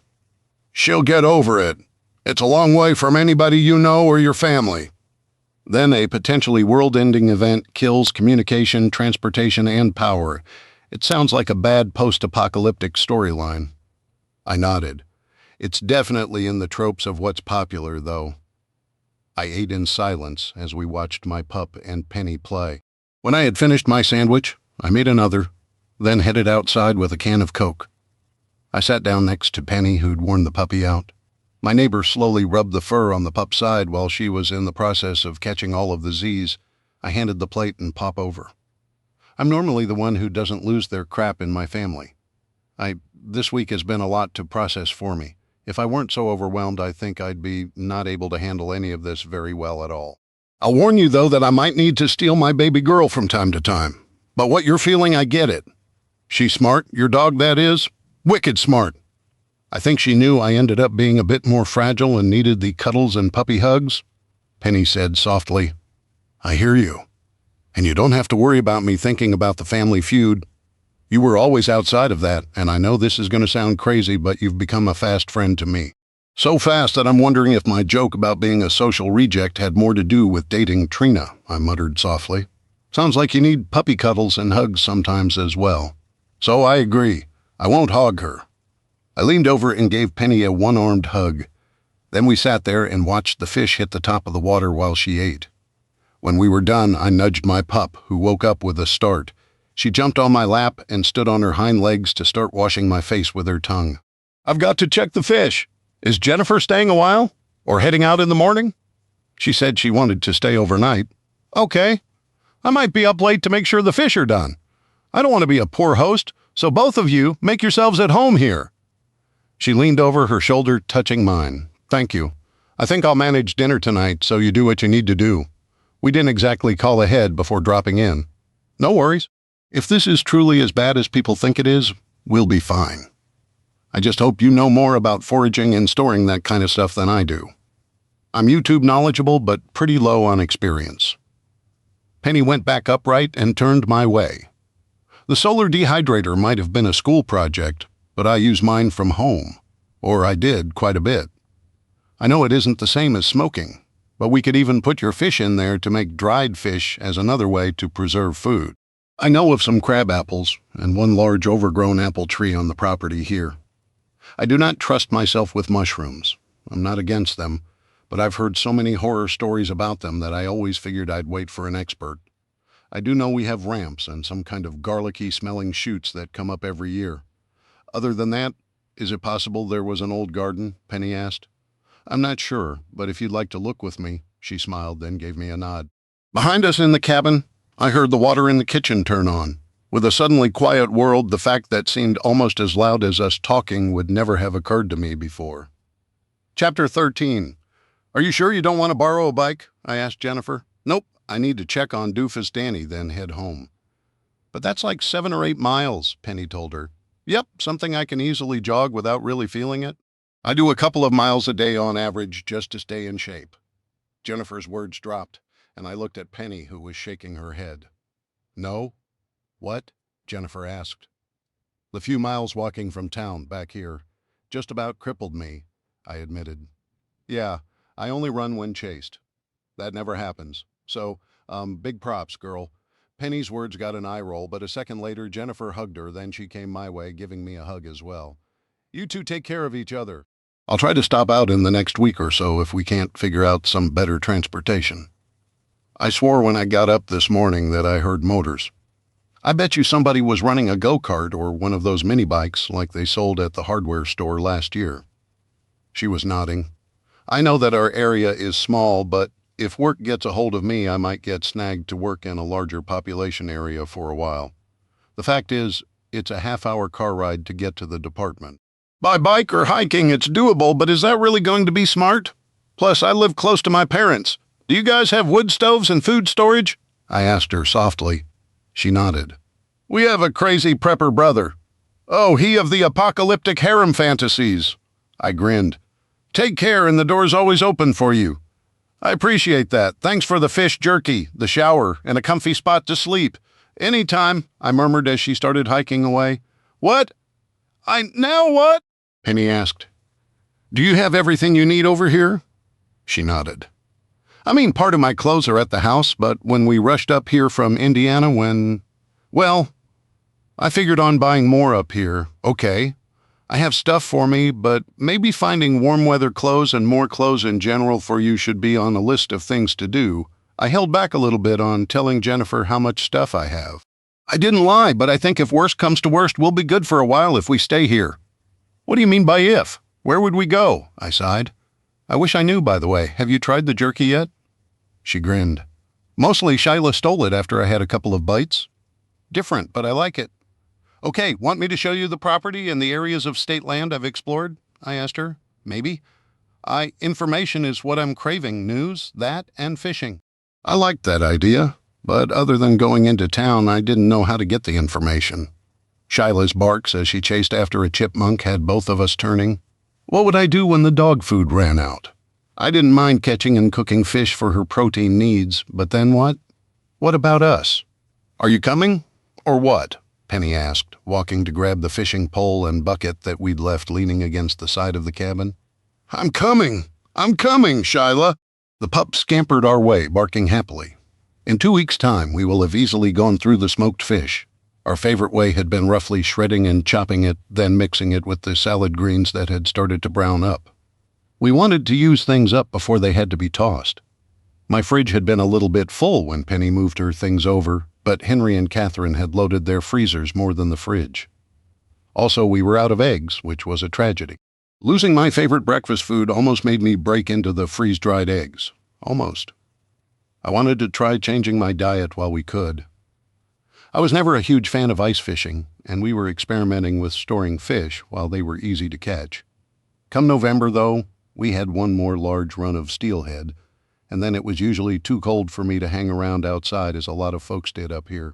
I wasn't big into snowmobiling like some, and our property never had much in the way of quads or mini bikes on it. I was learning foraging slowly from Penny, and we stayed busy getting to know each other. One thing in my puppy training manual that they did not cover was how quickly they seemed to grow at this age. I bet you she had put on a few pounds since the day I had gotten her almost 3 weeks ago. She certainly was eating like it. I wonder why Jennifer hasn't come back, Penny said suddenly. I had been wondering as well, but I didn't want to put my worry out there in the world. I don't know. I was thinking that at some point we should lock this place up tight and ride the bikes into town. Maybe see if we can resupply a bit, see how things are, and get some information. I was kind of hoping you'd want to go.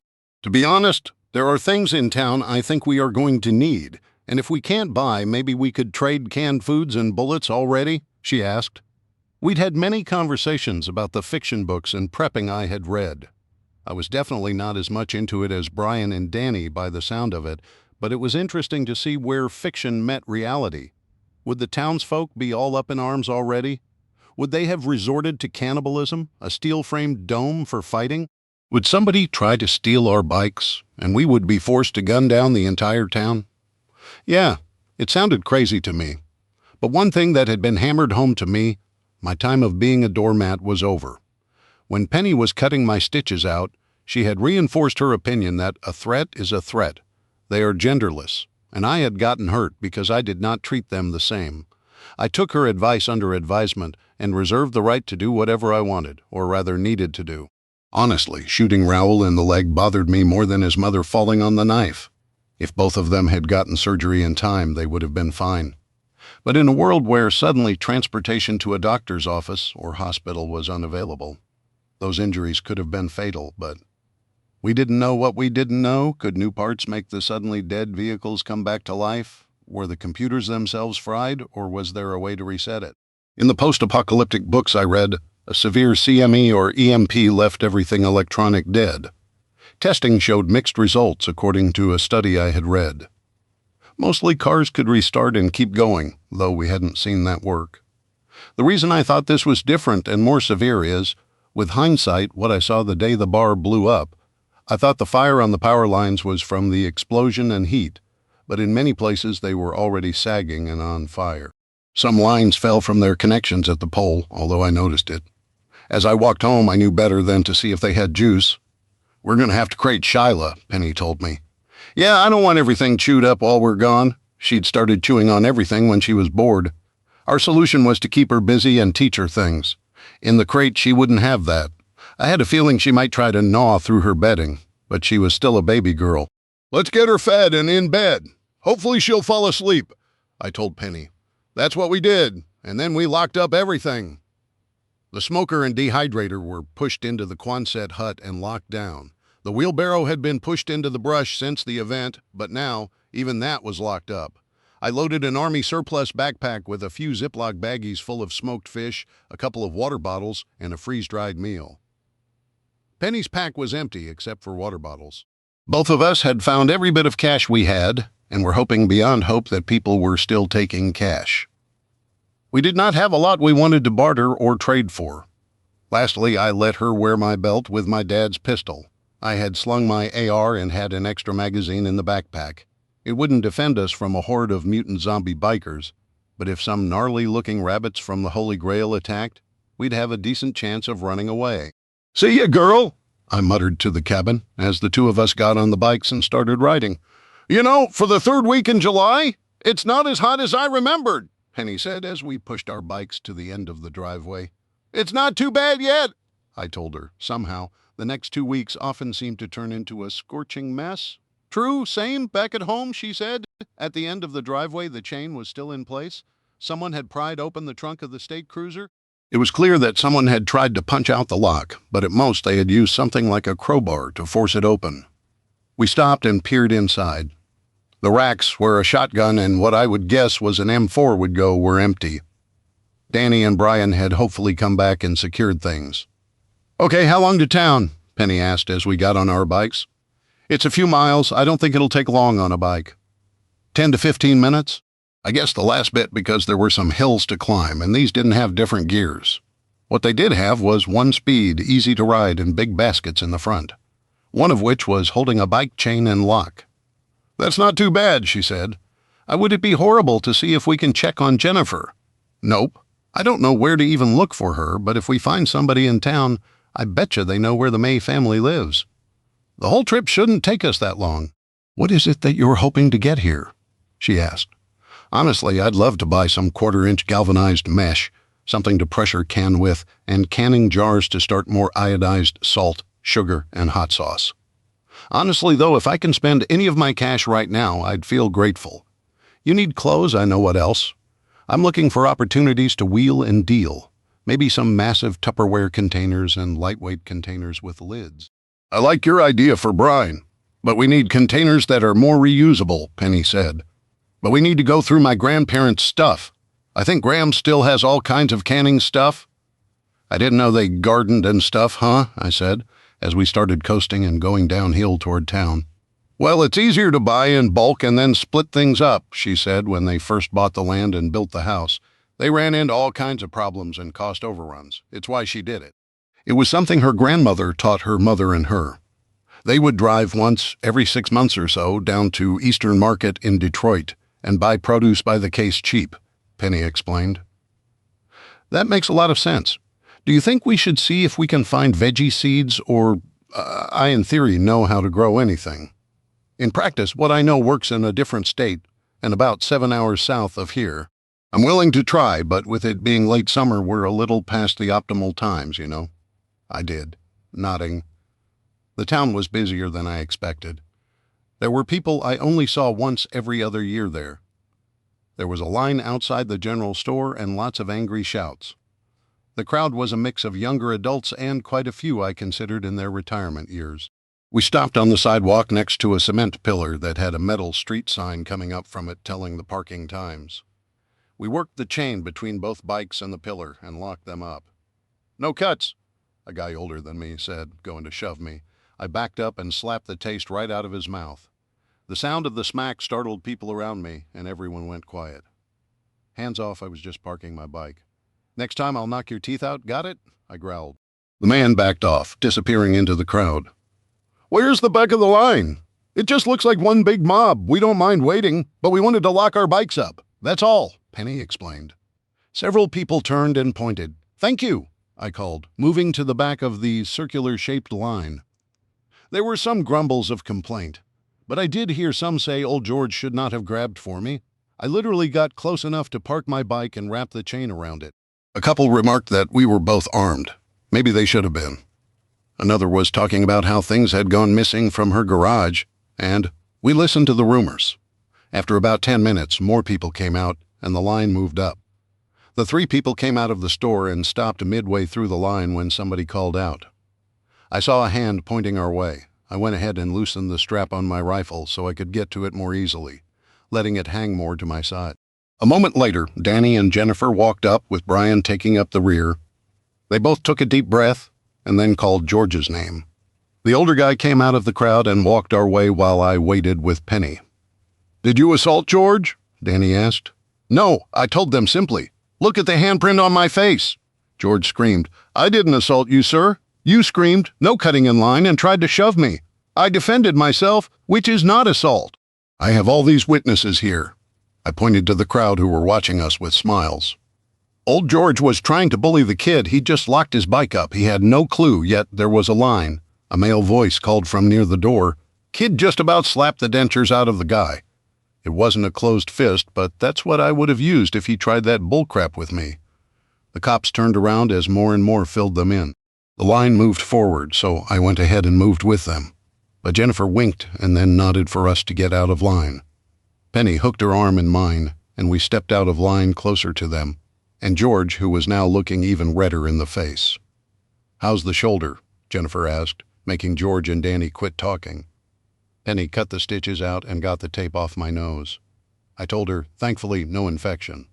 "That's good. Have you two heard any news?" she asked. "No, how about you?" Penny asked. Jennifer looked at her arm in mine, then shot me a smirk.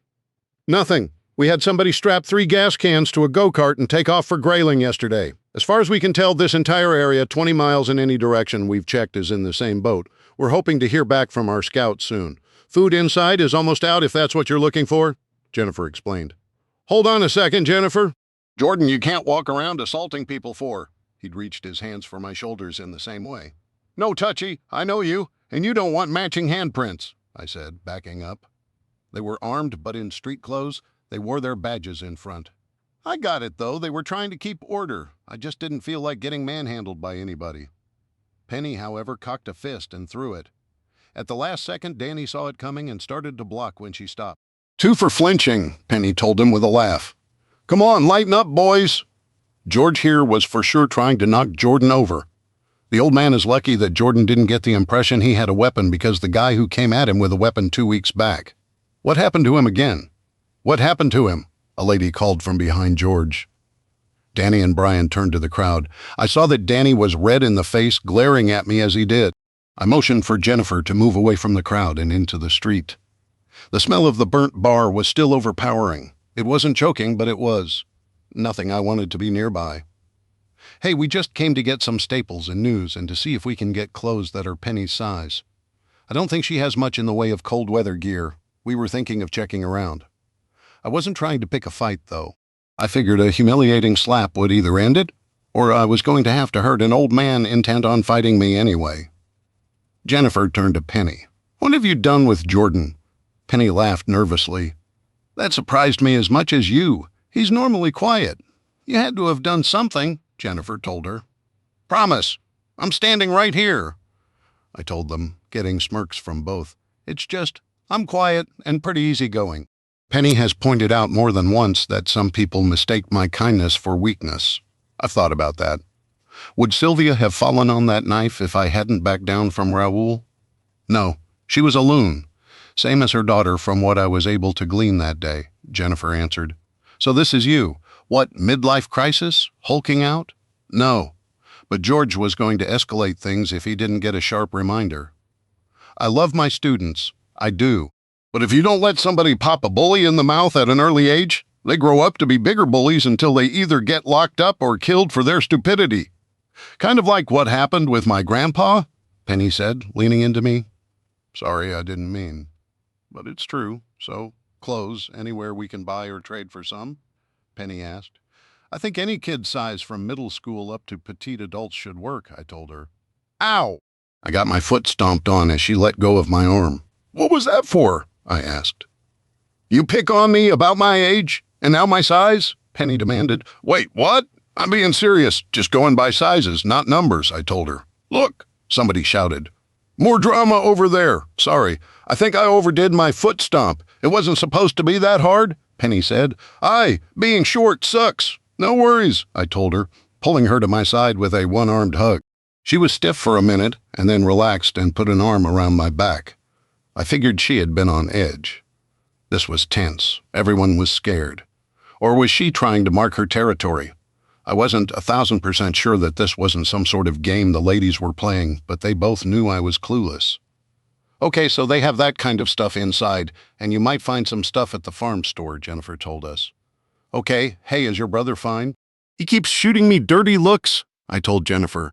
She spun and caught her brother in the act, and his expression went blank. That's when it hit me. I'm so dumb. Penny was creeped out by Danny to the max and annoyed by him. This wasn't a message between ladies, and it was a message to Danny that she was taken. I don't know what his deal is, Jennifer explained. I turned my head and put my lips near my shoulder and whispered, Is Danny creeping you out? Penny nodded her head once. Okay, don't hurt me for this, I told her, then leaned closer and kissed on her temple. She looked up at me in surprise, a genuine grin spreading across her face. Yep, I finally figured out a woman's nonverbals, Jennifer gave me a nod. Yep, I just figured it out too, she muttered softly. George doesn't have a case. We had to talk to him yesterday about swinging at someone. We nodded at the same time. Let's go in the store. The three of us are helping keep people from freaking out. One food item each and whatever else you want to buy, okay? He's still taking cash, Jennifer informed us. We both let out a sigh of relief at hearing cash was still being used. I saw that Danny was escorting George into the store just ahead of us. What should we get? Penny asked. I got one of those mini shopping carts out. Salt and sugar, food preservative type things in bulk, biggest bags we can find. Aye, Captain, she said sweetly, then giggled. When Danny turned around to look back at us, she was already grabbing my arm again. We found 10-pound bags in the baking aisle and got what we needed there. Next, we headed to the clothing section. We found 2 pairs of jeans that she said would fit, socks, and some generic white and black t-shirts, and I let her pick out her underpants. I wandered over to the hardware section and saw Jennifer roll her eyes at me, having to stand in the middle aisle to watch both of us. Going to see if he has wire mesh, I told her. Back right. 3/4 down, Mr. Davis, the owner, called from the front. I found it easily. I grabbed 2 rolls and some electrical staples, a spare hammer, and a hand saw. My arms were suddenly full, so I looked around to find Jennifer and Penny headed toward the front of the store. I caught up with them and put my stuff in the cart. We waited as George paid for a case of beer and a pack of cigarettes. When it was our turn, Mr. Davis, the owner, started writing down prices as he bagged. We ended up spending close to $300. Most of that from my wallet. Penny had started counting out her money, but then just handed it all over to me.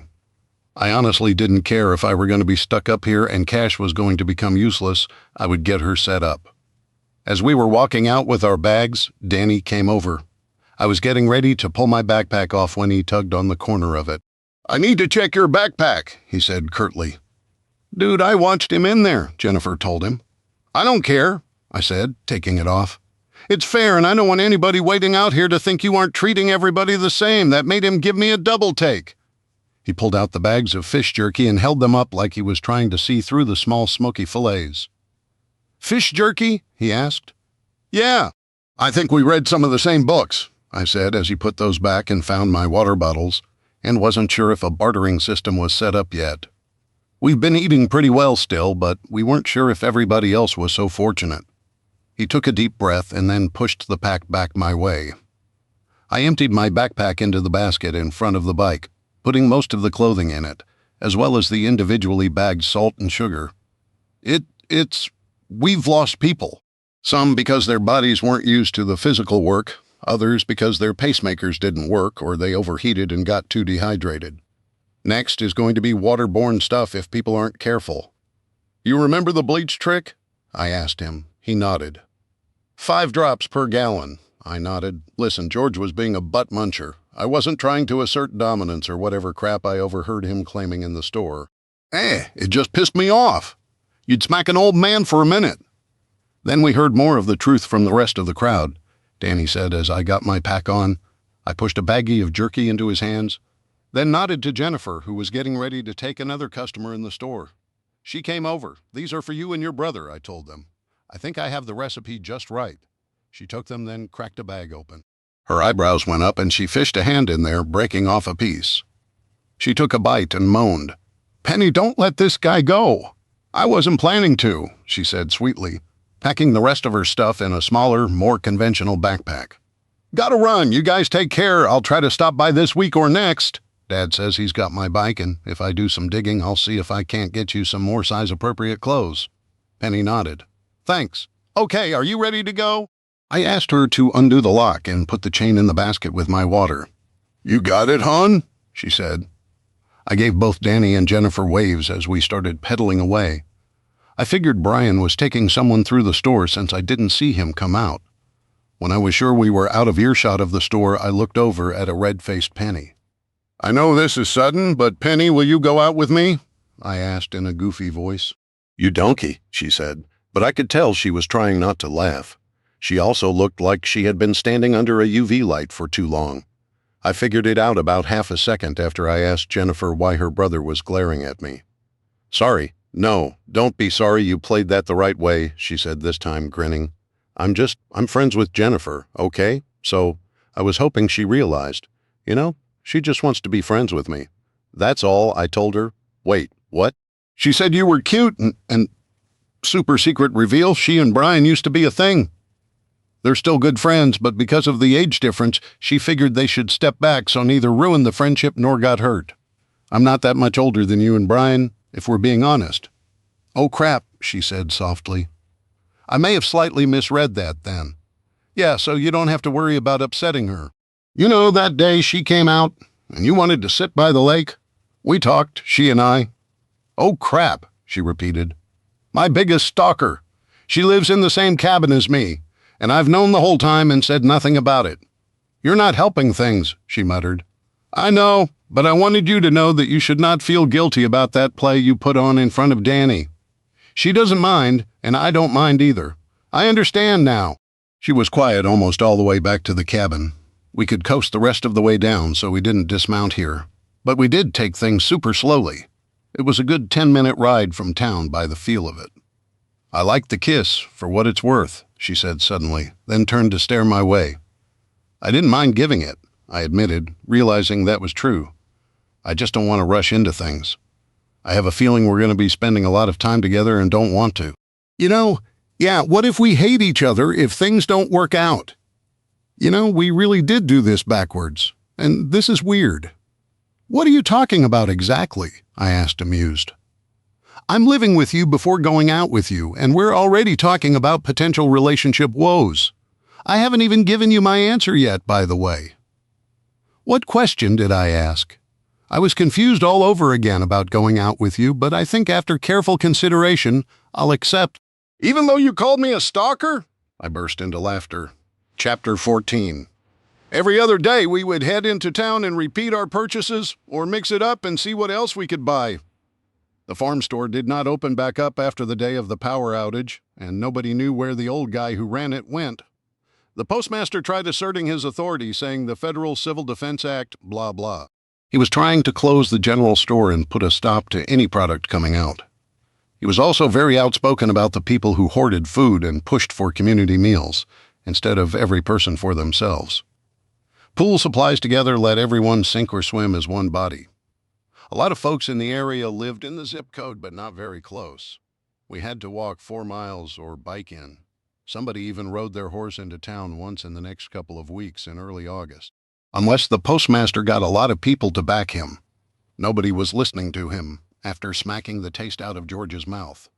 People gave us a better reception than we first had got whenever we went there. The funny thing about work is that if you love what you're doing, the time goes fast. I was supposed to start school in a couple of weeks, and I had no car, no way to communicate, and no way to move off the property without giving up everything we had worked for, and we had been working hard. Not only were we fishing as much as we could, but we also played with Shyla, who started becoming my shadow once again. One of us was always working on something until dark. Fishing, food prep, filling the smoker. taking all the dead wood from the apple trees and putting it in the Quonset hut, getting wheelbarrows full of apples picked, cutting and stacking round log pieces, to later on be split, and the food in the fridge, which I figured would last me a month and a half, was already gone. Increasing physical labor also increased our appetites. Despite that, we both lost weight. Neither of us looked sickly. In fact, the first time I saw my new girlfriend in a bikini, I almost drooled. It was mostly quiet around the lake nowadays. Shiloh was sleeping in the cabin with the screen door between her and us. I had strung my hammock up and used a clothesline to hold my mosquito netting in place. We were sitting side by side facing the water, our legs tucked in, sitting cross-legged so the bugs couldn't bite us. It was almost time to kill the smoker. "How much wood are we going to need for the winter?" Penny asked. "I'm not sure. I'd rather have too much than not enough. If I fill up this overhang around the lakeside where the wind is going to blow the hardest, I think we'll have enough. I figure I'll tarp the overhang and split daily when it starts getting cold until it's all done. The apples are coming in. You're finding mushrooms and berries to dehydrate or make fruit leathers." "What did you decide to do with that wire mesh?" she asked suddenly. It was something I had forgotten, a project that would have added to our daily calories. I was going to make a crawfish or bait fish traps to use with the fish scraps we're feeding the turtles with, I explained. Just got excited to realize the apples were in season right now. The floor of the hut, as well as every flat surface in there, was getting filled with food. The lawn looked unkempt and like we had a mole invasion, but Penny had been digging up dandelions by the bucketful. She would wash the roots, then set them in the sun to dry out if there wasn't room in the solar dehydrator. "The greens we ate daily. You should do that. I have an idea, so we can do more than smaller fish. I mean turtles, and use those salmon rods," Penny said. "I have those rod holders we've been using, but you're talking about lining the shoreline, aren't you?" She nodded. "Fishing is enjoyable, but I have a feeling we can do a lot more with a lot less effort. So far, the oldest test jerky we've set aside is edible. It'd be nice to start getting the freezer topped off. The test jerky was fish jerky that had been smoked and left to sit out on a plate on the shelf of the kitchen. It wasn't rotting or giving off smells, and this was without refrigeration or freezing. We were trying to figure out our baselines. Smoke alone would probably have stretched the jerky to be fine for a couple of weeks. But when we added salt and sugar, it was for more than taste. It was to preserve the food. I was thinking about that. Hunting season starts soon, but is there really a season right now? We know people in town are hunting, and it wouldn't surprise me if folks are all up in the state land around us doing the same. "You mean those tracks we've been finding under the apple tree?" she asked, her tone amused. "Yep, 1 or 2 deer will go a long way for us." I paused as we both heard something on the water whispering. Then a thunk, then a murmur. We waited in the dark. "That sounds like a rowboat's oarlocks," Penny whispered. "Yeah, hopefully it's just somebody fishing," I whispered back. "Let's wait and see." We sat in the darkness and listened as the sound approached. After a few minutes, we could hear the water lapping against something, followed by the scratchy sound of a boat's front pulling up on the beach. My heart raced, and I could feel Penny trembling next to me. I held her tight as footsteps approached us, the smoker 10 feet away from the overhang in the darkness. Almost too late, I realized the LED display could have been visible in this kind of darkness. "Think they left some on the smoker again?" a young girl's voice asked. "Shh," another voice came out of the dark next to her. When a few pieces went missing, I thought it was because Penny had snagged some to eat fresh near the end of a cycle or to give to Shyla. Steam and smoke billowed out as the smoker was opened. I unfurled my feet and pushed up on the mosquito netting. It made a soft sound as it slid off my head. Penny was moving with me just a couple of moments away from standing up herself. The hammock's line creaked as the weight shifted. I was barefoot but saw 2 smaller forms pause and turn to look our way. We both paused and just watched. The kids must have lost their night vision by staring at the green LED readout, or the smoke or steam from the open smoker made it hard for them to make me out from 5 feet away. I just watched, feeling Penny's hand take mine. I held it and we waited. "How much should we take?" a boy's voice asked. "I don't like stealing," the girl told him. "I'm hungry all the time," he hissed back. "Take as much as you need," Penny said. They startled, then stopped. The boy's shoulder slumped, and he stared at the ground as we both walked up. "Are you two all alone?" I asked. "Yes, sir," the boy said. "Just me and Lacey. Where's your mom and dad?" I asked. "Dad left right after the power went out." "Mom's been gone for a while, like maybe 4 days," the girl answered. "How about we close the smoker for now, and you two come inside, and we'll get you some real food," Penny told them. I walked past them and down to the shoreline. Sure enough, it was the rowboat from across the lake where the kids would play. I grabbed the anchor and the anchor line, dragged that up and wrapped it around a wooden support for the pole barn roof that went over the cabin itself. They wouldn't lose the boat if the wind picked up. I winced when a light came on behind me, then relaxed when I realized it was the Coleman lantern. Shyla let out an excited bark and yip, and the little girl squealed in excitement. "A puppy!" the boy said. I headed back in and saw that 2 grimy-looking kids were kneeling on the floor playing with Shyla. Penny had tears in her eyes. She caught me looking and mouthed, "Look at them." I did, and beyond the dirt, they were skinny. "Hey guys, I'm Jordan. This is my girlfriend, Penny." "Who are you two?" "Carl and my sister Lacey," the boy answered, standing up. "Mister, I'm really sorry. I understand, buddy. When was the last time you two had something good to eat?" They looked at each other and shrugged, but it was the little girl who answered. "Before Mama left to go find more food.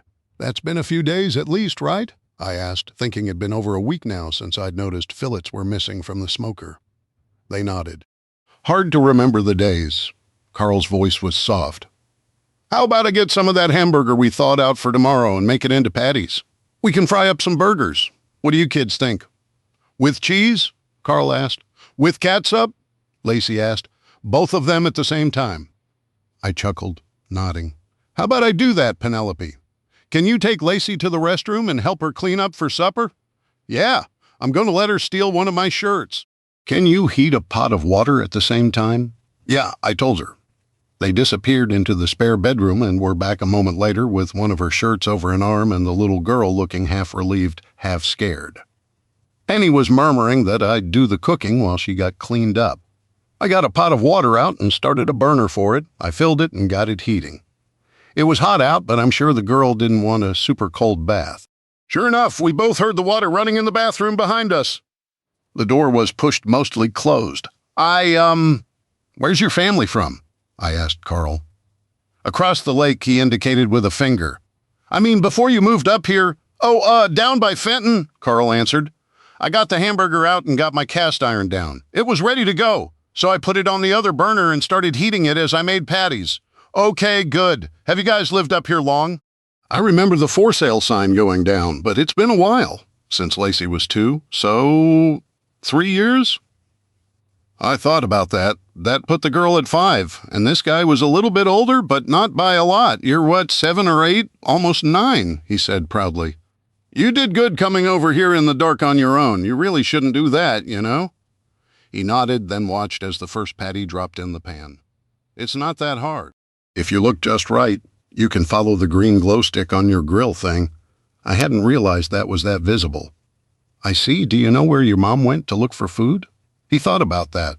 I think maybe her old boyfriend. See? Dad was locked up when we moved up here, and Mama had found a new boyfriend. "Yeah, that happens. I have an ex-girlfriend who's in jail. Now I have Penelope, or Penny for short." "What are they doing in there?" Carl asked suddenly, looking at the bathroom. "I think Penny is going to help your sister wash up and look for any infected bug bites or bad scratches. You don't have to worry about us. She's a scientist, and I'm a 3rd-grade teacher." "3rd grade is what I go to," Carl said, suddenly unconcerned. Steam was starting to come off the pot of water as I put the last patty on the pan. I was making 4 and going to let the kids eat as much as they could, slowly, but as much as they wanted. I washed my hands in the sink and then carried the pot of water to the bathroom. "This isn't boiling hot, but it's got steam coming off the top, so be careful pouring it in," I said. I looked away as the pot was taken out of my hands. I went back to the stove, got a spatula out, and flipped the patties, turning the heat down when the cast iron was heated up. 3rd grade is my favorite year to teach. The kids really love to learn, I told him. I really like the Tech X classes. "Do you think we're going to have school this year?" Carl's question caught me funny, and I had to turn away and compose myself.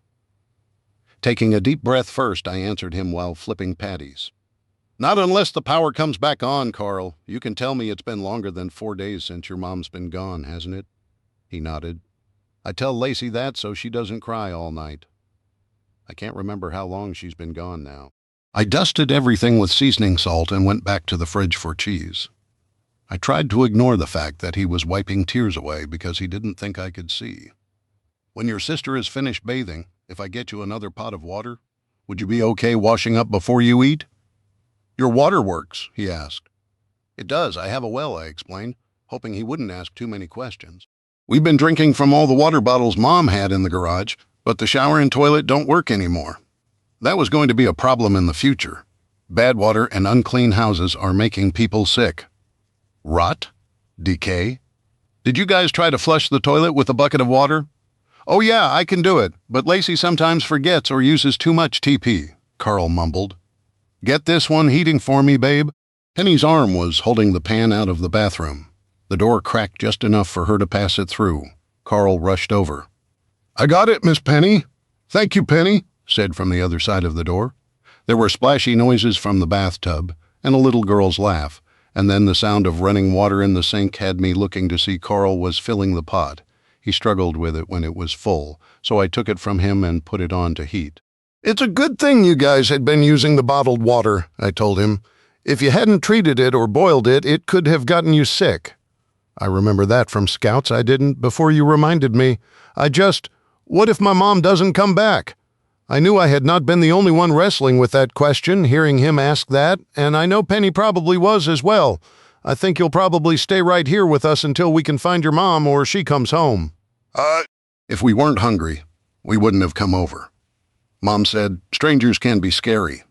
As he was saying that, Shyla stood on her hind legs, leaning into him, and barked. Normally, she'd be right. I can tell that both of you were a week or two away from being in really bad shape. The kind you need a hospital for, at this point, being the big man of your family. I'd like to ask if you would like to stay here with your sister for now, but what if my mom comes home and we're not there? I'm going to go over there with a boat and leave a note for her and tell her who we are and where you are. That way, when she comes home, she can come and get you. Okay, suppose she was going to come home. I was already fearing the worst. What man or woman would willingly abandon their kids for days or over a week? One of them is 8 and the other is 5 years old. It didn't make any sense to me. I got the cheese put on the burgers after I flipped them again. The toilet flushed behind us, and a few moments later, Lacey came out. I'll get the water ready for Carl, Penny said. As she got close, though, I pulled her into my arms, wrapping them around her. She leaned back into me. I put a kiss on the top of her head, making Lacey giggle. I let her go, and she took off with the pot of water. I turned to see Lacey's skin blemished from having dirt or whatever smeared on it for a while. Her cheeks were raw, but she seemed to be smiling and didn't look like Pigpen's dust cloud in the lantern's light. She wore Penny's shirt like a dress. It came down to nearly her ankles. I got 2 plates down, killed the heat in the skillet, and got some bread out. We'd long since run out of buns. Shyla was tired, but silently begging from her spot under the table. If I dropped something, she'd rush out if she could stay awake. I got the catsup and pickles from the fridge and put them on the table. Lastly, I started building burgers. Carl's stomach was rumbling, and both kids had just stopped to stare at the food. Carl, can I eat first? He asked. No, buddy. Go wash up really quick. I betcha Miss Penny put a towel and washcloth out for you. I want you to wash up really, really well. I'll check your back and sides tomorrow morning so you can eat, so don't spend 10 years in there. Oh, Kai, He said in a defeated tone and went to the bathroom. One of my shirts or yours? Penny asked. One of mine, I told her. She nodded and bounded out of there. Lacey walked my way as I was turning with 2 plates in my hands and tugged on my shirt. Yes, I asked her, my heart breaking, seeing her giving me a serious look. Can you help us find our mommy? We will. Now, how about you sit here? This is my seat usually, I told her, pulling out the one that faced the lake. She did, her stomach grumbling loudly. Then she leaned forward, farting. I was so surprised I didn't even think to stop myself from bursting into loud laughter. Can I eat now? She asked as I brought the plates over. Hold on a second. When was the last time you had some pop? Her eyes got big. Mom and Daddy say it rots our teeth. Too much of it might, I told her. But what do you think? I don't have French fries, but I can get you some pop. I have a few bottles left. Okay. I got everything all set for them, as Penny held one of my t-shirts in the door and gave it a toss. I'll handle the pops. Can you go check on the jerky? Penny asked. I nodded and headed out. Shyla, need to go potty? Shyla came out from under the table and rushed my way. As soon as we were out, the bugs sort of dive-bombed me. I closed the door and headed to the smoker. The timer had run out. I went ahead and unplugged it. I could just leave this overnight and pick it out in the morning, but being schooled by 2 kids was enough of a wake-up call for me. We had some large, cheap Tupperware from the general store. I had one of the containers out here now and started pulling the pieces off. Despite the heat, Shyla ran up, her nose sniffing the air right next to the smoker, her tail wagging quickly. If you're a good girl, I'll give you a piece when we get inside, okay? She sat, wagging her tail as she waited. She knew that if she sat, most of the time she would be considered a good girl. That was 90% of what we needed from the energetic pup right now. As I unloaded the smoker, I marveled at how smart the pup seemed to be. I knew shepherds were smart, but she just seemed to understand us as we talked. I finished things off and headed back into the cabin to see 2 kids guzzling Mountain Dews, most of a burger gone from their plates already. He didn't take long. He might need another one tomorrow, Penny said, walking up, putting her arms around me. I can take the couch if you want my bed, I told Penny, figuring the kids would stay in the guest room with 2 beds. You know, I don't mind sharing the bed with you, Penny whispered with a grin. Yeah, but you snore, I teased, poking her in the side and making her jump back, squeaking in surprise. I do not snore, Chapter 15. I woke up before everyone. I had to pee, and I had a short woman sleeping right on top of me. Funny, at my age, I had to think of it. But Penny and I had jokingly become official a couple of weeks ago and hadn't done more than a kiss or hold hands. Last night, after the kids finished eating, they practically fell asleep at the table. We got them in the spare bedroom and left the door open. Shyla had slept on the couch where she could watch all the doors. At one point, Penny had rolled over, putting an arm over me. When I woke up, she had at some time during the night used me like a heating pad. When I finished in the bathroom, I headed outside. My furry shadow followed long enough to find her pee spot. Then she barked and scampered to catch up with me as I unlocked the Quonset hut. When the door was open, I headed to my stacks of buckets on pallets, only to turn to the bench. I dug around in one of the Rubbermaid totes and pulled it out. I had gotten a great deal buying some breakfast buckets and individual foods from Aftershock Preparedness in Kentucky. I wanted to have a breakfast assortment of freeze-dried and long-term storage food. I found the box I wanted and put the lid back on the tote.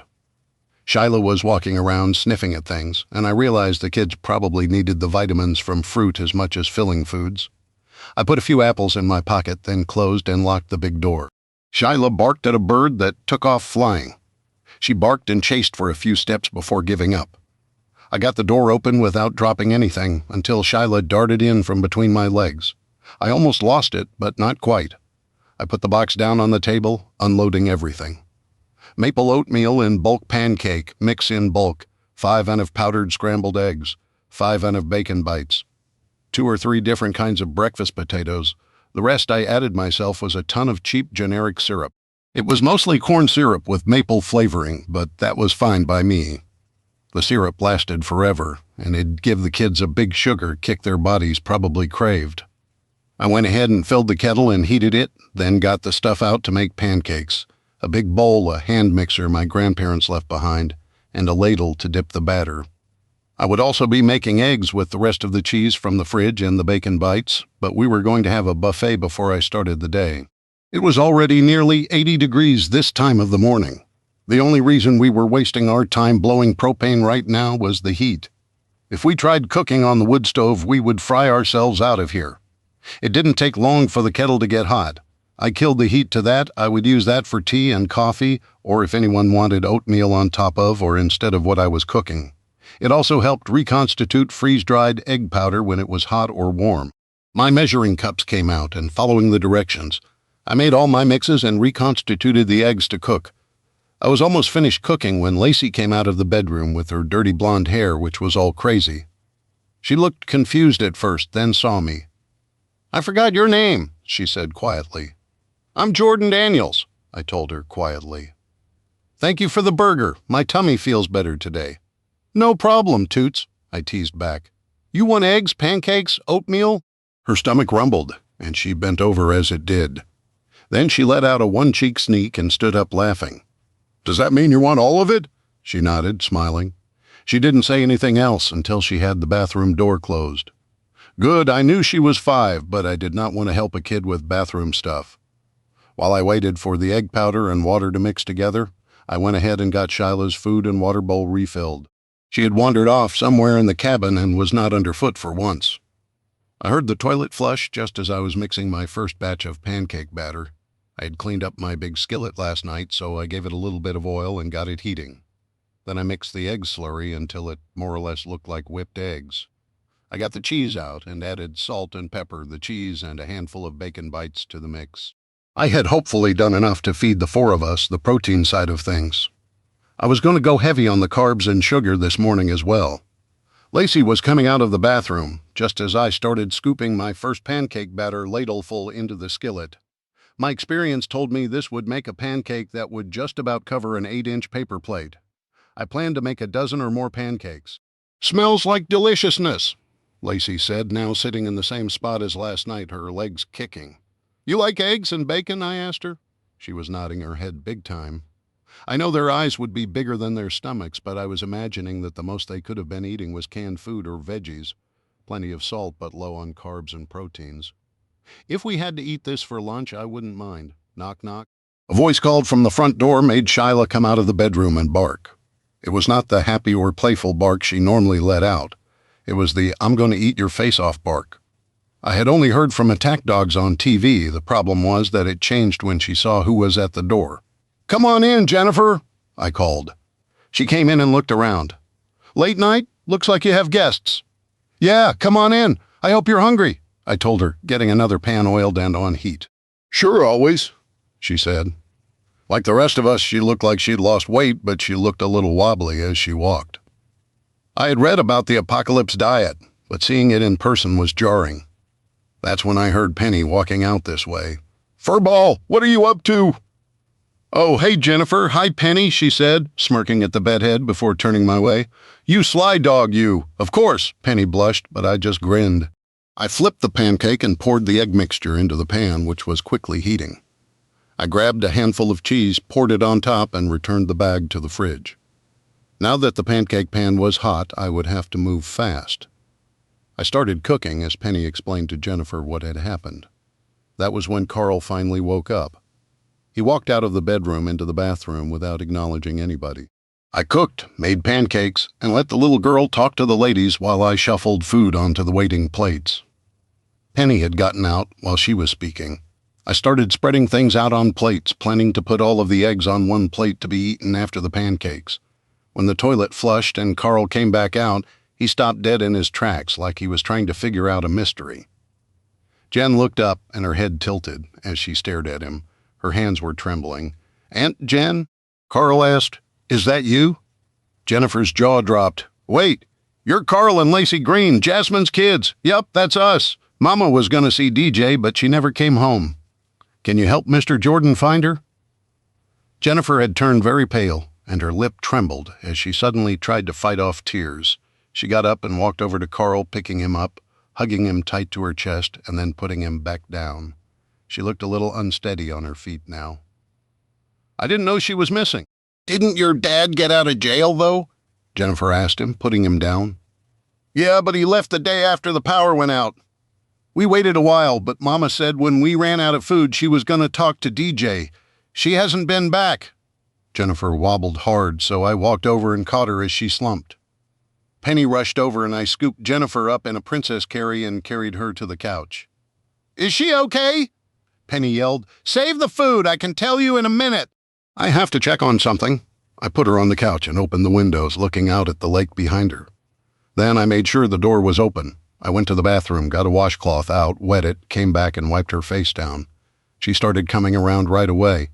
"When's the last time you ate a good meal and hydrated?" I asked her. She sputtered, so I went to the kitchen and got the first plate fixed up with syrup while she started sitting up. Walking back to the couch, I handed it off. Finally, the juice I had been saving to mix with vodka. It had to be sacrificed. The mango orange was poured into a big glass. I walked over to her, and she was holding her forehead in one hand. Did I hit the ground? She asked, struggling to sit upright. No, I said softly, putting her food and juice on a TV tray and sliding it slightly back. I got my hands under her armpits and helped her sit up straight. How long have you been diabetic? I asked softly. How? The kids at school. I know hearing the kids call you Aunt Jen and talking about DJ couldn't have been enough to make you nearly pass out. It was a shock, but you were upset and handling it. I could already tell something was going on, so let's go through the symptoms one by one and you can drink this juice for me. She nodded. I brought it to her lips, and she grunted my way as she began to drink. I didn't want to overwhelm her, so I went slow. Shyla snuck over, and for the first time, made the jump to the couch and crawled into her lap. Jennifer leaned back, so I pulled the cup back. Her eyes closed for a moment. Never had one this bad, she muttered. What do you take, insulin or something like metformin? I asked her. Metformin, she muttered. Okay, then we can help. This won't be horrible. Okay. I believe you, she muttered. Good. Does your brother and Brian know you're out here? Your parents? Mom and Dad know, she muttered. Rode my bike out with some clothes and gear for Penelope. Okay. Did you lower your dose of metformin or run out? No, she muttered. Just she took a deep breath and blinked a couple of times, and her hand made a gimme motion. I handed her the cup of juice, and she started drinking it slowly, her movement steadier when she finished it. I pulled the TV tray in front of her and motioned to the plate. Don't get up until you eat. I'm going to go check on Penny. I'm fine over here. I have the little monsters eating. How long do I cook these eggs for? Until they're not runny anymore. It'll be hard to tell with how much cheese I put in there, though. Okay, I think I'm done. You sit with Jennifer for a minute while I finish this off. I'll bring your food over. I nodded her way and sat down next to Jen, whose color was returning the more she ate and drank. You seem to know a little more than me about this stuff, she muttered. Okay, now. I had a teacher friend who went to Disney last year. They were in rough shape physically and didn't want to hold their family back from fun, so he did a ton of walking and exercise for a couple of months ahead of the trip. He lost a ton of weight and had fun until the day before he left. What happened? Jen asked. Well, he was on metformin, and by working out and exercising a lot more than he usually did. His doc said he lost weight, combined with the added activity, and it changed his A1C. His sugar crashed because he'd essentially become over-medicated. I'm not exactly a big, heavy woman, Jennifer said, moaning after taking a big bite of pancakes. Yeah, but in this last month, you've lost a noticeable amount of weight. I bet you're doing a ton more exercise. Walking, biking, working on your feet when you used to sit more in your patrol car. She was nodding, but still eating. And then your diet changed drastically. I bet you that you've cut out most of your carbs, sugars, and pops, right? She nodded. And you haven't reduced your meds? She swallowed her bite. No, that makes sense to me, damn it. I crashed my own sugar because I didn't think about it. Listen, I'm not a doctor and I know a little about the disease from secondhand only. Don't take my words as the truth, but as soon as you get some sugar in you, you start perking back up in a minute or less. Perking up, yes. I feel like a wet noodle right now. Just eat and rest. I'll go into town after breakfast and let your brother know what happened. If you'd been on your bike when your sugar crashed coming down that hill? Okay, you've made your point. A little person peeked around the side of the lazy boy, and Carl peeked over the back. Is Aunt Jen going to be okay? Carl asked. Yeah, as long as she doesn't let Shyla steal her food, I said, laughing as Shyla stood up and stared at Jennifer's plate from her lap. Want me to get her? Jennifer shook her head. No. Okay, kids, let's eat. Jennifer was back on her feet but still felt wobbly as her sugar stabilized. I had already loaded the smoker with today's load of fish we caught and brined yesterday and was washing my hands. I feel so useless, Jennifer muttered. Just rest. When Penny comes back in with the kids, have them feed you. If you stay the night, you'll be welcome to crash on my couch. I'll let your brother know what happened, as I said, and I have to find this DJ if possible. Jennifer let out a breath. Danny James May. Yeah, I'm going to see... Oh, dang. Your brother was dating Jasmine? I asked, shocked, because you'd think a state police officer dating a married woman who was married to a felon might be no bueno. Yeah. When the husband got out early, she broke things off. If she went to my brother, she must have been desperate. My baby bro didn't take the rejection very well. Told her he was done with her and the kids he was falling for. "That's rough," I said softly. "No wonder he's a dickhead." Jennifer snorted. "Yeah."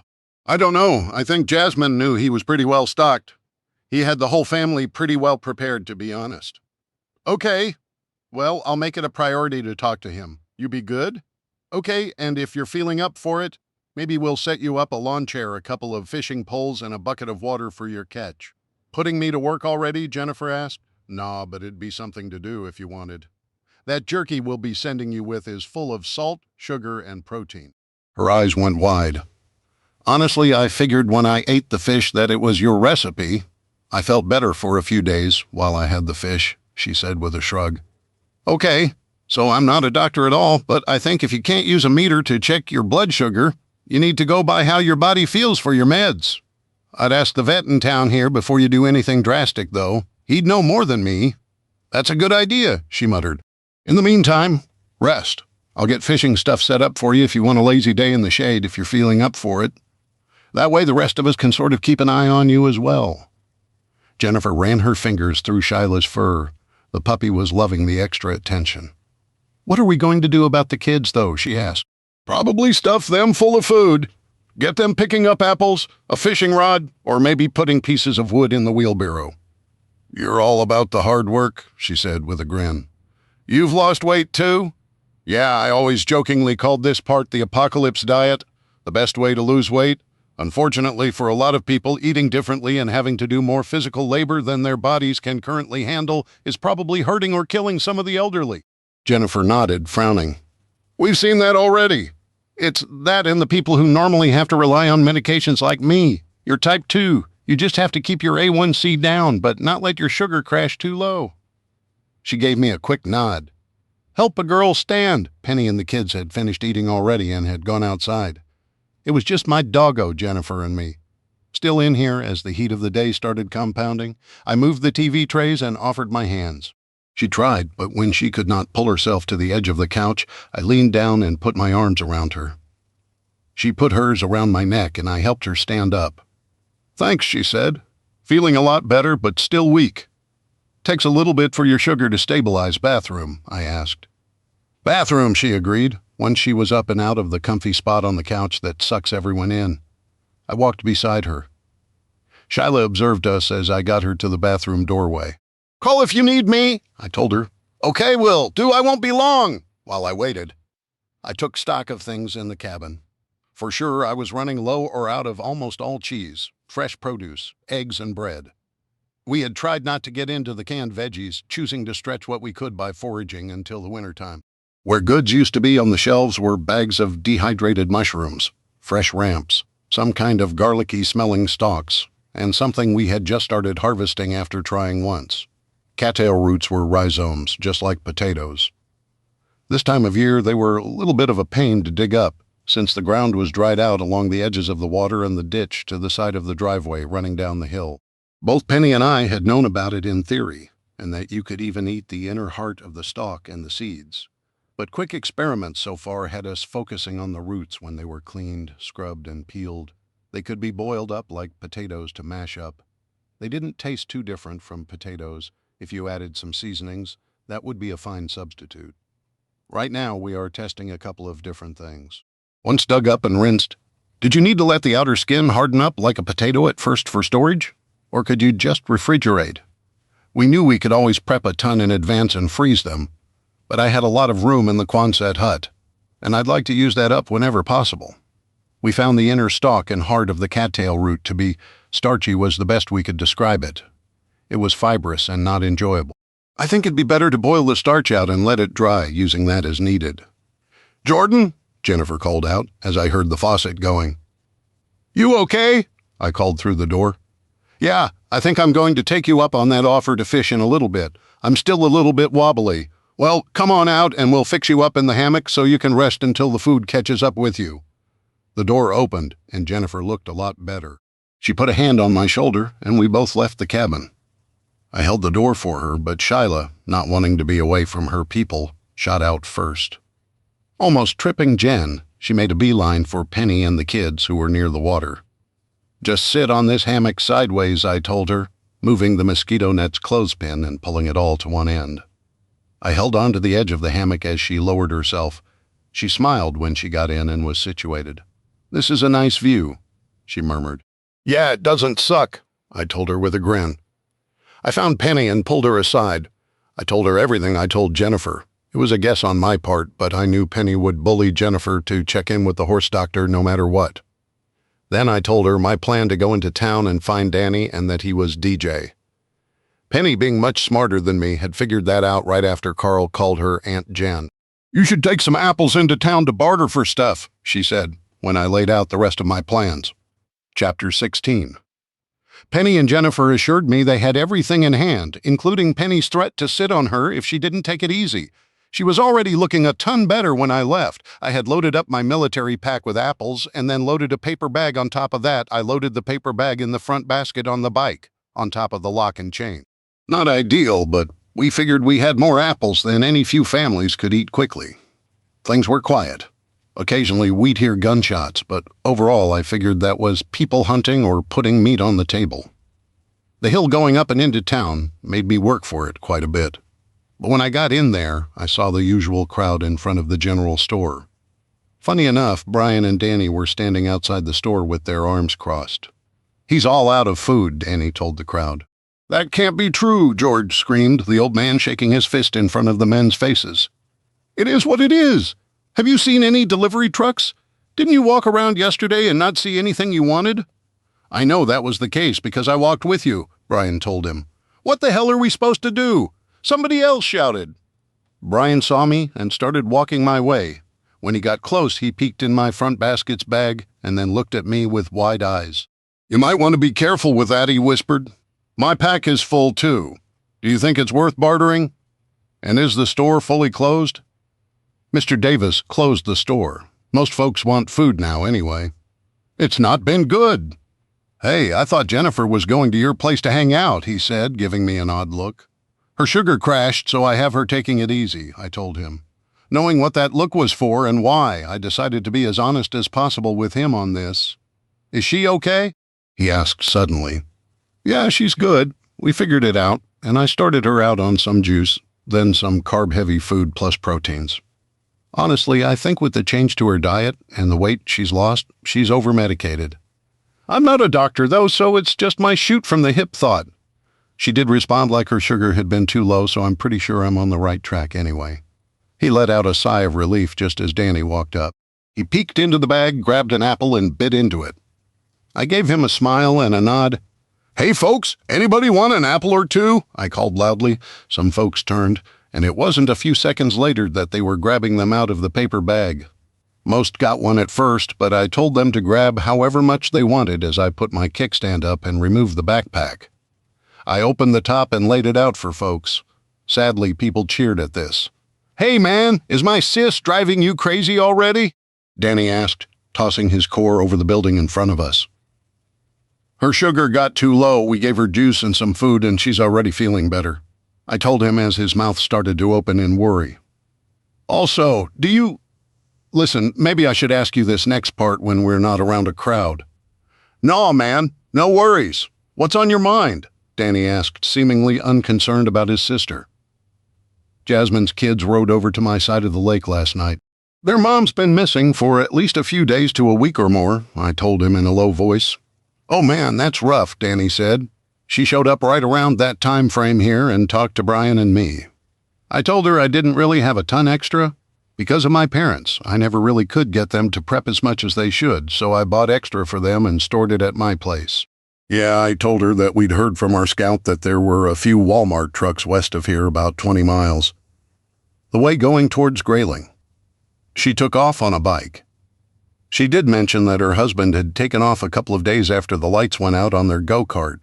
Stupid tweaker, Brian muttered. Obviously not a fan of the man. I didn't know he stayed gone. I figured he sent her out to beg. Darn, okay, I said softly. Will it be a burden to take in the kids? Danny asked. You've both seen my place? I technically have room, but I just met them last night. They were trying to snag some fish from my smoker. They looked half skeletal with no running water and a few weeks since their last shower. Do we have any medical pros in town I can get them checked out by? Dude, Brian said, nudging his buddy with his shoulder. I know, man. I know. Listen, Jordan, I'll be by soon. A long time ago, I promised Jasmine that if anything happened to her, I'd make sure they were all right. I was hoping a guy like you, who was used to kids, might know more. In theory, I do. Maybe. I chuckled. How about we leave them with me for now, but you and Jennifer come out more and make sure I'm not screwing up, okay? As I said that, the last of the apples had been emptied, and I received lots of pats, one-armed hugs, and verbal thanks as people discovered I had more than enough. Brian watched the crowd disperse with something like sadness. That's probably the most food they've seen in the last few days, he said softly. Aren't they fishing, foraging, and gleaning? Apples are in season right now, and we have them all up and down 72 growing wild. I don't know what most of these folks are doing besides fighting, boinking, and waiting to die, Danny said, making me jerk my head up in his direction. Boinking? How are you guys getting along? Brian asked me. We try to fill the smoker every day with fish. Penny built a solar dehydrator and everything we can put in there. We do mushrooms, berries, dandelion root, herbs, apple slices, all kinds of stuff. We're just a little ahead of what we eat daily, but not by much. With the kids there, we might break even. But I think hunting season is going to start early this year on our property. Jordan, Danny said with a sigh. Keep in mind that if things suddenly turn back on or they get a fix, we still have to deal with what we've done in the interim. Understood. I'm willing to lose my hunting license if I'm wrong and I've been put back. It's so warm this time of year, though. Everything will have to be cooled in the lake, brined, and turned into jerky. I'm not sure I have enough room in my smoker to handle it. I might end up having to do what I did today. I'm not sure. By the way, good idea on stocking up on salt, Brian said. After you gave out the fish a few days back, a ton of people realized their headaches were related to salt and sugar intake. They all figured it was caffeine withdrawals, which it probably was in part, but they got what they could. I nodded. One of the holes in my preps, my brine takes about 1.5 cups for each batch. It goes super fast. I didn't tell them about what I had stored in the buckets because, in my mind, every dollar bill I spent after the event was monopoly money, in my opinion, and I made out like a bandit with every single item. I had planned on trading what I could today, but seeing everyone's desperation, I just gave it away. Any chance you have more apples? Brian asked. Any chance somebody can keep an eye out for Jasmine? I shot back. They both looked down, but it was Danny who answered. I didn't know her kids were alone. I'd assumed the jackhole she was married to was back. If she left, I'll take a look and...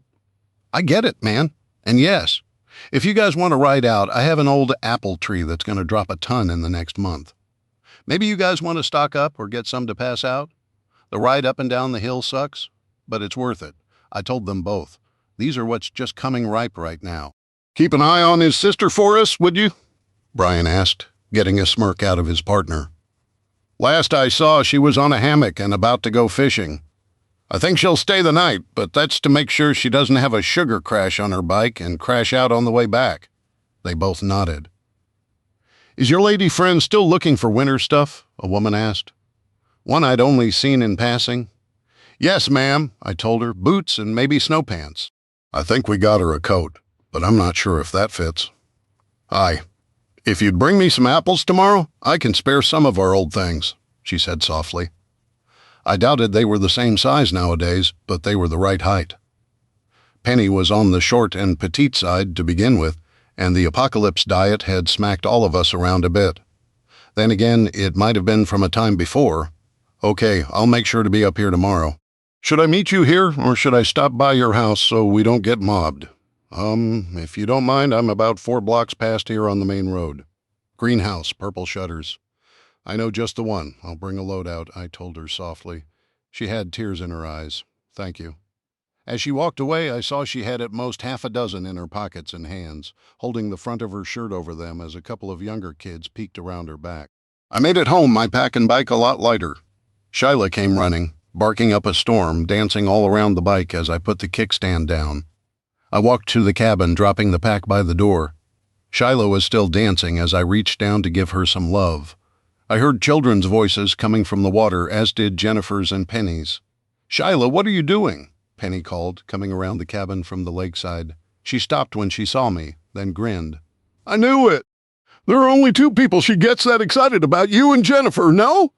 I think she's learned to go to where she's needed, I told Penny. She still stuck her tongue out at me, then ran up and wrapped her arms around my chest, her hair tickling my nose as she crushed the air out of my lungs. I returned the gesture until she made an oof sound. I let go, then leaned down and put a kiss on her forehead. She looked up, smiling. The kids are having a lot of fun fishing with their auntie. We might have limited out in the old world's limits. Well, it looks like I might have to get that trap built sooner rather than later, huh? Ya think? She asked. Let me check on them and then I'll come give you a hand, okay? I nodded and reached down, giving my pup some more love. I headed to the hut. When it was unlocked, I went to the bench and got the wire mesh that I had been sitting on for a while out. I did not have much unused lumber stored in here, but I had plenty of downed wood I could use or green saplings I could cut down. I got the wire open, rolled it out on the only open space on the floor, and flipped it so it could straighten out. I walked across it, got a bow saw, and headed back out. I went south along our property into the trail that followed the lakeside. It did not take me long to find a stand of saplings that were growing long and straight, even if they were leaning towards the lakeside to grab more sun. The saw made short work of 9 of them. I topped the rest and dragged them back in a bundle to the hut. It didn't take much to get the small sucker limbs cut off. My plan was to make a triangular trap. I got to work as the kids fished. Shyla barked, and I could make out the form of Jennifer sitting in one of the chaise loungers, a towel over her body as she lay on her side, seemingly asleep. I cut 6 lengths, 2 feet long with a rough 45-degree angle to make my triangles. I used some long, thin finishing nails to tack them together. Next, I cut 3 lengths roughly 3 feet. I used them at each point of the triangle. Oddly enough, it worked. It wouldn't be super strong without a ton of support, but I figured the wire mesh would help tighten everything together. Finally, I made a square between 2 of the sides with the scraps. The hardest part was yet to come. I wrapped it with wire mesh that was exactly 3 feet wide, using electrical staples to tack it in place. I cut out a doorway in the square with some side cutters, then cut off the excess. With that, I made one end solid, and instead of cutting a perfect triangle, I wrapped the excess the best I could without cutting the crap out of my hands. Then I got about 3 feet squared worth of a piece and cut 4 inches out of the middle. When I tried to make a funnel, the opening ended up being too tight. With more cutting and fiddling, I got it to where it felt like I had 1.5 inches slit down the middle. I put that piece in, so the slit matched the top of the triangle, and tacked that in place. I was sweating my butt off, so I knocked things off there. A lot of the time we had been dumping the fish offal, guts, and bones in the same spot. More than turtles and crawfish had been feeding there. We also had a ton of smaller bait fish and anything else that would scavenge, including what I suspected were raccoons, judging by the tracks. That wouldn't do. Hey there, the kids want to know? Can they? They're hungry, Penny said, sneaking up on me. I'm not going to let them go hungry, I told her. She gave me a smile at that. That's when Lacey came our way. At 5, she looked small and thin. Part of that was the near starvation she and her brother suffered in the last month. I think she was going to end up a small lady no matter what. She gave me a shy wave. Can I call you Uncle Jordan? She asked shyly. I nodded as my puppy started dancing around her and barking. Shyla got a stick and dropped it at her feet. She ignored it. You can call me whatever you want, I told her. Okay, Uncle Jordan. I'm hungry and I feel yucky. Penny looked up in surprise, then scooped her up and ran into the cabin. Shyla hesitated to follow, so I decided to let them go. I dug around and found some old yellow nylon rope to tie off the top of the triangle near the doorway I had tacked in place. I used a piece of wire to hold the door closed for now, but that would be where I loaded bait and removed my catch. I decided to walk my contraption to the back of the overhang, where I put up the fish cleaning table and set it on the bucket that the guts and carcass went into. Then I went to check on Jennifer and Carl as I heard a massive blowout from the cabin. That's when Lacey started giggling. With the windows open, I could hear Penny almost retching. Jennifer was out of her chair, working with Carl on reeling in his rod.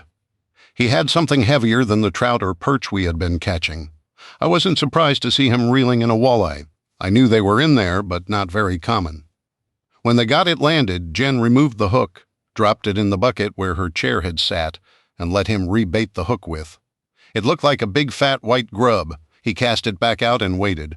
I snuck over and peeked in the bucket, the water thrashing and splashing all over. It was almost full. "I'm going to get started on some of these," I told them both.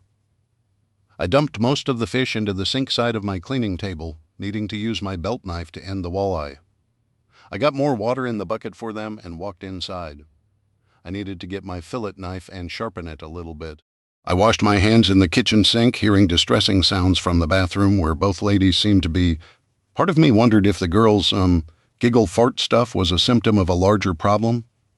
I got what I needed and headed back outside. This time, as I cleaned fillets, I threw all the carcasses into the new trap. I was not very far into cleaning when I heard the shower inside go on. Then Lacey let out a little yelp. I grinned. Penny must have been cleaning her up after being hungry but feeling yucky. Was it any surprise that stomach issues might be something to worry about? Thankfully, the kids hadn't been drinking the lake water. "Reel it in," Jennifer called excitedly. "Another walleye." Chapter 17. The next day, my delivery of apples netted me some boots and a winter jacket that I was sure would fit Penny. Feeling a lump in the sleeves, I found a knit cap and some gloves. I would make sure every time I was in town to save some apples for this lady, for sure. For the next week, I did nothing but clean fish to put up, dig cattail roots, store them in muddy water in the shade to process later, cut lengths of firewood, and make a game with the kids of collecting apples. With no trash services running, how I normally handled my trash seemed to work. Anything like a pop can or bottle got rinsed out when it was gone. Many of the pop bottles we had decided that if we were not going to burn them, we would fill them with good water and stash them. Tin cans had both ends cut off. Then we stamped the rounded can flat. Anything that couldn't be reused and could burn, we burned. We also had some food scraps that I would usually feed to the turtles or toss in the weeds. But we had started a compost pile near the property line to discourage furry visitors. Jennifer ended up staying to help Penny and me with the kids, though Danny stopped out to check on her and them. That had been a bittersweet moment as both Carl and Lacey burst into tears of joy seeing him. Danny got a good look around the place and gave me a nod. "Hey, Jennifer, how are you feeling?" Danny asked her. "A lot better. I didn't feel good about leaving when I was going to. Lacey had a stomach bug, and Jordan's been working like crazy to get ready for the winter." "Is it going to be a struggle?" he asked me in a quiet voice. "No idea. Our main protein source right now is fish, and you can't keep weight on just by eating fish. I'm already into the freeze-dried, so I don't know, man. How about you?" "I think I'm in a little bit better shape, but if the kids want, we can take them for a bit."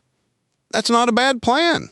I rode over one night to their house and left a note on the table telling Jasmine I had the kids. I didn't stay too long because the toilet had backed up and the place stank.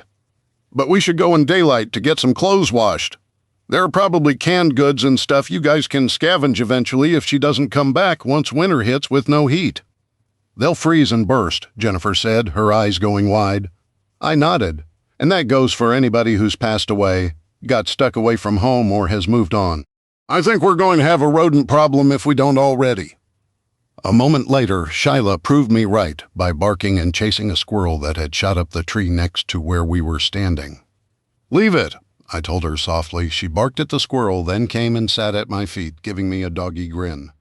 Maybe that's something we can get the troublemakers in town doing, but organized and not flat-out looting. Want to talk to the kids and see if they want to go? It turned out they did, and they wanted to. Penny and I watched as they left. I noticed the contents of Jennifer's backpack a moment later.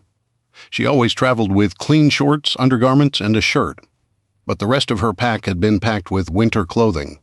Insulated underwear, sweaters, and hoodies. They were dated and used, and judging by some of the brands from the 90s. "Why are you smirking?" Penny asked. "I just realized who these used to belong to," I told her. "Oh yeah?" she asked, picking up a couple of sweaters and holding them up to see if they'd fit. "They would?" "Yeah. These were Jennifer's from her middle school to early high school years." Penny's eyes squinted, and she pointed a finger my way, stopping an inch from my nose. "You, sir, are on thin ice," she said quietly. She had not been amused that the boots, hat, gloves, and coat had belonged to the woman's daughter, who had moved out of town a while back. I wasn't going to tease the young woman about her age or size. There were just some things that were not worth discussing, nor risking my life over. I said nothing, but I think you're going to be in pretty good shape.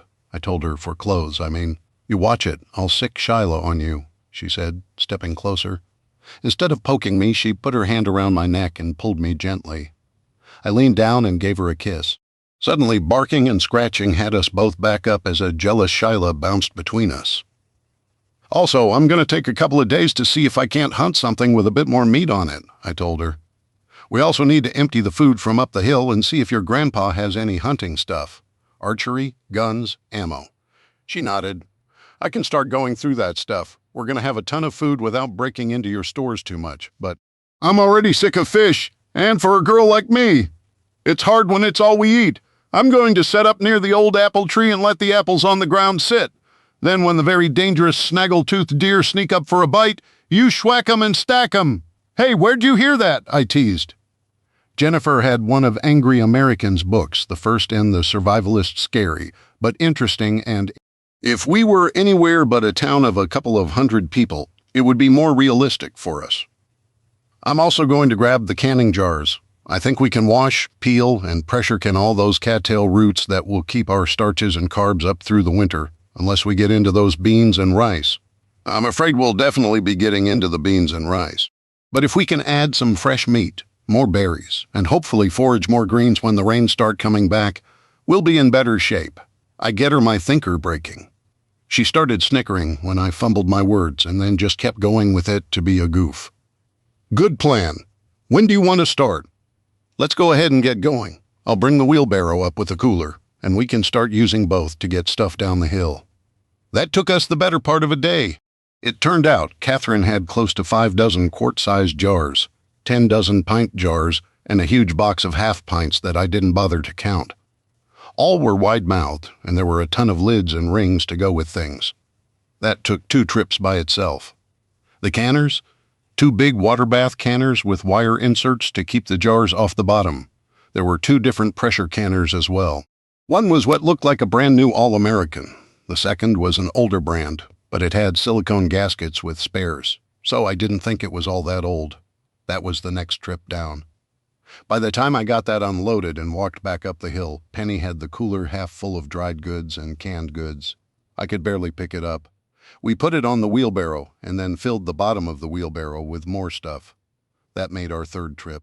The 4th was spent with Penny going through George's closet. Any winter gear and all of his camouflage were folded and placed in the big cooler. At the back of his closet, we found his homemade gun safe. It was beadboard like the rest of the closet, but we noticed the keyhole where there should not have been one. Funny enough, the key was hanging from a finished nail at head height just inside the closet. What we found would make folks from downstate cringe, but compared to somebody like me who barely had any guns, George apparently collected. Holy crap, I muttered softly. Wow. Several deer rifles. A couple of 10-22s, half a dozen shotguns, 3 ARs with 20 magazines, a small mound of ammunition whose boxes would fill up a wheelbarrow alone. Then there were the pistols. I noticed one on a gun belt with extra magazine holders on the left, an actual tooled leather gun belt. I brought it out and laid the belt on the bed before removing the pistol. It was a CZ P07 in 9mm. Going back in, a lot of the rest of the pistols were Glocks in different models. But he had more than one of some. The magazines for these were in dividers based on the model they would fit. I was a bit blown away, to be honest. Holy guacamole, Gramps, Penny muttered. Do we take it with us, lock it up here, and hide the key? Will we need all of this? Penny asked me. Maybe not today, but maybe someday. The thing that scares me is, what if somebody else gets them because we're not up here much? Her eyes had gone wide at that, but she was nodding her head. Man, I didn't think about that. Maybe we should rig some kind of alarm so we know if somebody tries to get in here that day. Raoul and Sylvia came. We were half expecting something, but this, I nodded. Let's see if we can figure out what pistols go in what cases. What did your grandpa do before he retired? Owned a pawn shop down near Flint, she said with a smile. Back before the rest of the family moved south. I nodded. That made sense. We ended up spending the rest of the day moving the firearms, ammunition, and every clothing piece that might fit either one of us. When it came to storage, though, I could think of only one place that might be safe enough, in the steel cabinet in the Quonset hut. I moved a lot of my dad's old things out of it, and everything that had a plastic case went in there. That was most of the pistols, though I kept the CZ out for myself and one of the Glocks for Penny. That was rough, she said, shaking her arms out. I bet you know I miss the kids already, Penny said in a shy voice, even though I think Lacey's insides are hiding a dead animal. I started snickering at that. Did you know the first night she got here? Or maybe it was the morning. She came out and was all serious talked to me like she was 3 times her age, then she got a weird look on her face, bent over, and just about blew the paneling off the wall. I laughed. I know I shouldn't have, but it was just too funny. Then she did it again. And then the next day she did it again. Yeah, something her body's working through, I guess, Penny said, snickering at my comment about the paneling. We were sitting outside in the hammock again. Both of us were tired, and we had made sure to get everything put up. The smoker and dehydrator, both. Since the smoker was done for the day, it just felt safer, and there was no reason why the solar dehydrator couldn't go up at night. It was getting that time of year when bears would start fattening up, and I had seen more than a couple of sets of tracks I could not identify along the shoreline. I was pretty sure it wasn't, but we had been pretty careless, feeding the turtles and disposing of the fish carcasses. Hey, want to check the trap with me? I asked her. In the dark? No way, she said, leaning against me. We kicked our feet up to swing ourselves a little bit, Shyla lying across both of our laps. She was growing quickly, and we were almost out of her food at this point. She ate what we ate, minus onions and garlic. I was really hoping to get a deer and feed her raw meat and bones to see how she would do. I did not want to do it with fish so much, but with larger animals such as rabbits, to be honest. I was starting to see a ton of them. A long time ago, my grandpa showed me how to make rabbit boxes. He said you didn't even have to bait them, just put them beside a building or a small game trail. A curious bun would check out a hidey hole and get trapped. I might even have one somewhere. I couldn't remember how the trigger worked. Something about a pole inside with a notch. Rabbit bumped it, letting the pole fall, letting the door fall. A trigger stick, a Y branch to balance things, and a board with a big staple on top to hold wire or twine to keep the door up. Suddenly I remembered how it worked and realized it was more than just rabbits we could trap. We could bait squirrels and even birds in these boxes. If I could build them. The other thing I had not considered was all the ducks and geese on the lake. In another month or 2 they will be gone. There was no long-term storage for them other than freezing them. Sure, I could smoke them or make jerky out of the meat. But as I had found out as a kid, it had too much fat, which it was exactly what we would need this winter. I felt like an idiot and smacked my forehead. Mosquito? Penny asked. No, I sighed. I was thinking about Shyla's food situation. She needs proteins and fats, not just fish. We've been talking about hunting, and I started thinking about trapping, which got me thinking about birds. Why aren't we hunting the ducks around here in the dark? I could see Penny's eyes go wide. Are they good to eat? Her voice took on a low tone. Yeah, it's not quite season for them, and I've only really hunted them on weekends around here because of school. They're good and fatty. Okay, split your time over the next couple of days. Mama wants her some venison tenderloins, but right about now, I'd just about kill for a couple of fat ducks or something. She shuddered. I'm craving something else. You know, I do, I told her. I'll start carrying one of those 22s when I'm working the water side. I might get lucky and be able to take out 1 or 2. Yeah, I know, a bullet can skip along the water, but this stretch of the river/lake was pretty uninhabited, and I wouldn't shoot toward a house.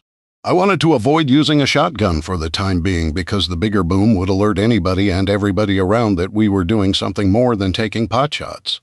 You better, she said, putting her head on my shoulder. Shyla growled and got on her hind paws and pushed on both of us. Girl, you better get over your jealousy. Penny is here to stay and we sorta kinda like each other, so nah. I finished that by sticking my tongue out at the dog, making her growl at me and licking my face a moment later. Oh, is Mama's little girl jealous? Penny asked. Bleck. She almost got me in the mouth. I wiped my face and sat forward. I was going to try to get up early. If I could catch some ducks on the water sleeping early in the morning, I might have a chance to hunt deer after that. Lord knows we've seen them off and on all summer. I raised the 22, knowing the sharp crack of the round would travel all around the lake, but because we were in a lower spot, it wouldn't echo all around the area. A few of them were near the shoreline with their heads tucked under their wings. This wasn't sporting, but this was about meat. I missed the first shot, but the second nailed it center mass. The ducks were moving fast now, their feet and wings moving as they panicked and tried to take off.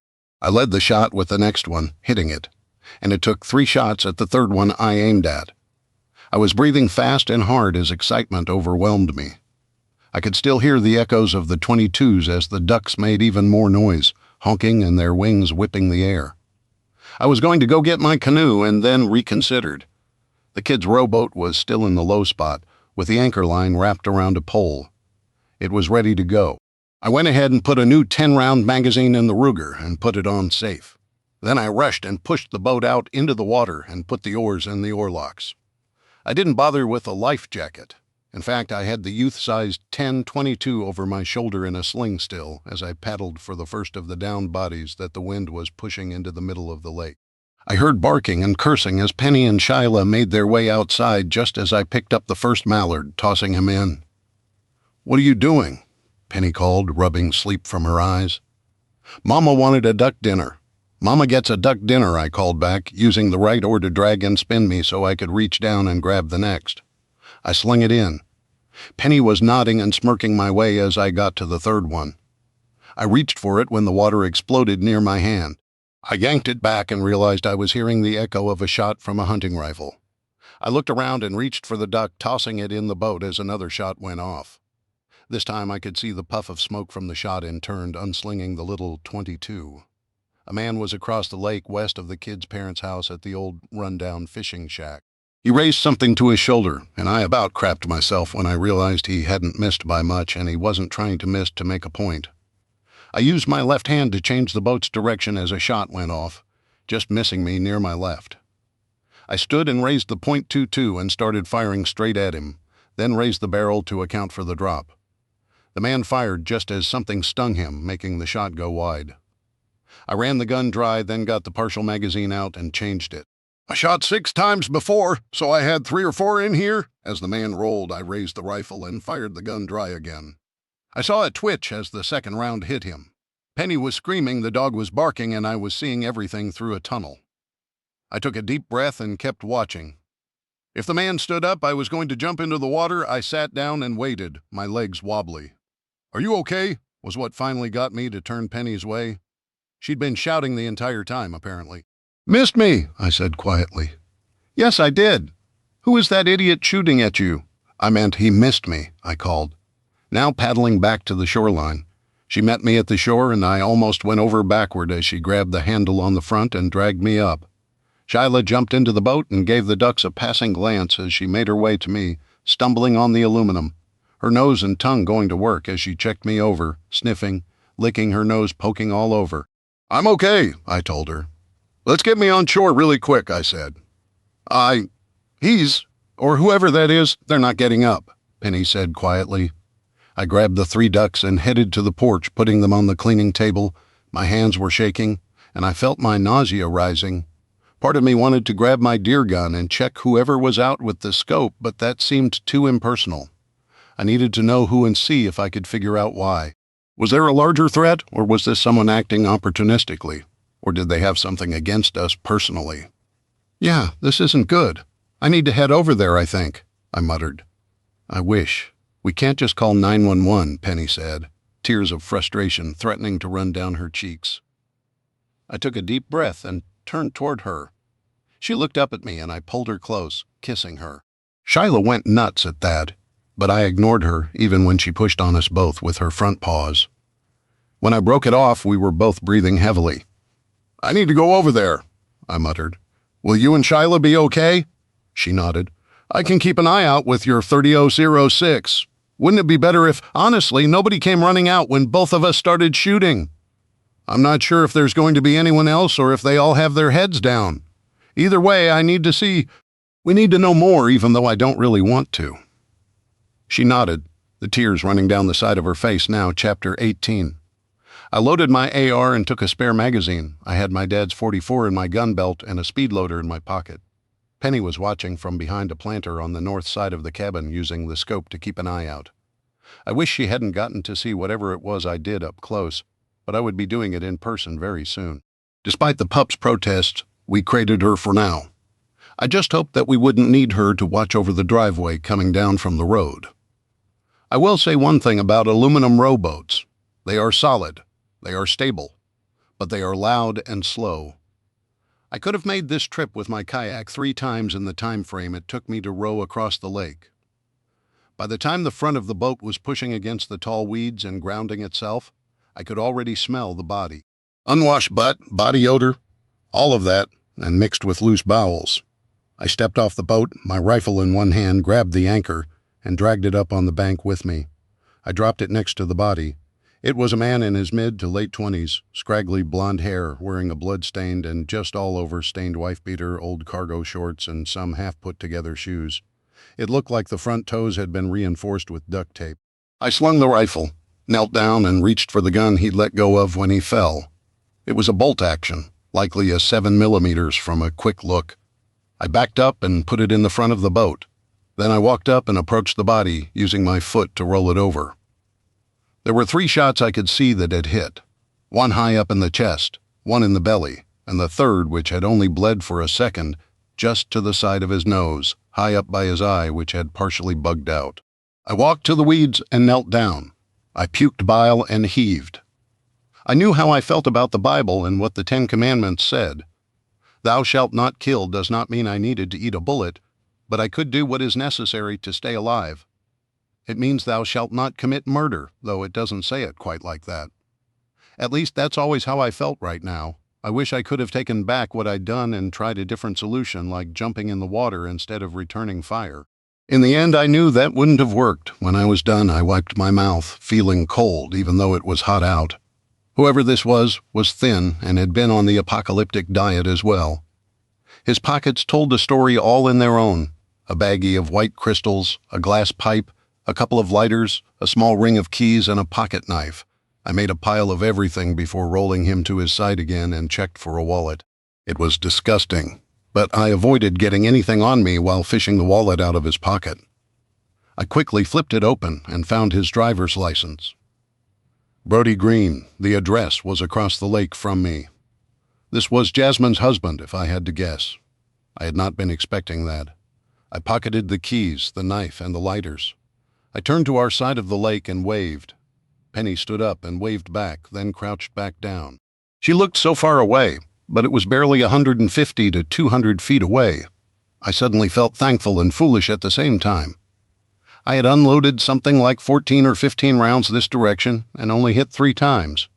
My quantity had a quality all of its own, but I'd been shooting a Ruger 10-22 and a shorter youth model to boot. I had figured that when I used it, I would like the shorter gun for moving along the shore and in the boat more than a bigger, heavier gun. There were 3 houses that were somewhat across the lake from us. Up close, I realized Brody might have been the one with the young woman who chased their kids around playing. I tried to fight the negative thoughts out, but my brain kept shouting, nevermore. I let out a sigh and approached the house whose shed Brody had died behind. I walked around to the backyard on the lake. The front yard is whatever side faces the lake, and noted that this house and the one next to it didn't have any cars. I still knocked. When nobody answered after a while, I tried the knob, but it was locked firm. They never made it home or were away after the CME. I walked to the furthest away house from my place and repeated the knock, but there were gouges in the wood frame around the lock. When nobody answered, I tried the knob and the door popped open. It stank in here. Garbage and food gone bad. "Hello?" I called. Nobody answered, so I quickly went through the place. Nobody had been home, but the fridge seemed to be the source of the smell. I didn't want to check, but somebody had obviously broken into this place at some point. The empty cupboards seemed proof enough to me. I couldn't get out of there fast enough. I walked back down to the water and waved. Penny stood and waved back too. I pointed to the kids' house and started walking that way. Unlike last time, the house was locked now. I flicked the safety off from the AR and fished for the keys. There was a fob for whatever Brody usually drove and a couple of house keys. I knocked instead, keeping the keys in my left hand. Inside, I heard a thump and a muffled voice. I knocked again, backing up. I heard a thump, and the muffled voice sounded like a muffled scream this time. I walked around the house, peeking in the windows. When I came to the back of the house, I looked into what had to have been the master bedroom window and saw a bound woman struggling, her feet tied together with a cord at her ankles, kicking at the side wall. I wanted to rush in, but I finished my look around the house and did another quiet and slow turn. I wanted to call out that I was okay, but I didn't know if anybody else was around and watching. My side of the lake seemed safe, so I went ahead and unlocked the front door using Brody's keys. The house was in slightly worse shape than the last time I had been in there, and the smell coming from the bathroom was amplified. I found a crumpled piece of paper on the floor next to the table and saw it was the note I had left for Jasmine. I went ahead and cleared each room quietly. The living room and kitchen were only separated by the table going to the right. The bathroom was the first door on the left. Empty to the right was Lacey's room. I could tell by the color and the toys. Empty the next door down the hall to the right was Carl's. That was also empty. I almost felt relief. Finally, I opened the master bedroom on the left. The smell of sweat and body odor was almost a physical blow. The woman who had been tied up turned my way, her eyes bugging out as she took in the fact that I was leading with the rifle up and forward. I pointed a finger across my mouth and checked her closet. Like mine, it had a water heater, some shelves, and a place to hang clothes. I knelt, looking under the bed next, and found plastic hard cases for guns, but nobody was hiding. I flicked the AR to safe and let it hang. The woman was making muffled noises, and I noticed a dirty cloth had been stuffed in her mouth and tied around her head. "I'm going to cut you free, okay? My name is Jordan." She nodded, tears coming down her face. I flicked my knife open as she rolled to the side. As gently as I could, I cut the gag free and pulled it out. "My kids?" she said, spitting. "Are you Jasmine Green?" I asked her, finding her wrists had been bound with a zip tie, her wrists chafed from her struggles. "Yes, Carl and Lacey." I cut her hands free and took a step back. "They're both safe and healthy." She rolled to her back, and I noticed for the first time she was wearing a dirty nightshirt, and it seemed very little else.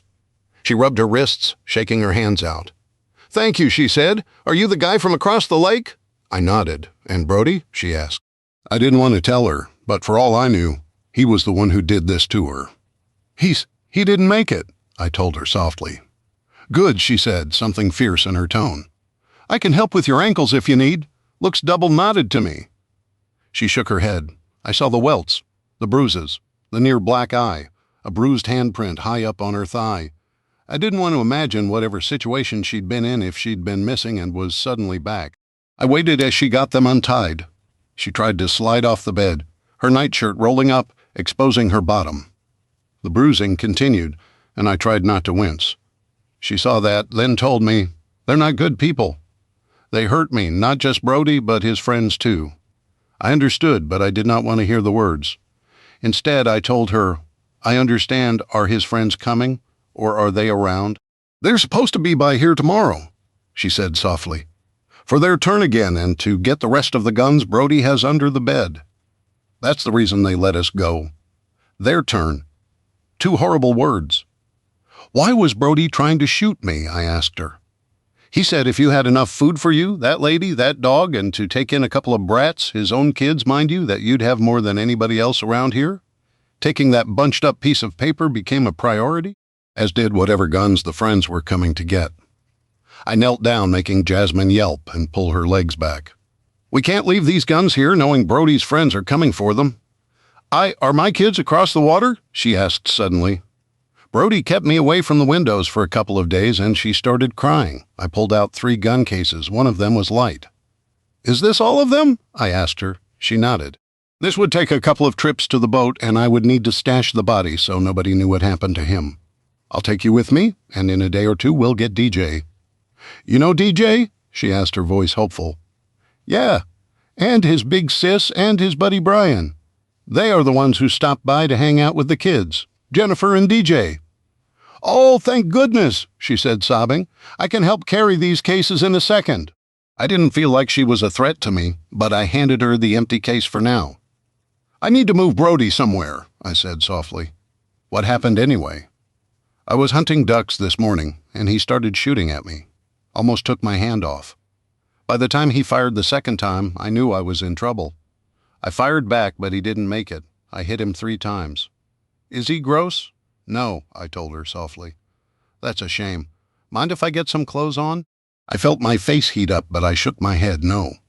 I grabbed the scrap of paper and the 2 full gun cases and walked to the boat while she got dressed and packed.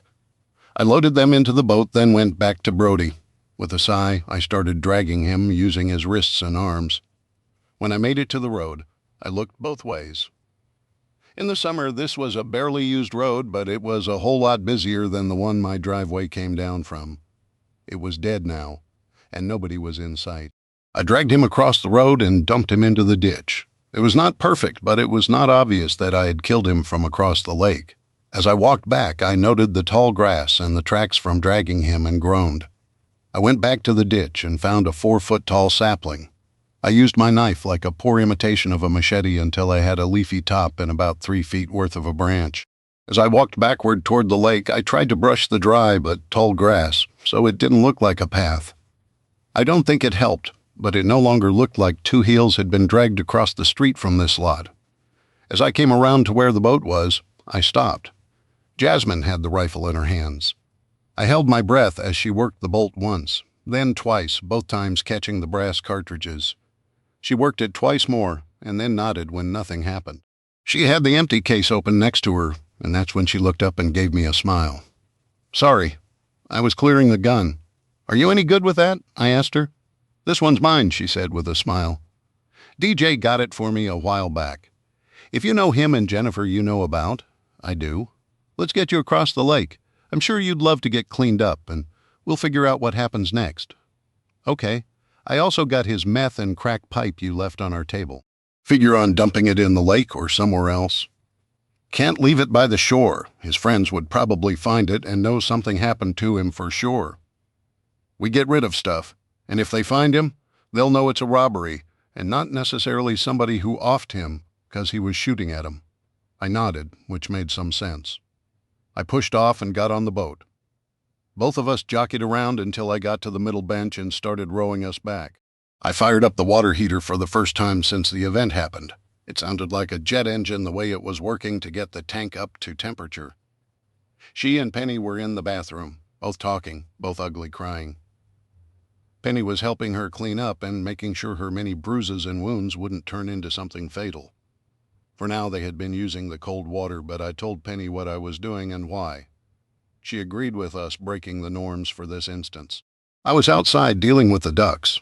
I had pulled feathers off most of them, except right around the head. I gutted them, took the feet off with some heavy kitchen shears, and was in the process of removing the necks. I had tried to keep things neat, guts and heads in a bucket, feathers in another, to maybe use for something. Shyla's curiosity was enough. She knocked over the bucket of feathers, spreading a third of them around the cement pad. I saved the bucket and decided to test something out. When I had the 3 necks removed, I didn't save them for soups like I had been planning, but instead gave them to the dog. I was worried about the little bones, but she started going to town. I watched as she gnawed on them, and it made me sit back and just marvel. In nature, dogs would not have brittle cooked bones to contend with. Shyla was making happy, grunting, growling noises as she put a paw over one end of the duck's neck and ate it like a rawhide. I put the ducks into the big enameled roasting pan. Lastly, I decided to add the things we weren't going to eat.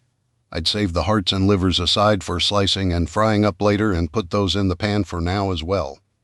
I took the bucket with the things we were not going to eat to the water, and I pulled the trap up.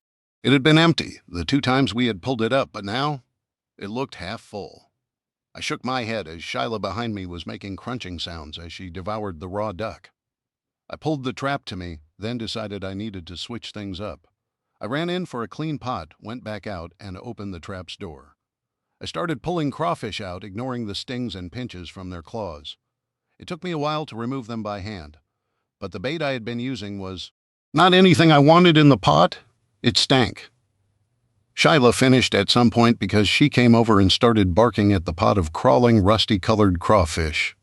When I had most of them out, minus maybe some smaller ones, I dumped the duck's guts in there, closed the door, and tossed the trap back out. Turning, Shyla licked me in the face. Her breath was some kind of disgusting. I ignored her, took the pot of crayfish to the fish cleaning table, and set it down. Then I rinsed out the offal bucket, took both the bucket with the feathers and the offal bucket to the Quonset hut. I carried the roasting pan inside first, then the pot of crayfish. I had more options than I thought possible because of today. Food-wise, that is. Should I cook all the ducks up? I knew I was cooking crayfish because I had no way other than the trap to keep them alive. Would a bigger, live well be something we should do? Shyla danced around me, begging for more, making pleading barks as I moved to the kitchen. I went ahead and put the pot of crayfish in the sink and ran cold water over them. Many tried flopping out of the pan, along with the cold water I was adding, but I would find a lid and I didn't fill the pot all the way. I salted the water heavily, then covered it. I was hoping this would help them expel anything in their gut, as I remember YouTube claiming before cooking them. I got another pot out, turned the water in the sink on hot, and started to fill it. I was surprised when more than lukewarm water came out. This would speed things up for us. "What are you doing, you beggar? You've eaten more than me today," I teased Shyla. The lady's voices quieted, and a moment later, Penny popped her head out just as I got the water on to boil. "Is the water warming up? The water heater, I mean? Yeah, it's not quite super hot at this point, but she's been through a lot. I don't know how she's even functional, but she is. She just wants to wash the filth away and..." She stepped into my arms, hugging me. How could he do that to his own wife? I found a crack pipe and what I figured was meth or crack on his body. He was a waste of a human being. His friends sound like they're no better. "They'll be coming for them tomorrow," she said softly. "I have a plan," I nodded. "Okay, I'm game for whatever." I'd feel safer if these guys didn't move in across the lake, by the way. "Also, I'm about to cook a ton of crawfish." "For breakfast?" she asked, her nose crinkling. I figured I'd make a poor man's Cajun scramble with powdered eggs," I teased. She nodded. "Okay, gotta go." Shyla followed her into the bathroom, and when the door was closed, I got to work. Chapter 19. When we were good and fed, we had a lot of things to do, one of which was for one of us to ride into town.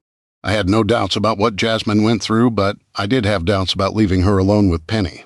I know it was horrible of me, but I felt safer sending Penny into town alone than I did leaving her here with Jasmine before heading outside. I killed the water heater. Then I sat a couple of chairs near the water, watching the turtles trying to find a way into our trap. Jasmine joined me. "Did Penny tell you her plan?" she asked. "Yeah," I told her with a sigh. "I know you don't want to, but if we don't stop these guys, who else is going to be next?" "I don't know. Hopefully Penny can get the cops from town to come out here tonight, and we can all see if her plan is a go. You said a few were on their way or planning to show up tomorrow, but what if it's more? What if it's a lot more? Then having more hands to shoot them works for the best. You know?" "I do," I told her. "Hey, do you like fishing?" Both of us were getting a bit skunked fishing. That mattered less to me than keeping an eye on the bruised woman. She would shoot me a look from time to time, and finally I turned her way, meeting her gaze. "Is it what they did to me, or how I look? Is that what's making you uncomfortable, disgusted or something?" she asked. I turned slightly. "Neither really. When I got to town here, my ex had just tried to stab me, got my nose broken, and tasered that same night. Also, on my first night here, Penny's grandpa swatted me to make things even weirder. A few days later, my ex's family shows up, tries to kick in Penny's door because they thought I was there, and my ex's brother tries to knife me. Then her mom gets hurt, and I'm sitting here thinking, I know what some of what you're going through is like, but do I really? How do I even talk to a woman about the terrible things she's gone through? How can I even start that conversation to even know if I can help?" She chuckled. "Wish I had a cigarette right now. The truth is, Jordan, you don't have to be uncomfortable around me. You don't have to say anything. Just sitting with me is enough. The fact that you want to help is appreciated. Now, I'm not going to ask you to murder the men coming for me, but I hope you won't hold me and Penny back when we do. I had objected at first to just shooting them from across the lake." That choice had made my mind race. I decided I needed more information, and although beaten and semi-broken, she was more than willing to talk. "Will you know them by sight?" I asked her.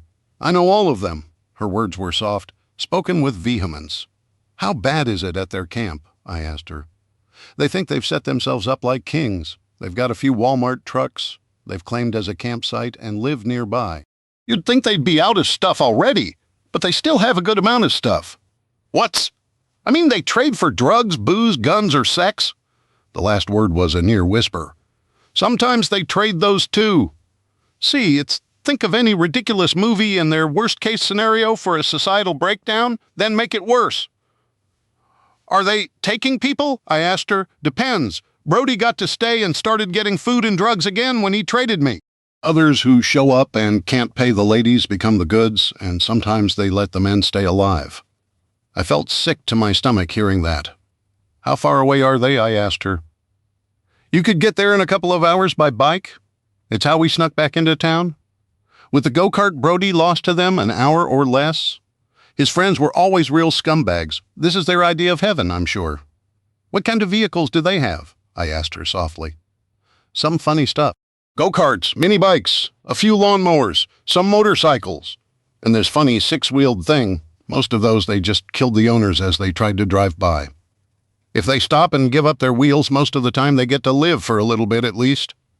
They sound like a bunch of serial killers, I said softly. At least a couple of dozen they killed. Most of them because they're trying to get away or won't stop. Sometimes it's a woman who fights back too much, or they don't need any guys that aren't part of their clique around. How many women are they keeping? Between 18 and 20? I was with them for a little more than a week until we were let go to come here, but I saw plenty, and I heard more from the ones who were in the rotation. I did not want to ask what the rotation was. I could figure it out. I remained silent. Could I pull the trigger on filth like that? The truth was, I think I could. Justifying that to myself would not even be that hard. Was Jasmine believable? Hopefully, Brian and Danny will come by to give me advice. I heard Shyla bark and turned to see 3 bikes coming down the driveway. I stood stretching as the familiar forms of Jennifer and Brian joined Penny. Shyla had run ahead, barking and jumping excitedly around the bikes. Jasmine stood wincing in pain. Mister, she said, tipping an imaginary hat. I'm Jasmine, Carl, and Lacey's mom. Ma'am, Brian said. Oh, honey, Jennifer said, letting her bike drop and running our way. The ladies almost collided, and both burst into tears. Penny walked up, wiping her eyes herself before adding to the hug puddle. I backed away, making sure the rods were out of the water, then turned to Brian. How about those tigers? Brian helped me finish cleaning the now-cooked crawfish. The meat from the tail went into one bowl, and everything else went back into the cooking pot to be disposed of. Where's Danny? I asked softly. Dunno. Jennifer said he brought the kids to their parents' house early this morning because he had something to do. We haven't heard from him, and neither have his parents. Penny tracked Jennifer and me down there. Gotcha. Hey, I'm curious, and if you don't want to answer, tell me. But have you and Jennifer thought about things the way the world is now? He stopped what he was doing and just stared at me. I don't know what you're talking about, I snorted. Dude, it's obvious. I think Danny has figured out the gist of it, too. You were way too concerned the other day when her sugar crashed. Is it really that obvious? He asked. I nodded, grinning. He was younger than me, but older than Penny. I was not one to judge for having that kind of age gap in a relationship. For a bit there, I thought you two were... No, Penny and me. I mean, Jennifer is a beautiful woman, but when we talked, she said I looked like somebody who needed a friend. That's all. When we first saw you, you looked like somebody curb-stomped your face and used a weed eater on your carcass. I chuckled, flicking a tail his way. He batted it into the sink. So you and Penny? He asked after a second. Yeah, for a while now, I told him. Danny's not a fan of that, he said after a minute. He doesn't even know her. Chuckling, I turned his way. He's only joking about the whole harem apocalypse stuff. He says most of the guys are going to die off protecting their families first, and it'll be up to the men that are left to repopulate the earth. Dude, how did he get past the psych eval? I asked. I know it sounds weird, but Danny's a bit on the spectrum and says his inner thoughts out loud when he really should have just kept his mouth shut. He might believe it, but you know where you stand? Because he can't hold anything back. Honestly, Danny creeps Penny out. He scared her pretty badly. Brian nodded. Yeah, I tried talking to him. He's not a bad guy, he finished. I shrugged. I had my doubts about him, but he had been mostly fine overall. The thing with that George dude still rubbed me wrong when he kept insisting. I assaulted the dude, but that was the only personal complaint I had against the guy. You know, you two seem to be doing pretty good out here. Has it been hard? Yeah, I admitted. Most of the day is spent working. Even fishing sometimes feels like working. You're eating better than most in town. I can tell from your shelves you've hardly used anything since the last time we were here. Oh, that? That's because we went and cleaned out Penny's grandparents' house, I told him. His mouth dropped open, and he shot me with a finger gun. Ah, that makes sense. Yep, we're still going to go through it, but it doesn't have a wood burner, so she's going to stay here for the winter unless... We haven't heard anything, Brian said. I was hoping somebody had. I was supposed to start school this week, I muttered in a low voice. Yeah, Oh, man. I can't imagine what the kids are going through. How are the ones around town doing? I asked. Better than Jasmine's were. Their parents aren't as much, but people are holding out a lot longer than Danny expected. I thought about that before saying, probably because up here we're a good half hour to 45 minutes to a major store. If we lose power in the middle of winter, it's what? At least a week, he admitted. But a lot of people have generators, wood stoves, or sometimes both. Right? But I'm also willing to bet that compared to downstate, people stock up on food more up here and are a little more self-sufficient. Yeah, I see what you mean, but you're an honorary citizen, even if you are a part-time fudgy. I snickered at that, and we continued to work while the ladies talked, cried, and talked some more. If DJ were around, he'd have come here already, wouldn't he? Jasmine asked. I shrugged. I don't know him like you guys do. Jennifer, Penny, and the dog were on the couch. Brian was sitting across from them. We had dragged out a small card table and a couple of chairs. I got beers out for everyone who wanted one. Then had mixed for myself and Jasmine some pretty stiff drinks. By the way, running water and cold drinks? Brian asked. I shrugged. Propane fridge. It was half an explanation, so I went on. I'm not sure what works after the event, and if it was evenly spread. I saw a truck working right after the event, which makes me wonder. Divert himself away from being the main topic. Yeah, here and there we're finding that some cars run if you unhook the battery, hook it back up, and sometimes replace an ignition part or two. Older stuff just seems to work. I figured you were hiding an old generator like that to run a well, Brian said, taking a long drink. The light from the Coleman lantern was behind us, partially casting us into shadows. Nosy much? Or are you trying to distract us from wanting to trade me spots so that you can sit by Jennifer? Penny asked loudly. Jennifer gave Brian a wicked grin. I don't mind sitting next to him. He better not touch me, though. Boys have cooties. Then consider me infected, Penny said, shooting to her feet and kicking my foot, so I moved my leg out. She planted herself on it and leaned back. What kind of cards do you all play? We had gotten the deck out, but had yet to start the game. Brian moved into Penny's old spot and looked our way, his face red. Euchre, he said with a grin. Never heard of it, Penny shot back. What foreign nation are you from again? Jennifer asked, grabbing Brian's hand. Indiana, she shot back. Oh yeah, that's way far. You really don't have euchre games in Indiana? Brian said, laughing. Nope, Penny shot back. There are 5 of us, Jasmine noted. Odd number won't work for euchre. Strip poker is out for me. I'm too beat up to enjoy the game. I wouldn't mind watching, though. We all held our breath, and then she burst into laughter, pointing around the room and saying, You should see your faces. You were messing with us, Penny said, pointing back. Yes, she said, laughing, and y'all fell for it.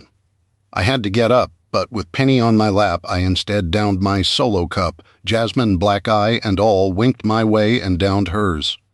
Laughter truly was good medicine, Chapter 20. I doubt what we had planned, which was essentially preemptive murder, could be considered self-defense in the old world. That was not the case anymore. The men coming to Jasmine's house had taken turns abusing her, as did the entire cadre at the camp. I saw the bruising, the haunted look in her eyes, and I believed her. She had moments where the old her peeked through, like her teasing all of us last night. I hoped she kept that part of humanity after all of this was over, and we could reunite her with her kids. The rest of us had all grabbed a long gun of sorts. I knew my deer rifle was fine, but so were the iron sights on my AR. Jennifer had elected to use another AR. Brian had his pistol, and an older M16A1-looking AR from Penny's grandpa's collection. Jasmine was outfitted with her own rifle. She only had 2 rounds for it, but it was a .30-06 like mine, and I had enough ammunition to give her what she needed for this morning. We had moved to the burn pit area. Stacks of wood we were not going to use inside or just brush were here. Logs from a cedar tree that had fallen were stacked up between 2 pine trees. Jasmine, Jennifer, and Brian stayed there. Penny and I had gone to the other side of the property beyond the Quonset hut on the edge of the water. It would give us a different angle. We could look straight down our shoreline and see the others. Penny and Jennifer had worked out some hand signals so we would not have to shout, and each team had a scope or binoculars. Penny was breathing fast and leaning an AR-15 up against the fallen tree as we crouched down to wait. "Are you going to be okay with that?" I asked her. "Unless somebody messed up the iron sights?" "I'm fine," she said. "The house across the lake?" "Cakewalk," she muttered. I nodded and started scoping things out with my scope. The bugs were already out, and I had to think that this was almost like stationary deer hunting, except I'd doused everyone with bug spray. Supposedly, the ticks were going to be bad this year, while we lay in all of this unmowed grass, but I had not seen any. "This is nuts, but I think I see Danny," I muttered just as the sun came up. Penny picked up the binoculars and took a long look. "Yeah, he's coming in alone. You don't think he's with them, do you?" "I don't know. Something is slightly off with that guy, but he doesn't sound the type to go as dark as what Jasmine described about the people her husband ran with." "I know," she said softly. "Jasmine?" Danny yelled suddenly. We both turned to our left and looked down. Jasmine was shaking her head. We waited, and then returned to watching. Danny looked around the windows, then called out once more before going into the house. We waited and watched. I looked to the left, and Jasmine was holding a finger to her lips, then pointed across the lake. I turned and got behind my scope, and I saw a group of men coming out of the trees. A few of them had guns, but half a dozen had some sort of bat or bludgeoning weapon in their hands. I swallowed. I did a quick count and saw 11 figures. I turned again and saw Jasmine raising her rifle. Her firing would be the opening salvo, and our signal to begin with Danny in the cabin, though we would have to be careful. I had no idea what Jennifer was thinking. That was her baby brother over there in the middle of a potential crossfire. Jennifer raised her rifle, as did Brian. They opened fire, and a moment later, so did Penny.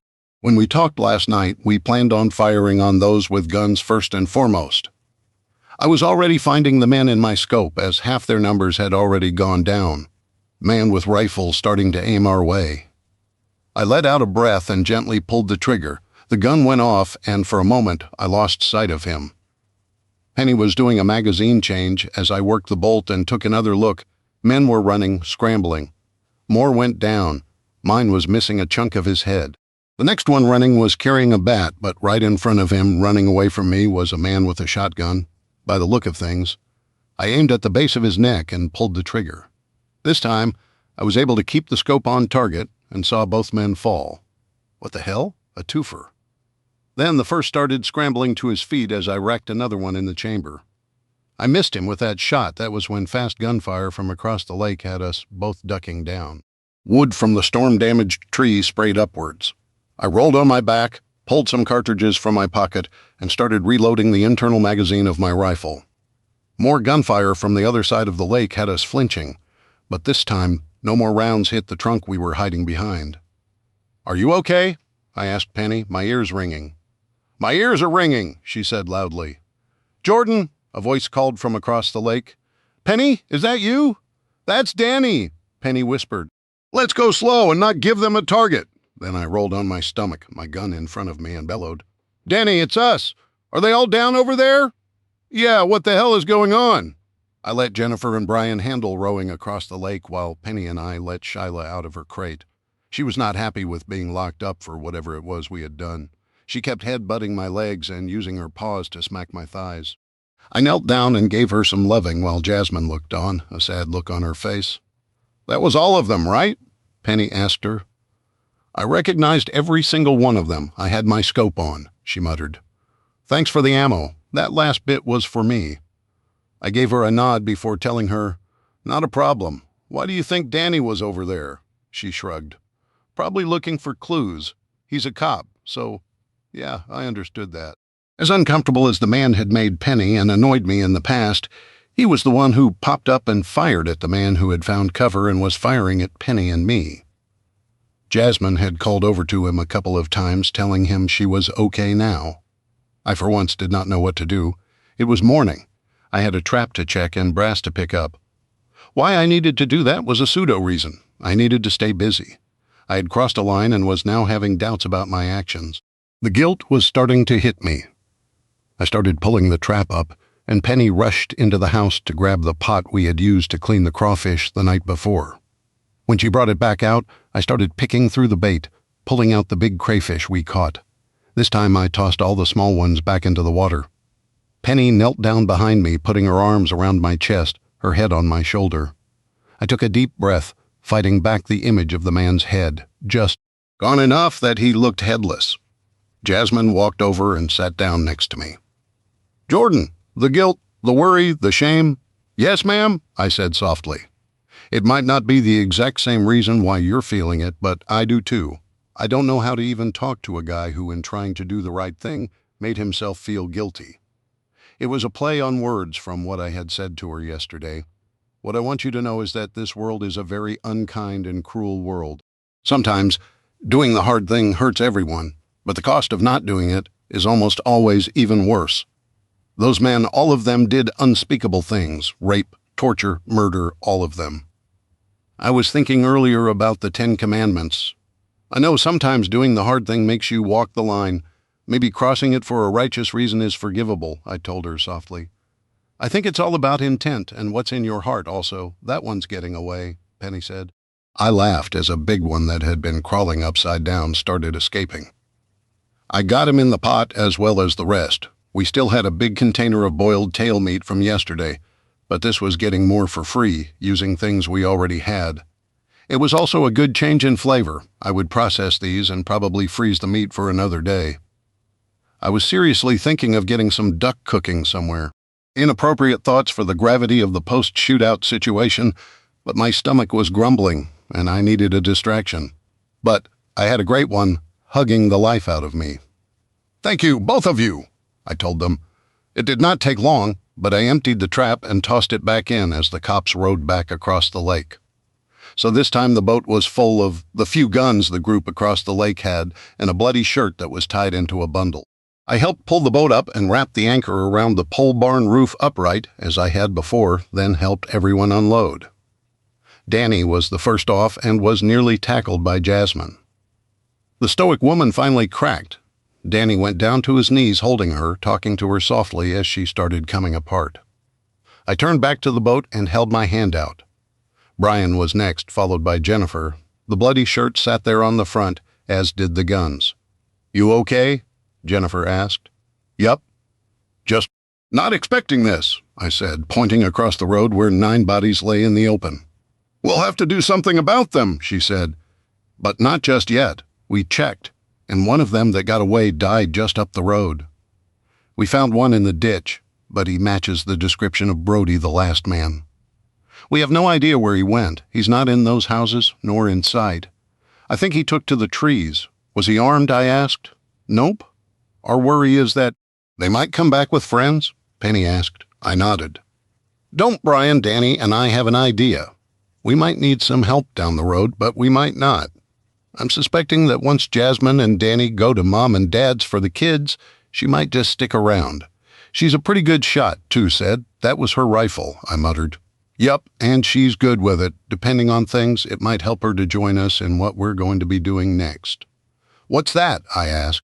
She shrugged, a smile tugging at the edges of her mouth. "Maybe some justice? We'll see. We just talked across the water with no definite plans, but it'll be soon. You and Miss Penny should keep an eye out, but other than that, I think we got it from here." "Thank you," I told her softly. "Sometimes doing the right thing feels wrong, you know," she said suddenly. At that point, I almost lost it and just nodded. Then I stepped forward and gave her a hug. She hugged me back. When I stepped back, I saw Brian staring. "Come on in here, big guy. I got lots of loving for you, too," I said, walking his way with my arms out. He stumbled, then fell on his butt. We broke into quiet laughter as Shyla danced around the group of us. "Would we have enough food for the winter?" "Yes."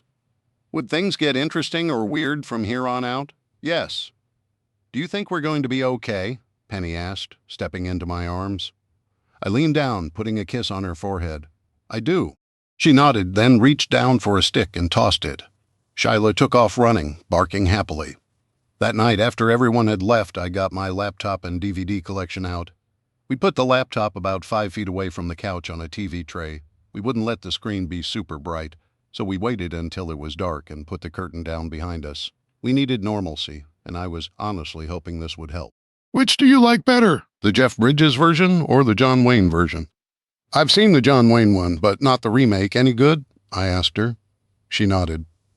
Our drinks were on another TV tray right in front of us. The duck we cooked tonight smelled amazing, and the mashed cattail root seemed like mashed potatoes. A can of peas finished the ensemble. I got the DVD out and put it on the laptop, and the media player fired right up as we sat. Penny handed me back my plate, and we dug in as the opening credits to True Grit came on. Beside us, Shiloh was sleeping at the far end of the couch. Apparently, one of the men across the lake had a couple of cans of dog food in his backpack, wet stuff. I shuddered to think they were planning on eating it, but it seemed times were that desperate. Instead, though, we gave the Dark Princess a huge meal. She was doing post-meal princess stuff by snoring softly next to her two favorite people. Thank you for everything, I muttered, bumping Penny with my shoulder. Thank you for not eating babies, Penny shot back. A moment later, we both started chuckling softly, then dug into our food. A small piece of normalcy is what I needed, and the caring and understanding from one of the best friends I've had in life.